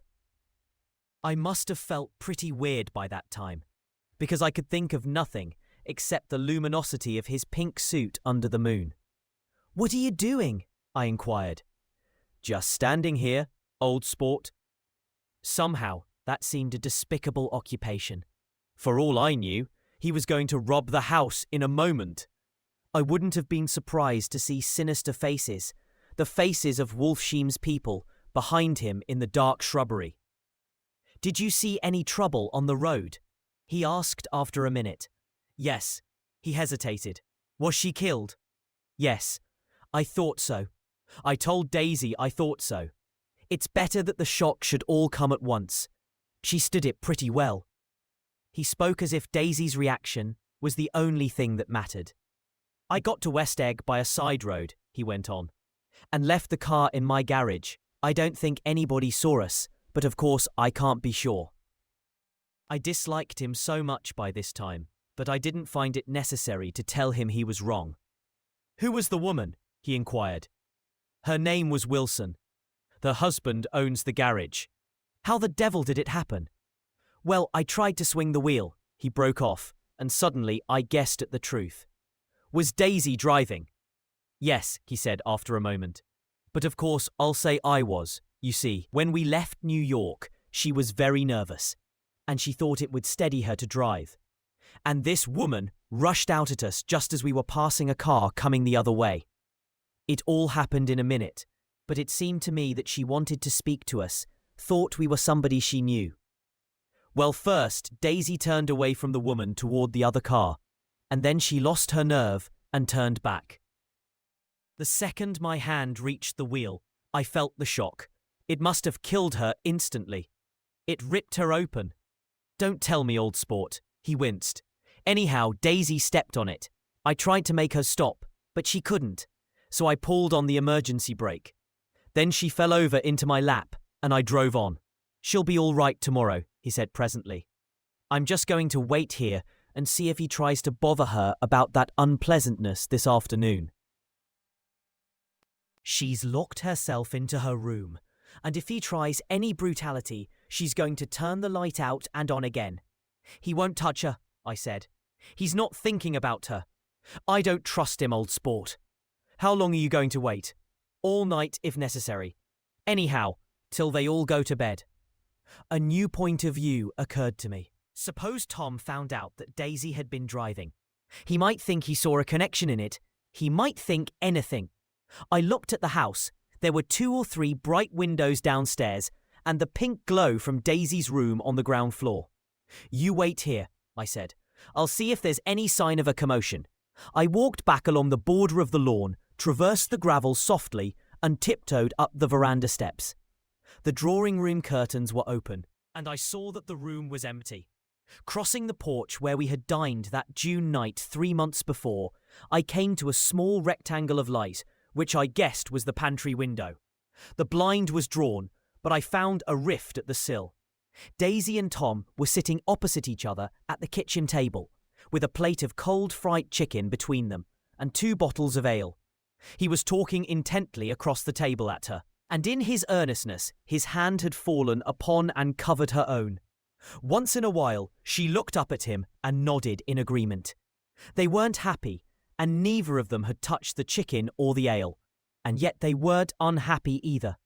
There was an unmistakable air of natural intimacy about the picture, and anybody would have said that they were conspiring together.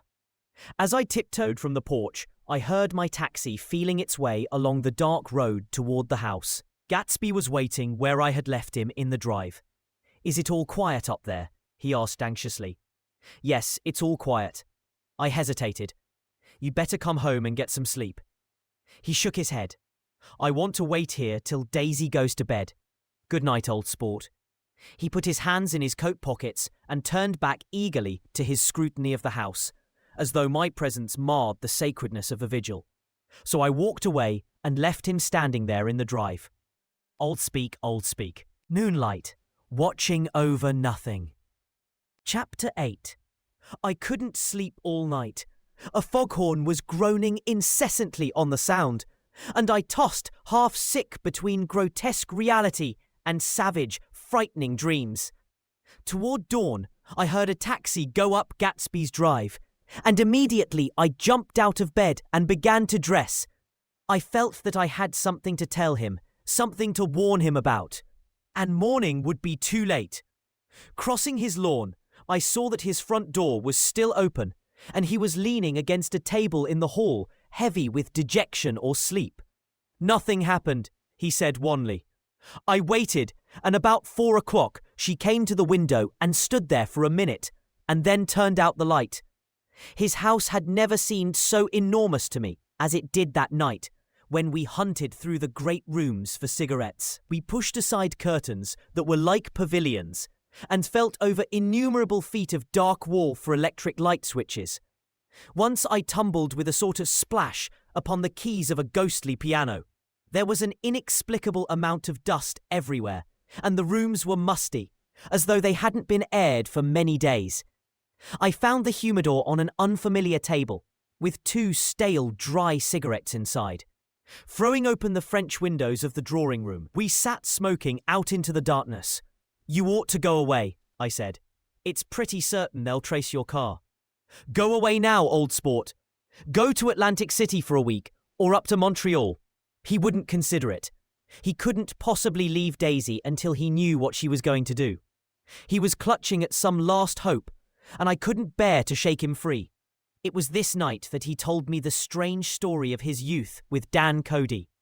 Told it to me because Jay Gatsby had broken up like glass against Tom's hard malice, and the long, secret extravaganza was played out. I think that he would have acknowledged anything now, without reserve, but he wanted to talk about Daisy. She was the first nice girl he had ever known. In various unrevealed capacities, he had come in contact with such people, but always with indiscernible barbed wire between. He found her excitingly desirable. He went to her house, at first with other officers from Camp Taylor, then alone. It amazed him. He had never been in such a beautiful house before. But what gave it an air of breathless intensity was that Daisy lived there. It was as casual a thing to her as his tent out at camp was to him. There was a ripe mystery about it, a hint of bedrooms upstairs more beautiful and cool than other bedrooms. of gay and radiant activities taking place through its corridors, and of romances that were not musty and laid away already in lavender, but fresh and breathing and redolent of this year's shining motorcars, and of dances whose flowers were scarcely withered. It excited him, too, that many men had already loved Daisy. It increased her value in his eyes. He felt their presence all about the house, pervading the air with the shades and echoes of still vibrant emotions. But he knew that he was in Daisy's house by a colossal accident. However glorious might be his future as J. Gatsby, he was at present a penniless young man without a past. And at any moment the invisible cloak of his uniform might slip from his shoulders. So he made the most of his time. He took what he could get, ravenously and unscrupulously. Eventually he took Daisy one still October night. Took her because he had no real right to touch her hand. He might have despised himself, for he had certainly taken her under false pretenses. I don't mean that he had traded on his phantom millions, but he had deliberately given Daisy a sense of security. He let her believe that he was a person from much the same strata as herself, that he was fully able to take care of her. As a matter of fact, he had no such facilities. He had no comfortable family standing behind him, and he was liable at the whim of an impersonal government to be blown anywhere about the world. But he didn't despise himself, and it didn't turn out as he had imagined. He had intended, probably, to take what he could and go. But now he found that he had committed himself to the following of a grail. He knew that Daisy was extraordinary, but he didn't realize just how extraordinary a nice girl could be. She vanished into her rich house, into her rich, full life, leaving Gatsby nothing. He felt married to her, that was all. When they met again, 2 days later, it was Gatsby who was breathless, who was somehow betrayed. Her porch was bright with the bought luxury of starshine. The wicker of the settee squeaked fashionably as she turned toward him and he kissed her curious and lovely mouth. She had caught a cold, and it made her voice huskier and more charming than ever, and Gatsby was overwhelmingly aware of the youth and mystery that wealth imprisons and preserves, of the freshness of many clothes, and of Daisy, gleaming like silver, safe and proud above the hot struggles of the poor. I can't describe to you how surprised I was to find out I loved her, old sport. I even hoped for a while that she'd throw me over, but she didn't, because she was in love with me too. She thought I knew a lot, because I knew different things from her. Well, there I was, way off my ambitions, getting deeper in love every minute, and all of a sudden, I didn't care. What was the use of doing great things if I could have a better time telling her what I was going to do? On the last afternoon before he went abroad, he sat with Daisy in his arms for a long, silent time. It was a cold fall day, with fire in the room and her cheeks flushed. Now and then she moved and he changed his arm a little, and once he kissed her dark shining hair. The afternoon. Speak. Voice name, ballad. That made them tranquil for a while, as if to give them a deep memory for the long parting the next day promised.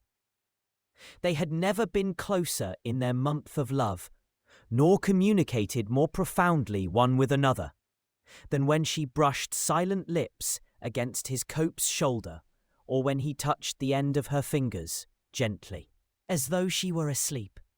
So did extraordinarily well in the war.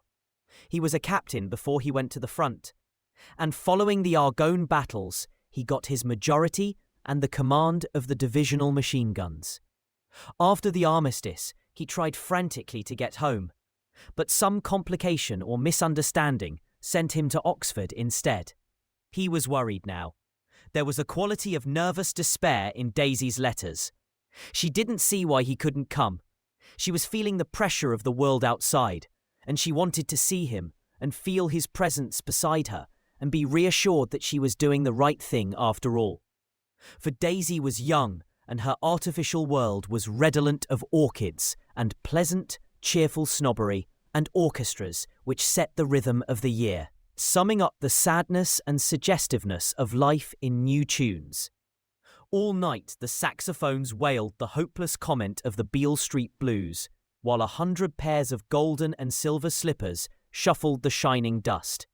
At the grey tea hour, there were always rooms that throbbed incessantly with this low, sweet fever, while fresh faces drifted here and there, like rose petals blown by the sad horns around the floor.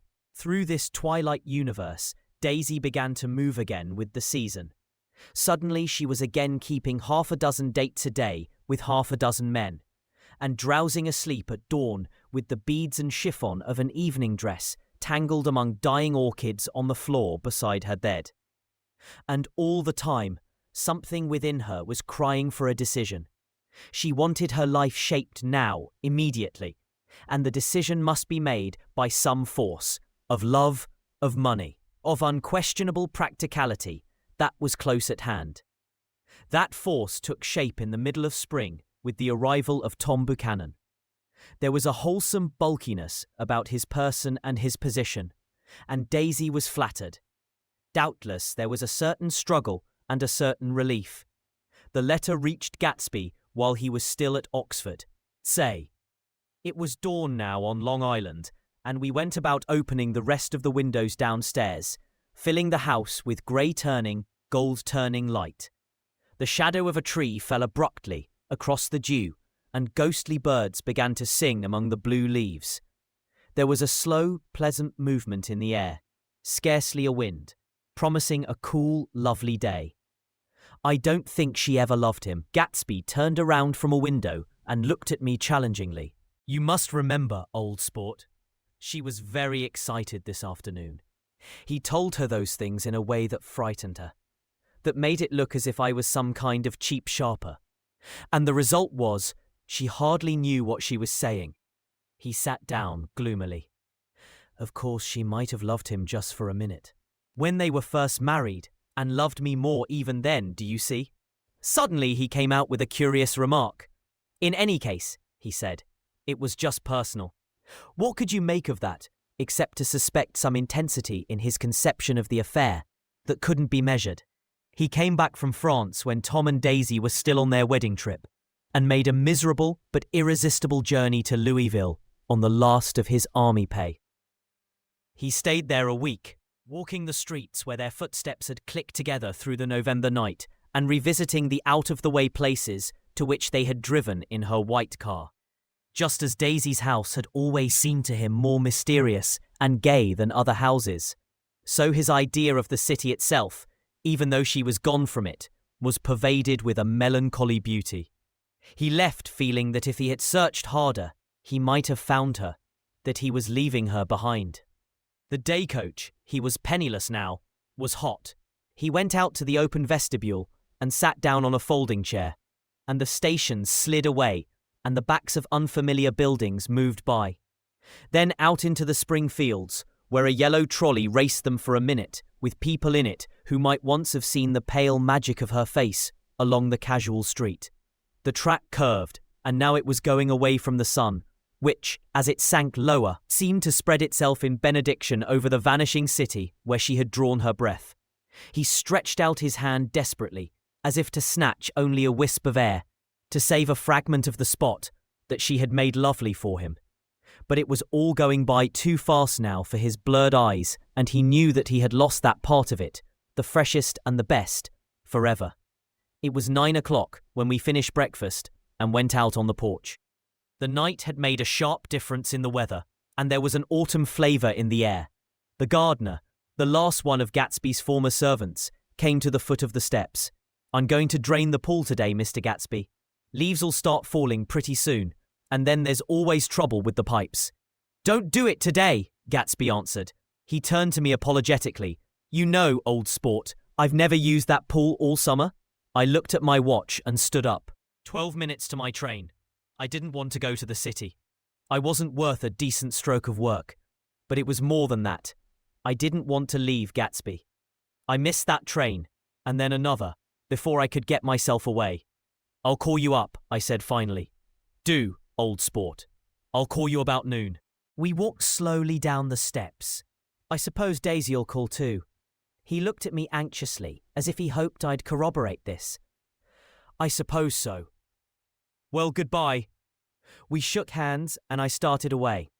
Just before I reached the hedge, I remembered something and turned around. They're a rotten crowd, I shouted across the lawn. You're worth the whole damn bunch put together. I've always been glad I said that. It was the only compliment I ever gave him, because I disapproved of him from beginning to end. First he nodded politely, and then his face broke into that radiant and understanding smile, as if we'd been in ecstatic cahoots on that fact all the time. His gorgeous pink rag of a suit made a bright spot of colour against the white steps. And I thought of the night when I first came to his ancestral home 3 months before.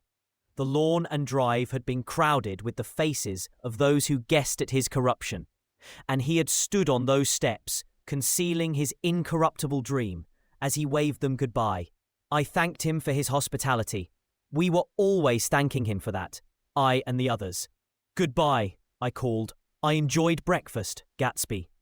Up in the city, I tried for a while to list the quotations on an interminable amount of stock. Then I fell asleep in my swivel chair. Just before noon, the phone woke me, and I started up with sweat breaking out on my forehead. It was Jordan Baker. She often called me up at this hour because the uncertainty of her own movements between hotels and clubs and private houses made her hard to find in any other way. Usually, her voice came over the wire as something fresh and cool, as if a divot from a green golf links had come sailing in at the office window. But this morning, it seemed harsh and dry. I've left Daisy's house, she said. I'm at Hempstead and I'm going down to Southampton this afternoon. Probably it had been tactful to leave Daisy's house, but the act annoyed me, and her next remark made me rigid. You weren't so nice to me last night. How could it have mattered, Ben? Silence for a moment. Then, however, I want to see you. I want to see you too. Suppose I don't go to Southampton and come into town this afternoon. No, I don't think this afternoon. Very well. It's impossible this afternoon. Various. We talked like that for a while, and then abruptly we weren't talking any longer. I don't know which of us hung up with a sharp click, but I know I didn't care. I couldn't have talked to her across a tea table that day if I never talked to her again in this world. I called Gatsby's house a few minutes later, but the line was busy. I tried 4 times. Finally, an exasperated central told me the wire was being kept open for long distance from Detroit. Taking out my timetable, I drew a small circle around the 3:50 train. Then I leaned back in my chair and tried to think. It was just noon. When I passed the ash heaps on the train that morning, I had crossed deliberately to the other side of the car. I suppose there'd be a curious crowd around there all day, with little boys searching for dark spots in the dust, and some garrulous man telling over and over what had happened, until it became less and less real even to him, and he could tell it no longer. And Myrtle Wilson's tragic achievement was forgotten. Now I want to go back a little and tell what happened at the garage after we left there the night before. They had difficulty in locating the sister, Catherine. She must have broken her rule against drinking that night, for when she arrived, she was stupid with liquor and unable to understand that the ambulance had already gone to Flushing. When they convinced her of this, she immediately fainted, as if that was the intolerable part of the affair. Someone, kind or curious, took her in his car and drove her in the wake of her sister's body. Until long after midnight, a changing crowd lapped up against the front of the garage, while George Wilson rocked himself back and forth on the couch inside. For a while, the door of the office was open, and everyone who came into the garage glanced irresistibly through it. Finally, someone said it was a shame, and closed the door.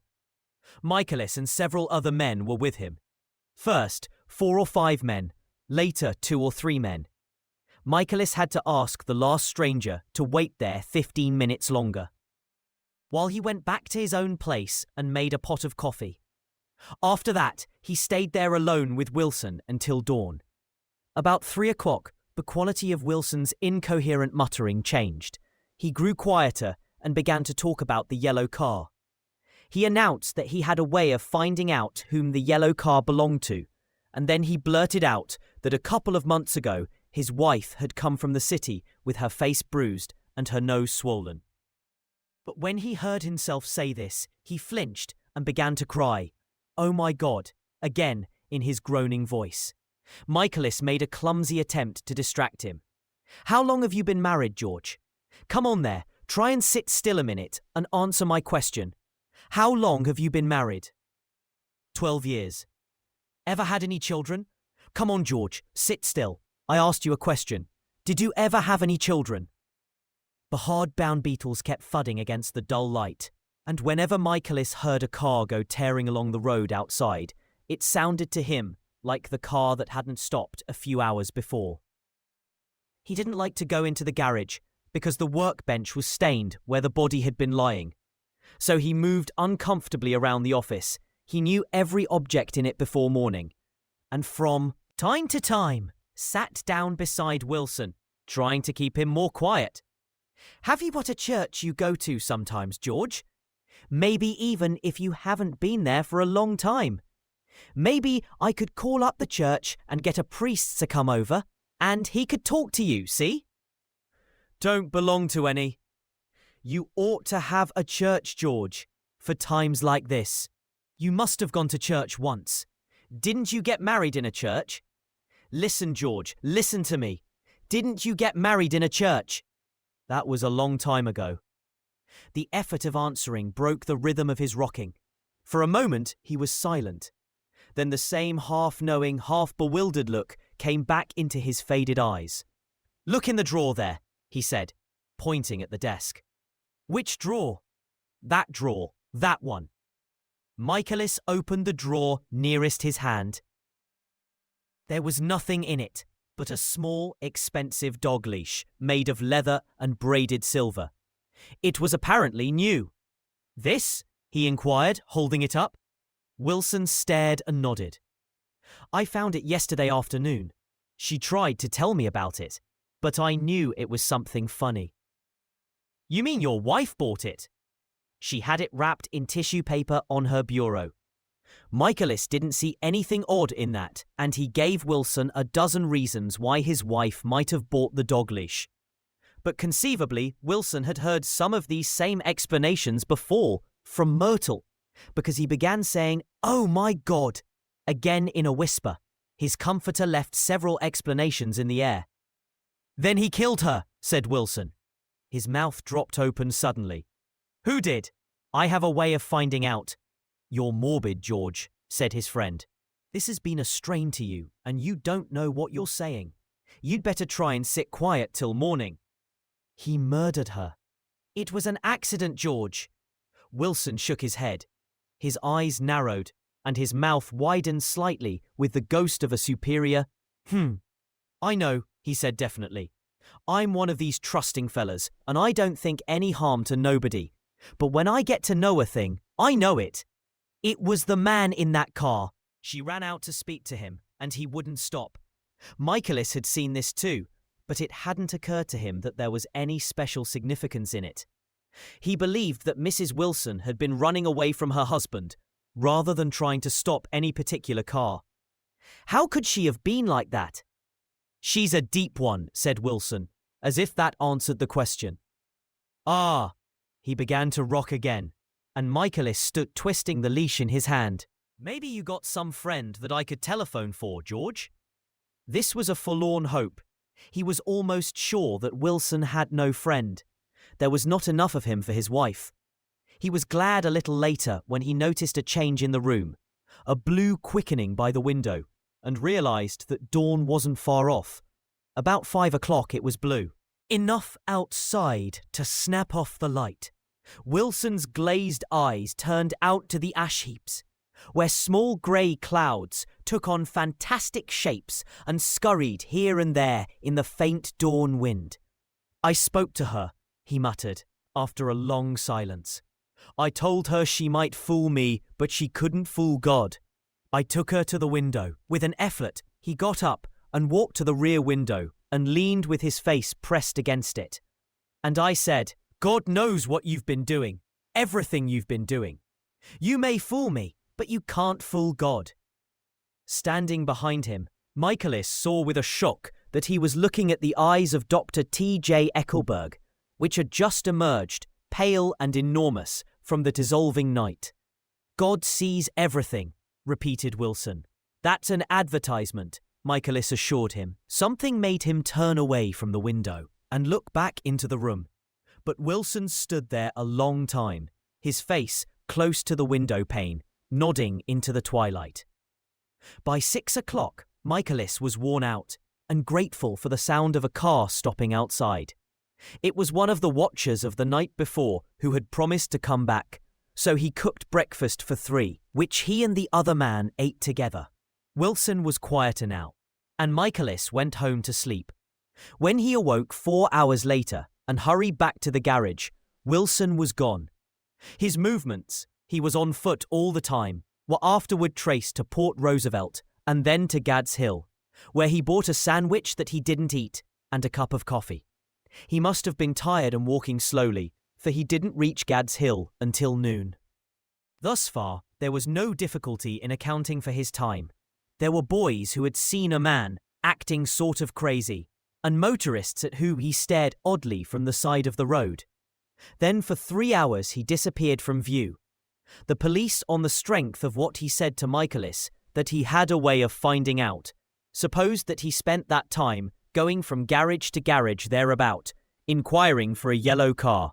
On the other hand, no garage man who had seen him ever came forward, and perhaps he had an easier, surer way of finding out what he wanted to know.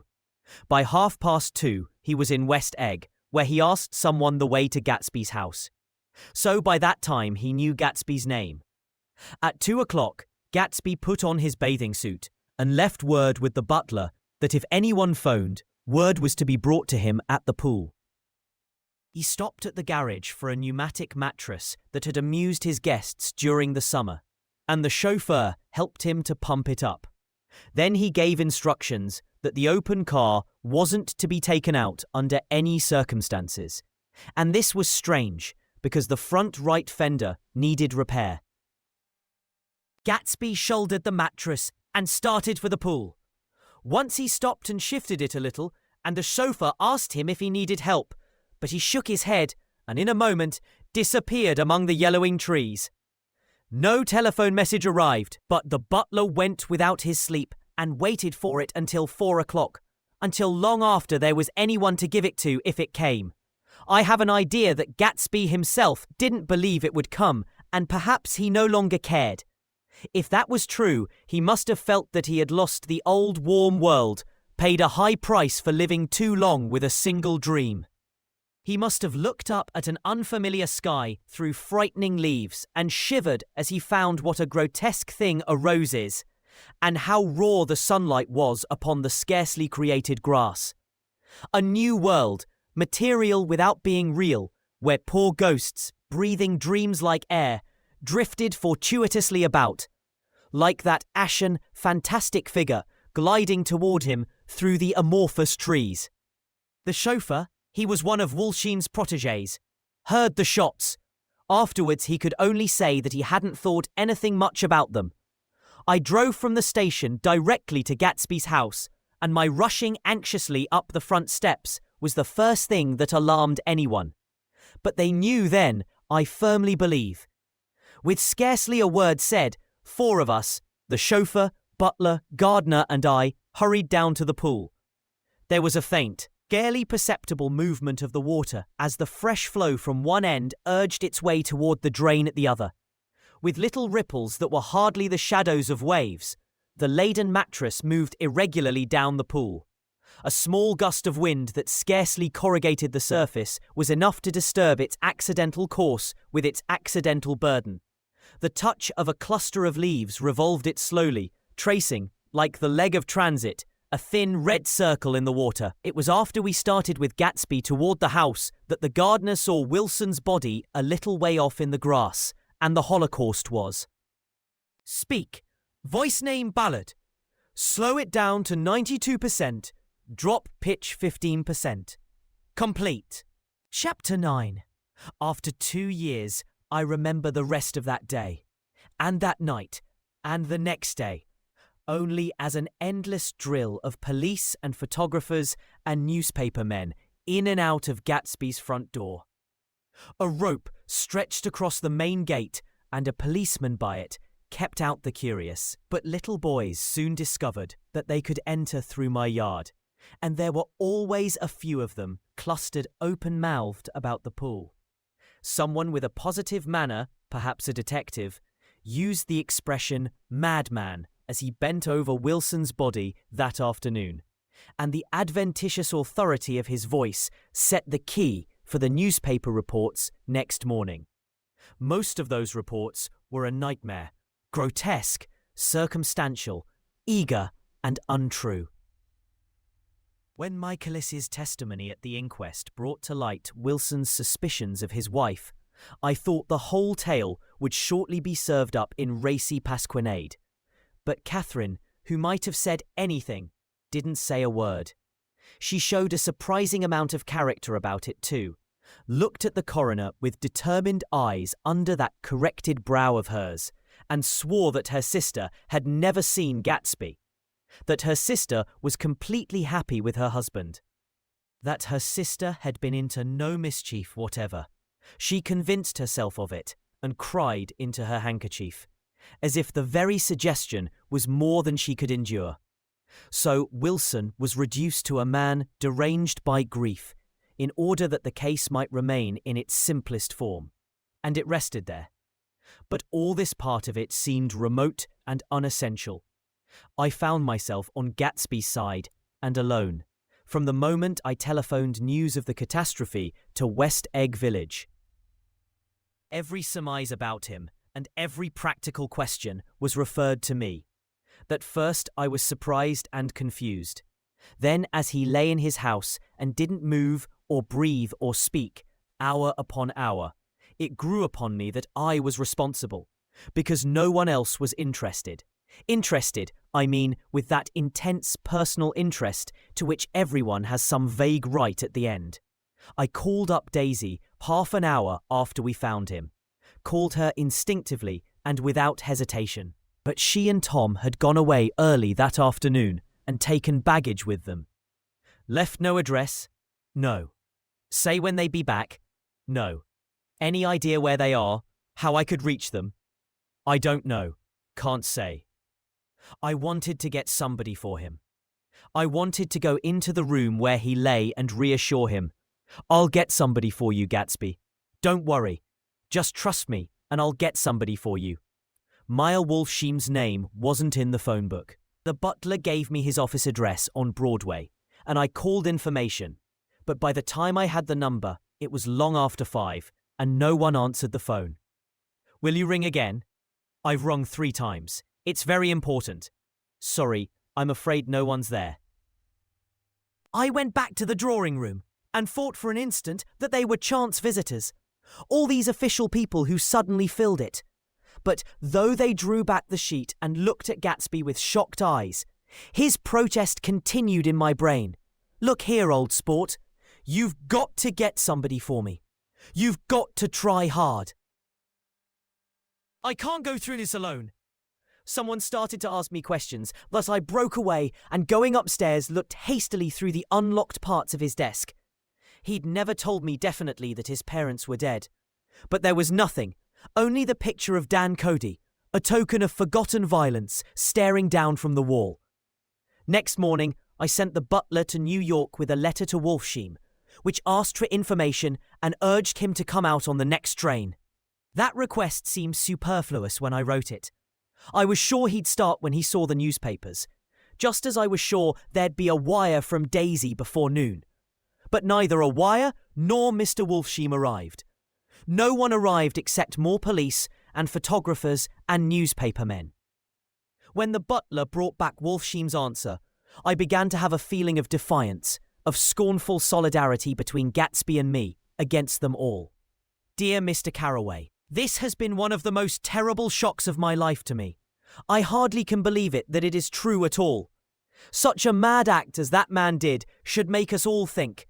I cannot come down now, as I am tied up in some very important business and cannot get mixed up in this thing now. If there is anything I can do a little later, let me know in a letter by Edgar. I hardly know where I am when I hear about a thing like this and am completely knocked down and out. Yours truly, Maya Wolfsheim. And then hasty addenda beneath. Let me know about the funeral, etc. Do not know his family at all. When the phone rang that afternoon, and long distance said Chicago was calling, I thought this would be Daisy at last. But the connection came through as a man's voice, very thin and far away. This is Slagle speaking. Yes? The name was unfamiliar. Hell of a note, isn't it? Get my wire? There haven't been any wires. Young Park's in trouble, he said rapidly. They picked him up when he handed the bonds over the counter. They got a circular from New York giving him the numbers just 5 minutes before. What do you know about that, hey? You never can tell in these hick towns.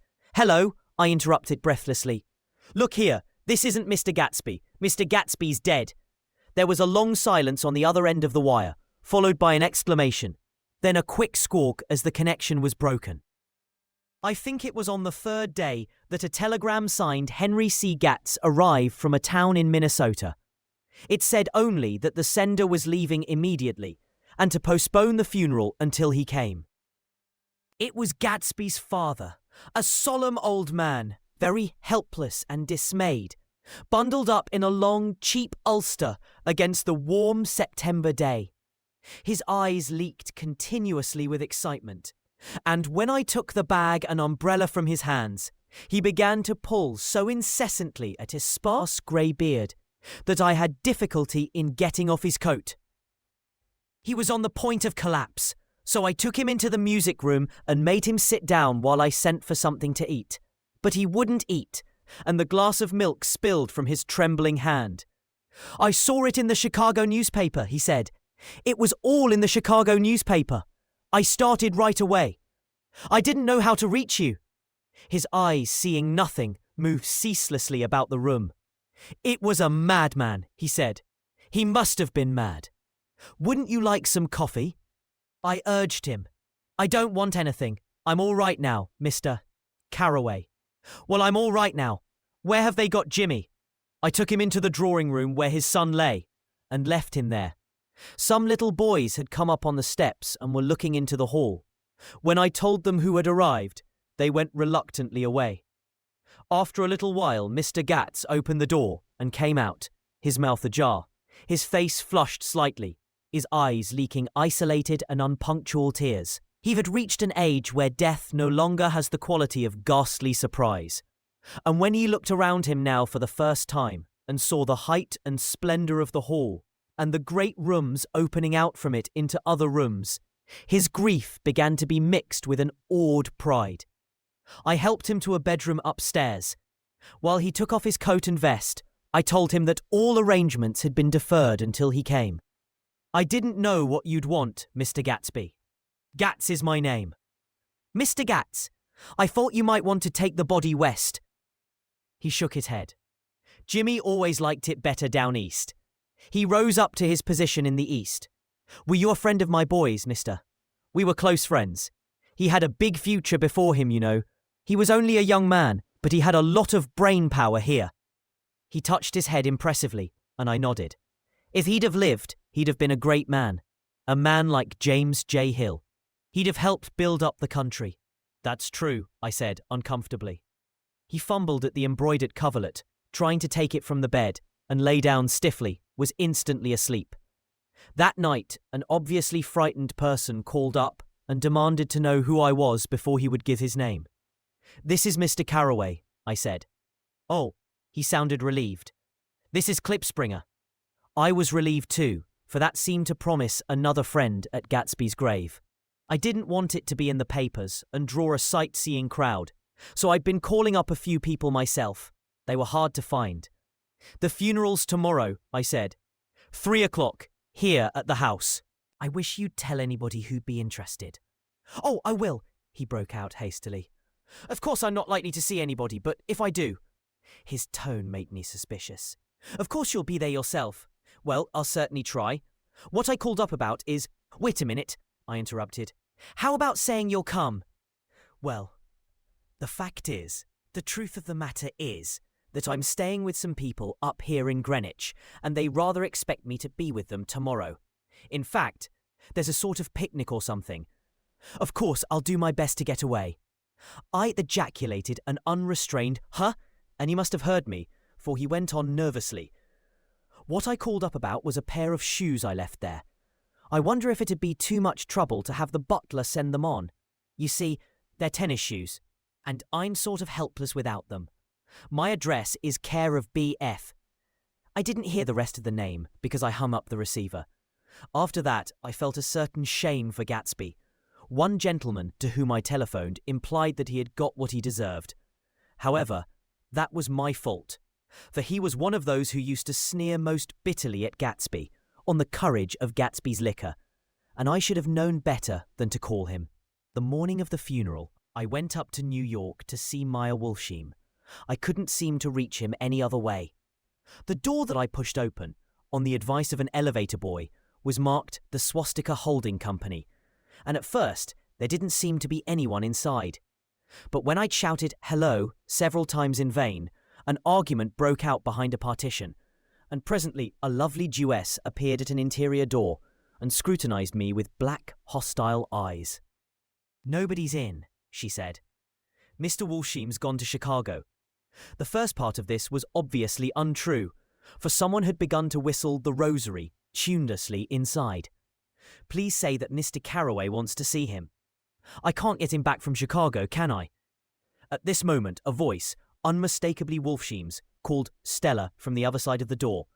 Leave your name on the desk, she said quickly. I'll give it to him when he gets back. But I know he's there. She took a step toward me and began to slide her hands indignantly up and down her hips. You young men think you can force your way in here any time, she scolded. We're getting sick and tired of it. When I say he's in Chicago, he's in Chicago. I mentioned Gatsby. Oh, she looked at me over again. Will you just— What was your name? She vanished. In a moment, Meyer Wolsheim stood solemnly in the doorway, holding out both hands. He drew me into his office, remarking in a reverent voice that it was a sad time for all of us, and offered me a cigar. My memory goes back to when first I met him, he said. A young major just out of the army and covered over with medals he got in the war. He was so hard up, he had to keep on wearing his uniform because he couldn't buy some regular clothes. First time I saw him was when he came into Weinbrenner's pool room at 43rd Street and asked for a job.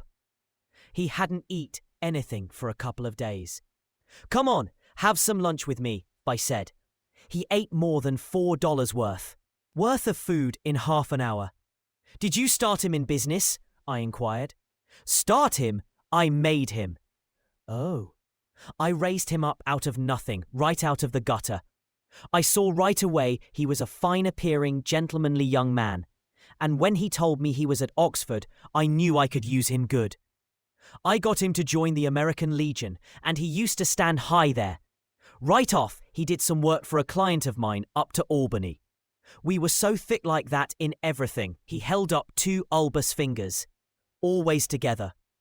I wondered if this partnership had included the World Series transaction in 1919.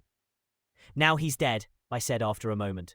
You were his closest friend, so I know you'll want to come to his funeral this afternoon. I'd like to come. Well, come then. The hair in his nostrils quivered slightly, and as he shook his head, his eyes filled with tears. I can't do it. I can't get mixed up in it, he said. There's nothing to get mixed up in. It's all over now. When a man gets killed, I never like to get mixed up in it, in any way. I keep out. When I was a young man, it was different. If a friend of mine died, no matter how, I stuck with them to the end. You may think that's sentimental, but I mean it, to the bitter end. I saw that, for some reason of his own, he was determined not to come. So I stood up. Are you a college man? He inquired suddenly. For a moment, I thought he was going to suggest a connection, but he only nodded and shook my hand. Let us learn to show our friendship for a man when he is alive and not after he is dead, he suggested. After that, my own rule is to let everything alone. When I left his office, the sky had turned dark and I got back to West Egg in a drizzle. After changing my clothes, I went next door and found Mr. Gatz walking up and down excitedly in the hall. His pride in his son and in his son's possessions was continually increasing, and now he had something to show me. Jimmy sent me this picture. He took out his wallet with trembling fingers. Look there. It was a photograph of the house, cracked in the corners and dirty with many hands. He pointed out every detail to me eagerly. Look there, and then sought admiration from my eyes. He had shown it so often that I think it was more real to him now than the house itself. Jimmy sent it to me. I think it's a very pretty picture. It shows up well. Very well. Had you seen him lately? He come out to see me 2 years ago and bought me the house I live in now. Of course we was broke up when he run off from home, but I see now there was a reason for it. He knew he had a big future in front of him, and ever since he made a success, he was very generous with me. He seemed reluctant to put away the picture, held it for another minute, lingeringly, before my eyes. Then he returned the wallet and pulled from his pocket a ragged old copy of a book called Hopalong Cassidy. Look here! This is a book he had when he was a boy. He just shows you.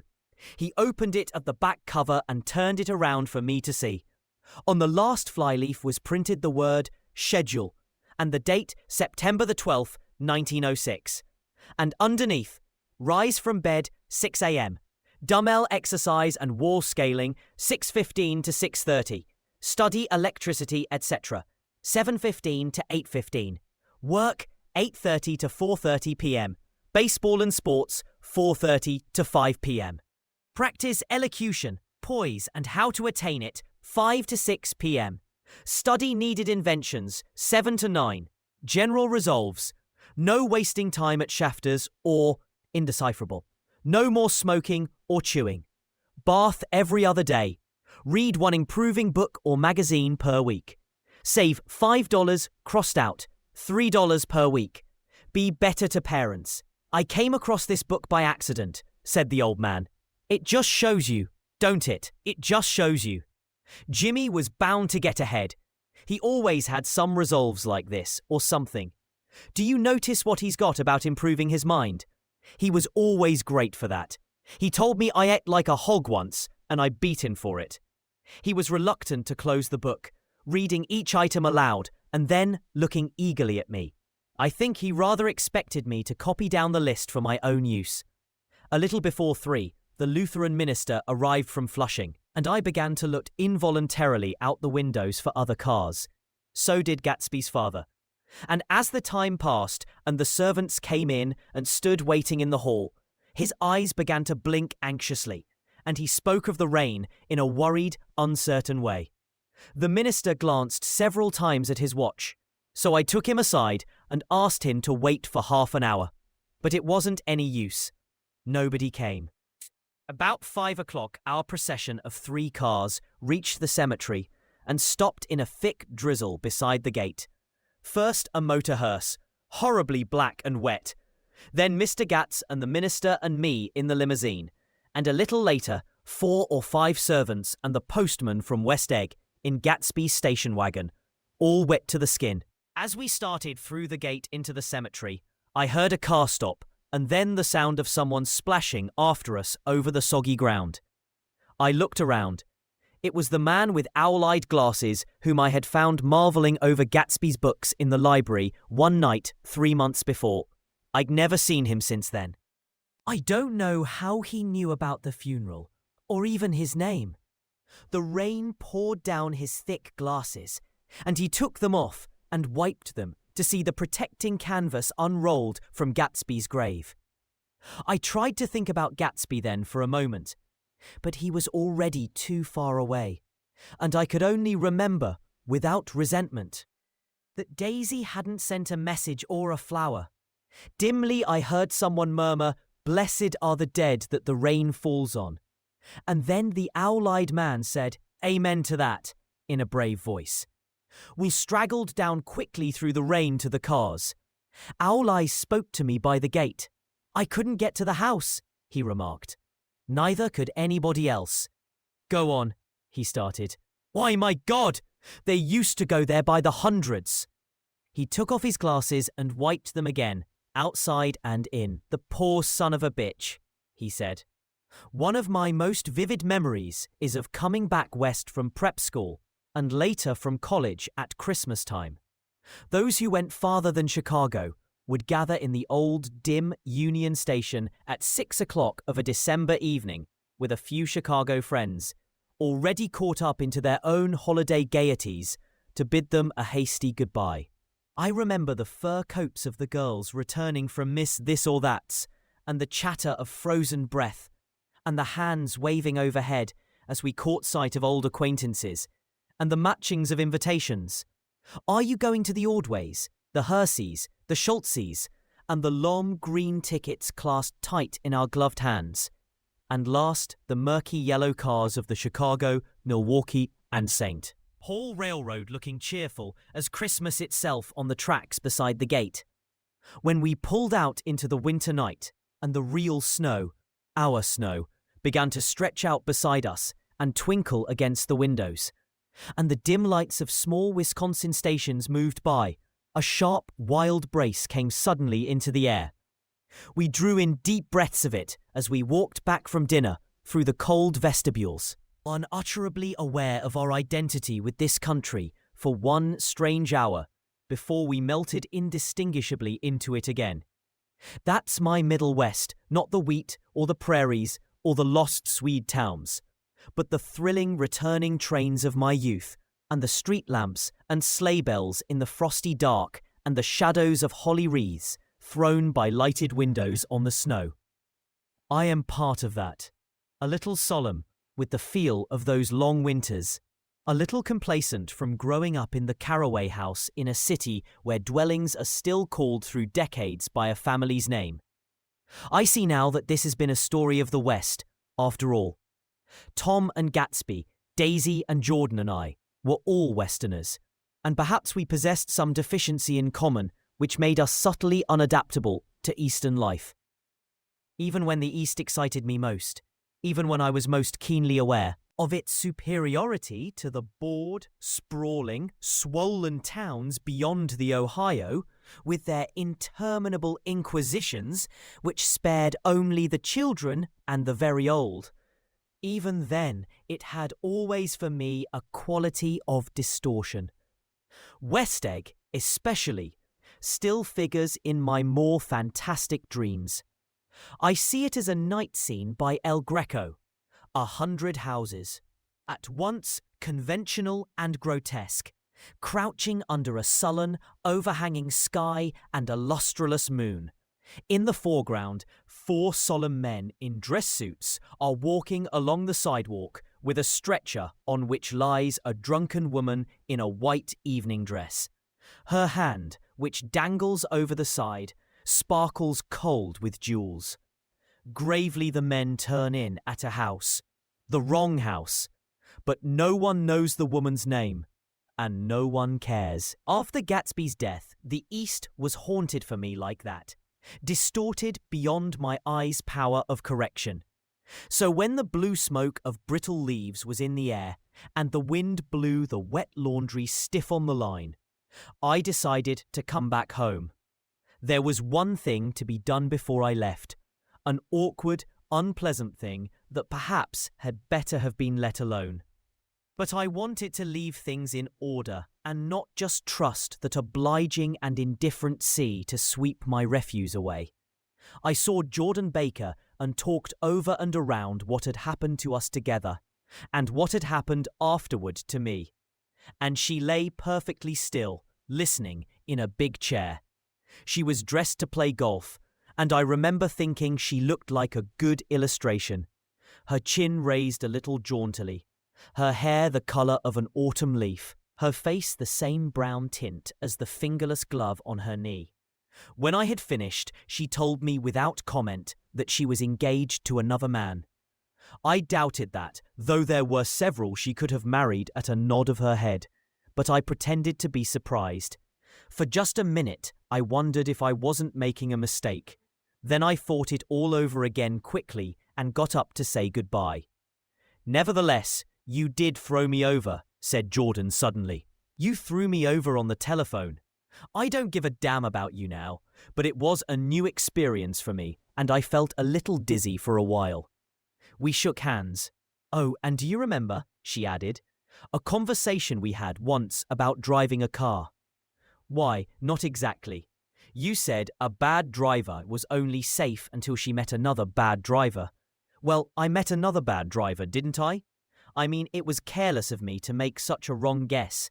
I thought you were rather an honest, straightforward person. I thought it was your secret pride." "I'm 30, I said. "I'm 5 years too old to lie to myself and call it honor." She didn't answer. Angry and half in love with her, and tremendously sorry, I turned away. Of me along Fifth Avenue in his alert, aggressive way, his hands out a little from his body as if to fight off interference, his head moving sharply here and there, adapting itself to his restless eyes. Just as I slowed up to avoid overtaking him, he stopped and began frowning into the windows of a jewelry store. Suddenly he saw me and walked back, holding out his hand. "What's the matter, Nick? Do you object to shaking hands with me?" "Yes, you know what I think of you." "You're crazy, Nick," he said quickly. "Crazy as hell. I don't know what's the matter with you." "Tom," I inquired, "what did you say to Wilson that afternoon?" He stared at me without a word, and I knew I had guessed right about those missing hours. I started to turn away, but he took a step after me and grabbed my arm. "I told him the truth," he said. "He came to the door while we were getting ready to leave, and when I sent down word that we weren't in, he tried to force his way upstairs. He was crazy enough to kill me if I hadn't told him who owned the car. His hand was on a revolver in his pocket every minute he was in the house." He broke off defiantly. "What if I did tell him? That fellow had it coming to him. He threw dust into your eyes, just like he did in Daisy's. But he was a tough one. He ran over Myrtle like you'd run over a dog and never even stopped his car. There was nothing I could say, except the one unutterable fact that it wasn't true. And if you think I didn't have my share of suffering, look here. When I went to give up that flat and saw that damn box of dog biscuits sitting there on the sideboard, I sat down and cried like a baby. By God, it was awful. I couldn't forgive him or like him. But I saw that what he had done was to him entirely justified. It was all very careless and confused. They were careless people, Tom and Daisy. They smashed up things and creatures and then retreated back into their money or their vast carelessness or whatever it was that kept them together and let other people clean up the mess they had made. I shook hands with him. It seemed silly not to, for I felt suddenly as though I were talking to a child. Then he went into the jewelry store to buy a pearl necklace, or perhaps only a pair of cuff buttons, rid of my provincial squeamishness forever. Gatsby's house was still empty when I left. The grass on his lawn had grown as long as mine. One of the taxi drivers in the village never took a fare past the entrance gate without stopping for a minute and pointing inside. Perhaps it was he who drove Daisy and Gatsby over to East Egg the night of the accident, and perhaps he had made a story about it all his own. I didn't want to hear it, and I avoided him when I got off the train. I spent my Saturday nights in New York because those gleaming, dazzling parties of his were with me so vividly that I could still hear the music and the laughter, faint and incessant, from his garden, and the cars going up and down his drive. One night I did hear a material car there and saw its lights stop at his front steps, but I didn't investigate. Probably it was some final guest who had been away at the ends of the earth and didn't know that the party was over. On the last night, with my trunk packed and my car sold to the grocer, I went over and looked at that huge, incoherent failure of a house once more. On the white steps, an obscene word, scrawled by some boy with a piece of brick, stood out clearly in the moonlight, and I erased it, drawing my shoe raspingly along the stone.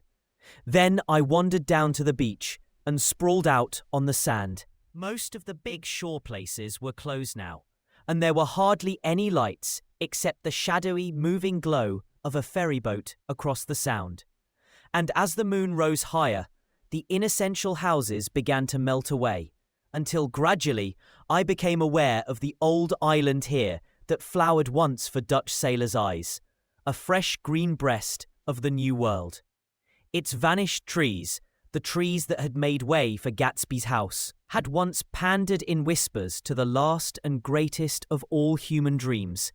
For a transitory, enchanted moment, man must have held his breath in the presence of this continent, compelled into an aesthetic contemplation he neither understood nor desired, face to face, for the last time in history, with something commensurate to his capacity for wonder. And as I sat there brooding on the old, unknown world, I thought of Gatsby's wonder when he first picked out the green light at the end of Daisy's dock. He had come a long way to this blue lawn, and his dream must have seemed so close that he could hardly fail to grasp it. He did not know that it was already behind him, somewhere back in that vast obscurity beyond the city, where the dark fields of the Republic rolled on under the night. Gatsby believed in the green light, the orgiastic future that year by year recedes before us. It eluded us then, but that's no matter. Tomorrow we will run faster, stretch out our arms further. And one fine morning, so we beat on, boats against the current, borne back ceaselessly into. Speak. Voice name of ballad. Slow it down to 92%, drop pitch 15%. Prosody rate, speak 92%, the past.